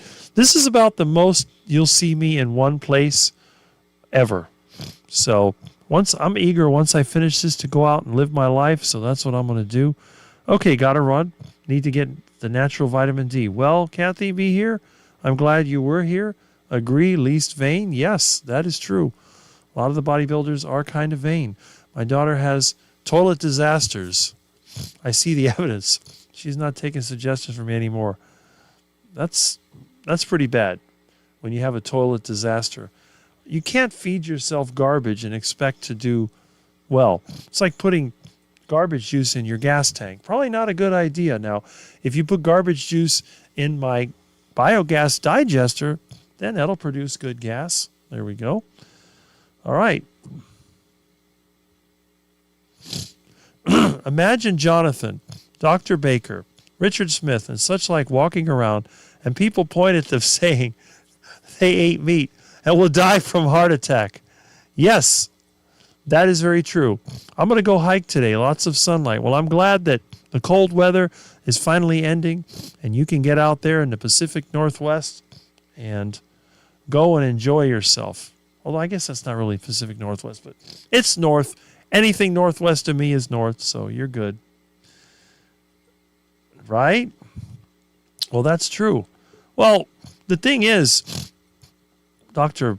Jonathan, Dr. Baker, and Richard Smith, they eat meat. They're not going to be pointing to me because they're going to go, well, what about that skinny vegan guy over there, that 30-year-old vegan? He looks pretty good. He's skinny. He's not going to have a heart attack. Well, you're talking about Rick, the inventor of the heart attack diet. The very first person that you'll see on YouTube that ever talked about getting a heart attack as a form of protest. Someone said recently, my Pepsi Max would probably make me diabetic. That's a good one. That is a good one. With all the muscle that you have, Jonathan, you're not going to get diabetic even if you ate fruit. It's cloudy here in Southern California. Hopefully it will burn off so I can get some sun. Well, there you go. I'm sure it will. Or maybe you'll get some rain, which you could definitely benefit from over there. Well, anyway, let me go back to the chat. We're getting to the point where we're going to have to start wrapping this up. Jerry is having a live. We don't want to miss her live. I don't like to step on the... Yep. My phone has been running, and it's now in low power mode. This thing is a joke. The batteries they have. I hate iPhone. Stupid thing. You can't even change the battery. You got to take it apart. They make it so difficult to get your files out of it. It's a wonder, an absolute wonder, that anyone would want to buy an iPhone. I always have iPhones because everybody upgrades them. So for the garbage man like me, iPhone is the one I normally use. But for most people, they're doing the Android thing. And let's see, we have a comment over here from our friend CV Carmack. Rick, I have went to the thrift store. I found a few treasures. I found a set of 6 Noritake Nippon cups and saucers, and pattern was discontinued in 1912 for $2 a piece.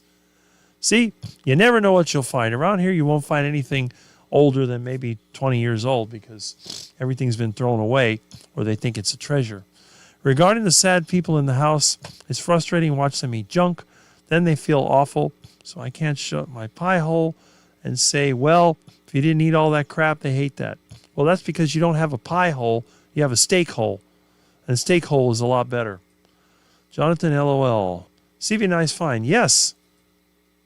Of course they don't like that. Nobody wants to be told that they're a bunch of quackers, real ducks, waddling around, bloop, bloop, bloop, bloop, bloop, and that's it.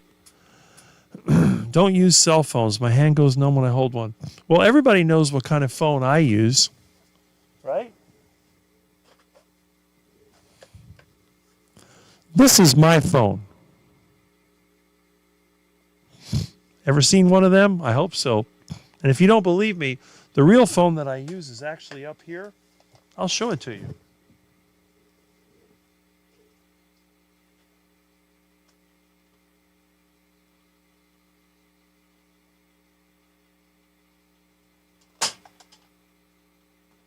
Can't reach this camera far enough.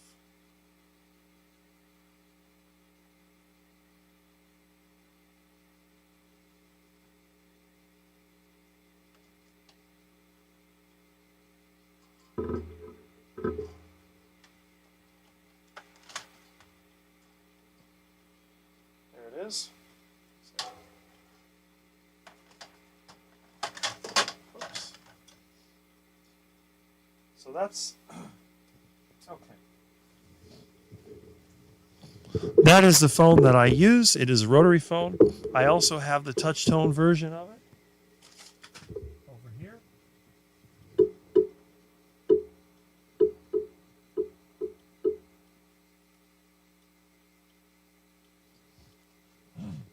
All right. There we are. So as you can see, I use a cell phone as basically a camera. I don't have cell phone service. Now, do I use cordless phones? Yes. I get these from cleanouts. This one came out of an office cleanout. I got a whole set of these. And you can see that there it is. The time is off, of course. I keep setting it. It keeps going back to the wrong time. But who cares? I don't worry about that. But whenever I call somebody, I only answer on this phone. When I call somebody, I use these. So I will actually dial the number.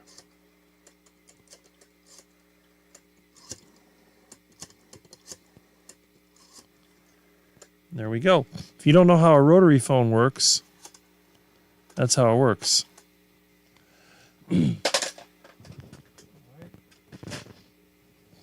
I don't use the phone numbers. I remember the numbers. That's why when somebody calls in, if I don't recognize a number, I usually won't mess with it. But, you know, you do what you can. Okay. Oh, wow. It's picking up again. Let's see. Yeah. Steak hole. Yes. That's what it is. It's not a pie hole. It's a steak hole. I found a signed copy of Game of Thrones book last night for $1. It is sold between $130 and $200. Well, there you go. People get rid of stuff.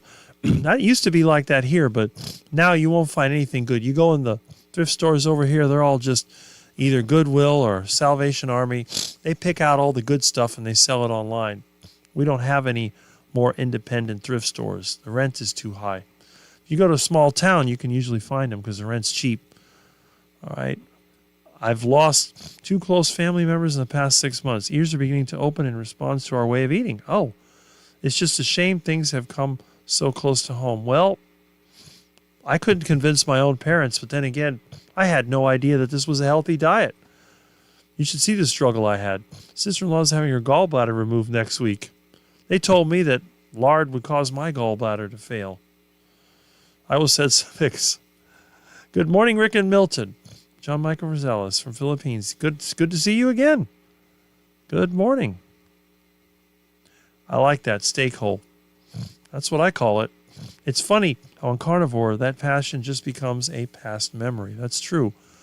I like having good digestion too much. There you go. I don't have digestive issues either, right?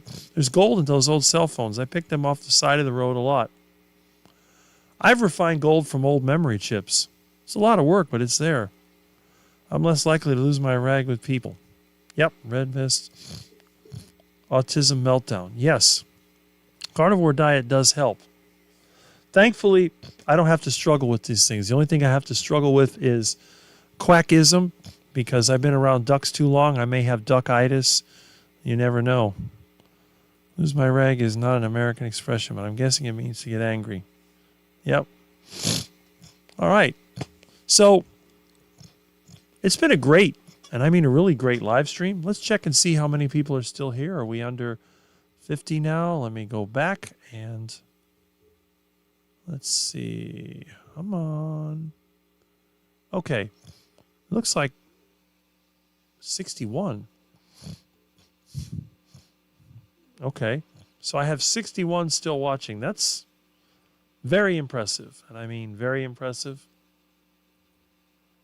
Let's see. Okay, that's as far back as that goes. We talked about the light bulb. I talked about that so-called simple truck that'll never come out. And then showed the news story where they're running over ducklings. Okay, so we'll close that out. And let's see how our chat is doing. It's doing pretty good. All right. There we are. It's still going. And we have... Okay, we're down to 51. All right. Let me go back to the comments. Let's start wrapping this up so I can hand this off to our next live streamer. So...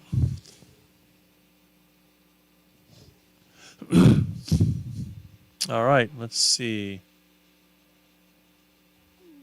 Okay. I need a signed copy of the Iguana Digest and Quacks Daily by Rick Rodriguez. Well, when it comes up, you will get it. I can guarantee that. Yeah, to intensely lose patience to the point of an altercation of some time. That's what the expression means. How do you harvest gold from memory chips to modern ones have gold? Well, the gold in the chips is actually very small.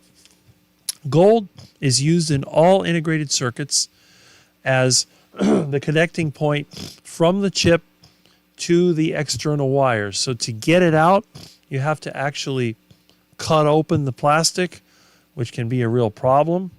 But normally what I do is just burn it. You can actually burn it with an electric arc, and then you're going to burn off the plastic, the hydrocarbons and all that.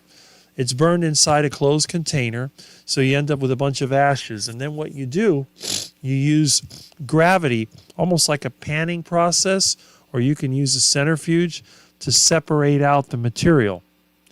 Once you do that, you're going to have a mixture of gold, copper, and other metals, and then you have to use electrolysis to pull it out. So you have to make specific acids like nitric acid, sulfuric acid, and there's also, what is it called, hydrofluoric acid, which is, you can't buy it, you have to make it, and it's really dangerous.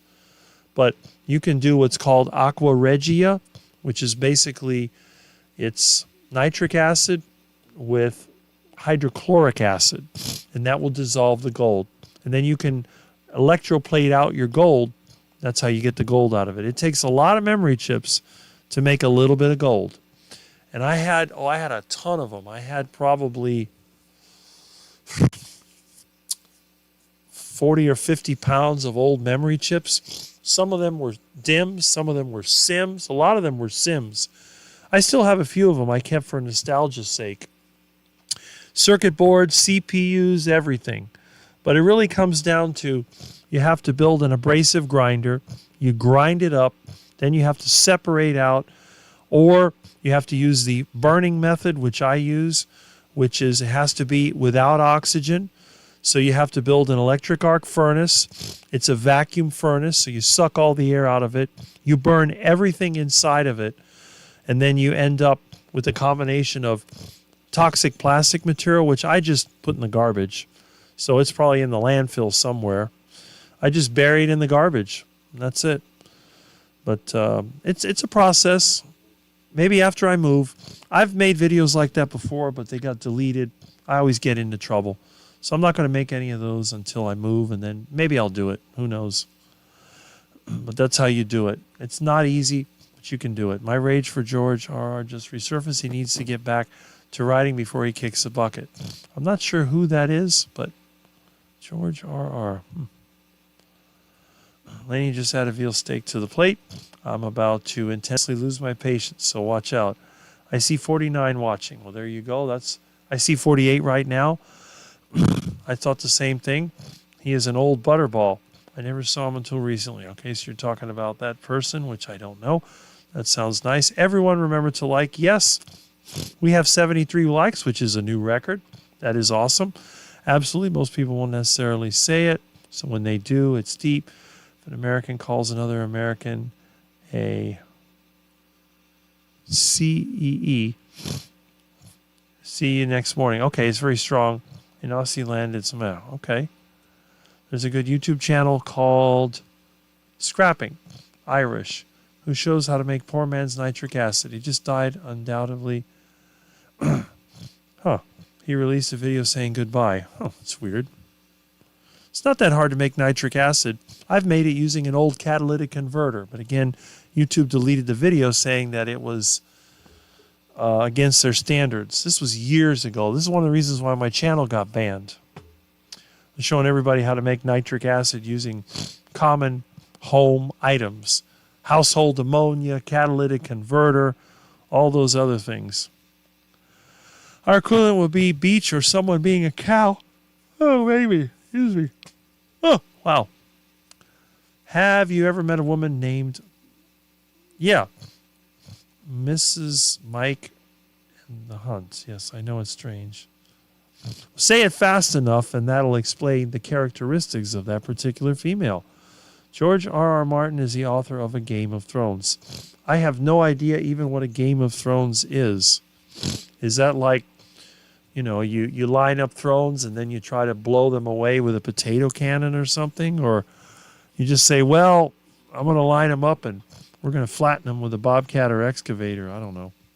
Or who can throw the throne the fastest, furthest? MV Mats 369 says, hi, Rick. Well, hello. Glad that you are here. Okay, so our subscribers are going down. It looks like it went up again, which is kind of interesting, but it is already, 12:16 more or less? So it's afternoon, so we're going to start wrapping this up. And again, we covered a lot of different subjects. I have seen those jokes so many times, it's not even worth it.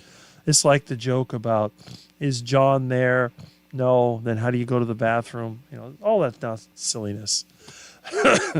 In fact, I think they even put that on, The Simpsons. He calls up the Mo at the tavern and ask for different names, and then they all laugh. They think it's pretty funny. And Chrissy says, bye all. See you somewhere around YouTube, I'm sure. Yes, we tend to hang out in the same places. We're all just a bunch of quacks. We all go to the same ponds. Used to take the toll road, work years later, and the booth worker name tag said K Hunt. Right? Well, there you go. There's also a Hunt Brothers, I think, that was rigging the silver market way back in the 80s, I guess it was. I just remember that name. And there's a JB Hunt trucking company. So there's a few of them out there. When I use the word hunt, it usually refers to me looking for dinner. So that's actually pretty basic. What have I got here? I got something on my ear. Oh. Looks like I got, I don't know what that is. Probably some type of, maybe a piece of concrete from the last job. I don't know. There's always something there. You're bad. Yes, you are. I'm going to nickname my next girlfriend affectionately. Well, there you go. If your girlfriend's name is Mike, though, you might want to rethink your choice in women. But then again, if he or she is blonde everywhere, that's a big plus. So you'll be fine. You're Inger. Everyone have a fantastic day and the rest of your weekend. Eat meat. Thank you, Brian. Looks like you've been here the whole time. That's pretty awesome. Laughing out loud here. Well, there you go. See, we like to have fun. We can probably pull the wool over somebody's eyes. And Jerry Voigtish, thanks for another excellent live stream. Rick, everyone have a nice weekend. Well, thank you for being here. And again, it's nice to see a lot of the regulars like you, some new people that have just joined, which is even better. And some of the regulars we normally have, I didn't see. But maybe you were listening in the background, and you know who you are. And if you don't know who you are, well, then you're not listening. All right. So I like that advice. Everyone have a nice weekend. I appreciate that. Now, let's just double check. Looks like I have 51 people watching right now. Then it goes up and down. So let's see what else we have. There we go. All right. Where did that go? Huh. It's here somewhere. Oh. All right. No big deal. Let's see. I don't know where that went. Anyway, let's check out the comments before we end the live stream so I can go and do stuff today. Do you like hot rods? I'm not really into them, but my friend Al, he's got a hot rod. He's got a couple of them. They're from the 30s. It's he's got that Roadster. One is a real tea bucket, and the other one is fiberglass. But I think that's more of a baby boomer thing. I tend to like the newer 1950s or 60s cars. So that's it. Yellow Rose says, have an amazing weekend. First time joining you. Well, hopefully it won't be the last. Hope you enjoyed the time that you were here. And you were here quite a while. Thanks, Rick. It's been fun. Take care. Bye, everyone. Well, bye-bye. Like 30th Street Roadsters, what I need to do, the next time my friend gets his car out, I'm going to take a video of that. Again, I'm not a big fan of them. They seem like a death trap if you ever get hit. When I'm driving on the street, I like to have a big vehicle, large truck or van. But they are interesting and they get a lot of attention. Our female attorney talking to the bailiff about her first name, which was Michael. He asks if it feels strange. Only when they use diminutive like, hey, Mike. Thanks, Yellow Rose. Yes. Diminutive is lawyer speak. Yes, it is. I like some of the resto mods. You know, the resto mods are interesting, but what I hate is when they downgrade the look of the car. They put in ugly modern seats. They put cheap plastic or they paint over the original bumpers or chrome. I think that's a downgrade and it's ugly. What I do like are some of the repowers. I've seen where they take an original car, they fix it up to look just like original, including the chrome, including the original details. They take out the original tired engine, like on the Chargers, somebody did a Hellcat swap in a 68 Charger. They didn't downgrade the exterior, but they restored it. The interior was original. The thing looked amazing. The only thing they did change the dashboard to some extent because they added a digital display. I think they took the radio out, but it was a tasteful job. What I don't like is when you change the look of the car. I think that looks like crap. The absolute worst are what I consider the 80s sort of hot rod things where they put on, they have the original engine, but they put the big cam in it and they put different valve covers and they change the look of the car. They change the interior. They try to make it look more modern. I think that ruins the car. I like having the car. If you're going to repower it, do a full repower with new technology, but keep the car looking original. The other ones that I do like are the reproductions. And the reproductions, they're okay. If you want to go with the cheaper plastic bumper, that's fine because those are usually fiberglass reproductions. Some of those are actually pretty nice. And again, you're not ruining an older car. You're letting the old car inspire you to make a newer one. I do like those complete reproductions. Now, I saw somebody make a reproduction that looked like original. That was pretty incredible. But it all depends on taste. And don't do black, white, and gray if you do an old car. That ruins the purpose of it. Old cars are supposed to be chrome and colorful. That's really important. But anyway, okay. Adios. Enjoy the day. From Patty Erickson. Well, I'm glad you were here. The repowers are awesome. Saw a 73 Roadrunner with a modern 5.7 Hemi with a car manifold. Those, they really look, I like them. I saw one at a car show. I was impressed. The ones I don't like are the ones where they try to change the look of the car. But the ones where they do the repower. The one repower I saw, which I thought was pretty amazing, even though the modern engines are fuel injected, this guy actually created, I don't know what he did. I don't know if he cut an original one. He got one of the, what is that air filter? I forget. Not the air grabber, but he had like something similar. It was like the air grabber, but he had built it around the top of the engine.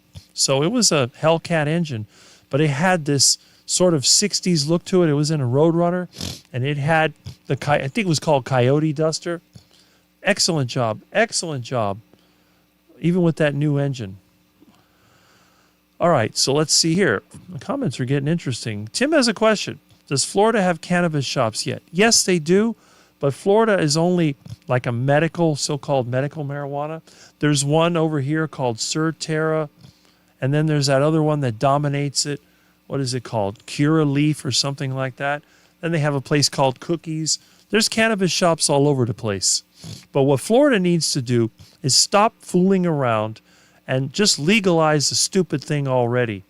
What they need to do is allow people to grow their own cannabis legally. I know people that do it illegally. Grow your own cannabis legally, open up the market, and stop always bending over backwards for your friends like Curaleaf that control the market. They're all kind of connected. You know how these government people are. They take advantage of money. I'm not a fan of cannabis myself. I don't like it. However, I have grown it as a curiosity. I do admit to when I was younger, making cannabis extracts and putting it in different foods just so I can laugh at people the way they act, including my teacher in junior high who went from being the worst to one of the nicest.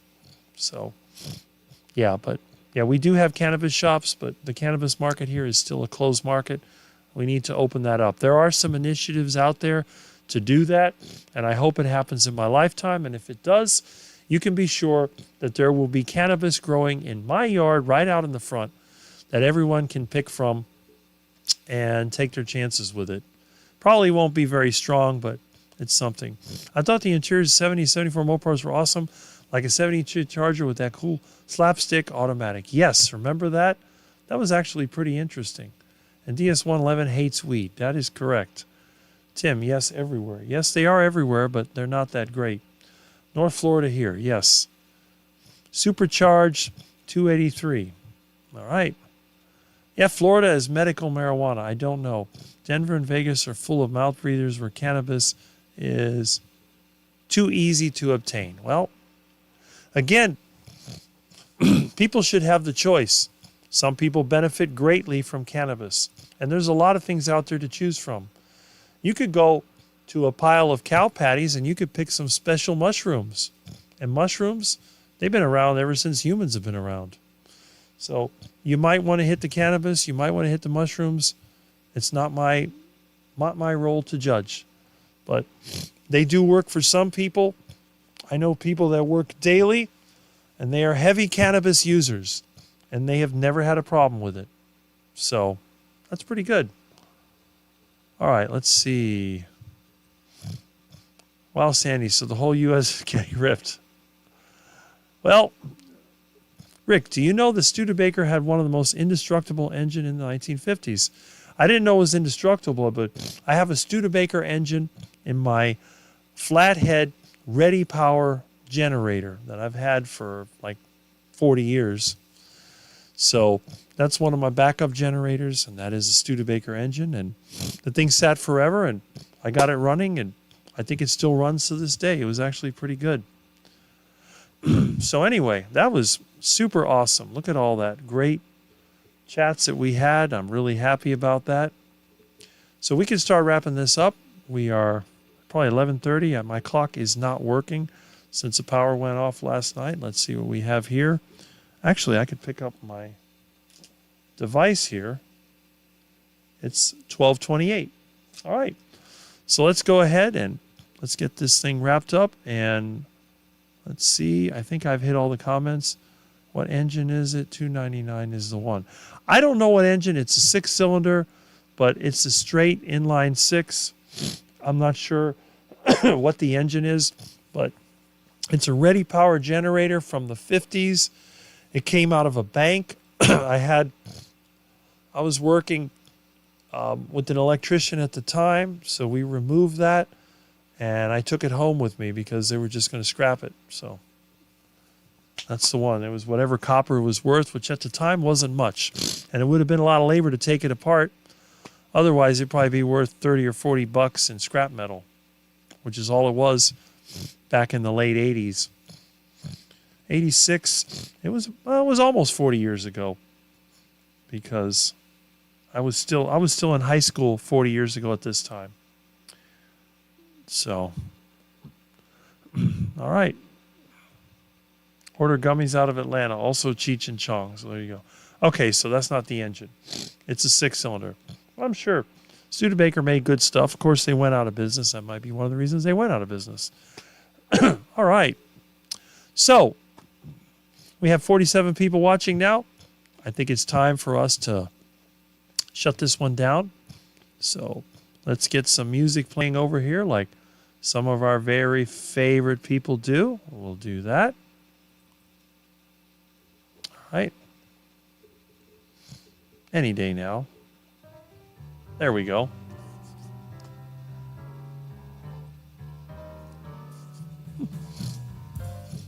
All right.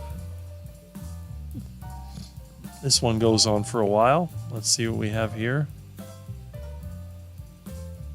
All right. Good. Let's hit the rest of the chat and we'll shut this down, and that's it. Bye. Have a lovely weekend. Well, thank you, Yellow Rose. Thank you for being here, and I hope I'll see you next week. Thanks, Rick. Bye, all. There we go. And goodbye. Be safe from Brian Dish. Thanks, Rick. Bye, all. Thanks for helping me prep through breakfast. I'm going to go check out Jerry's interview she has going on. She has an interview now? I thought hers started at 1. Okay. Ah. Scott Arbor. I don't think I've ever seen your name before. Well, I'm glad you were listening, and goodbye. Glad that you are here, or we're here. Let's see. We're down to 44. The number is going down. And I got to get on my phone and call some of these phone numbers that I got when I was waiting. All right.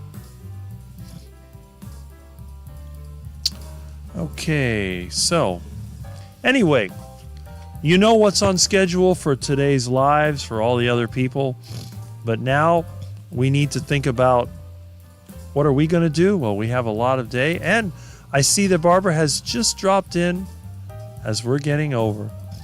Yes, over already. I just lit a cigar. Well, enjoy your cigar. I won't be there to keep you company, but you have plenty of other people online right now. And Jerry, she goes online at 1, but I think you said she's going online now, so you might want to check that out.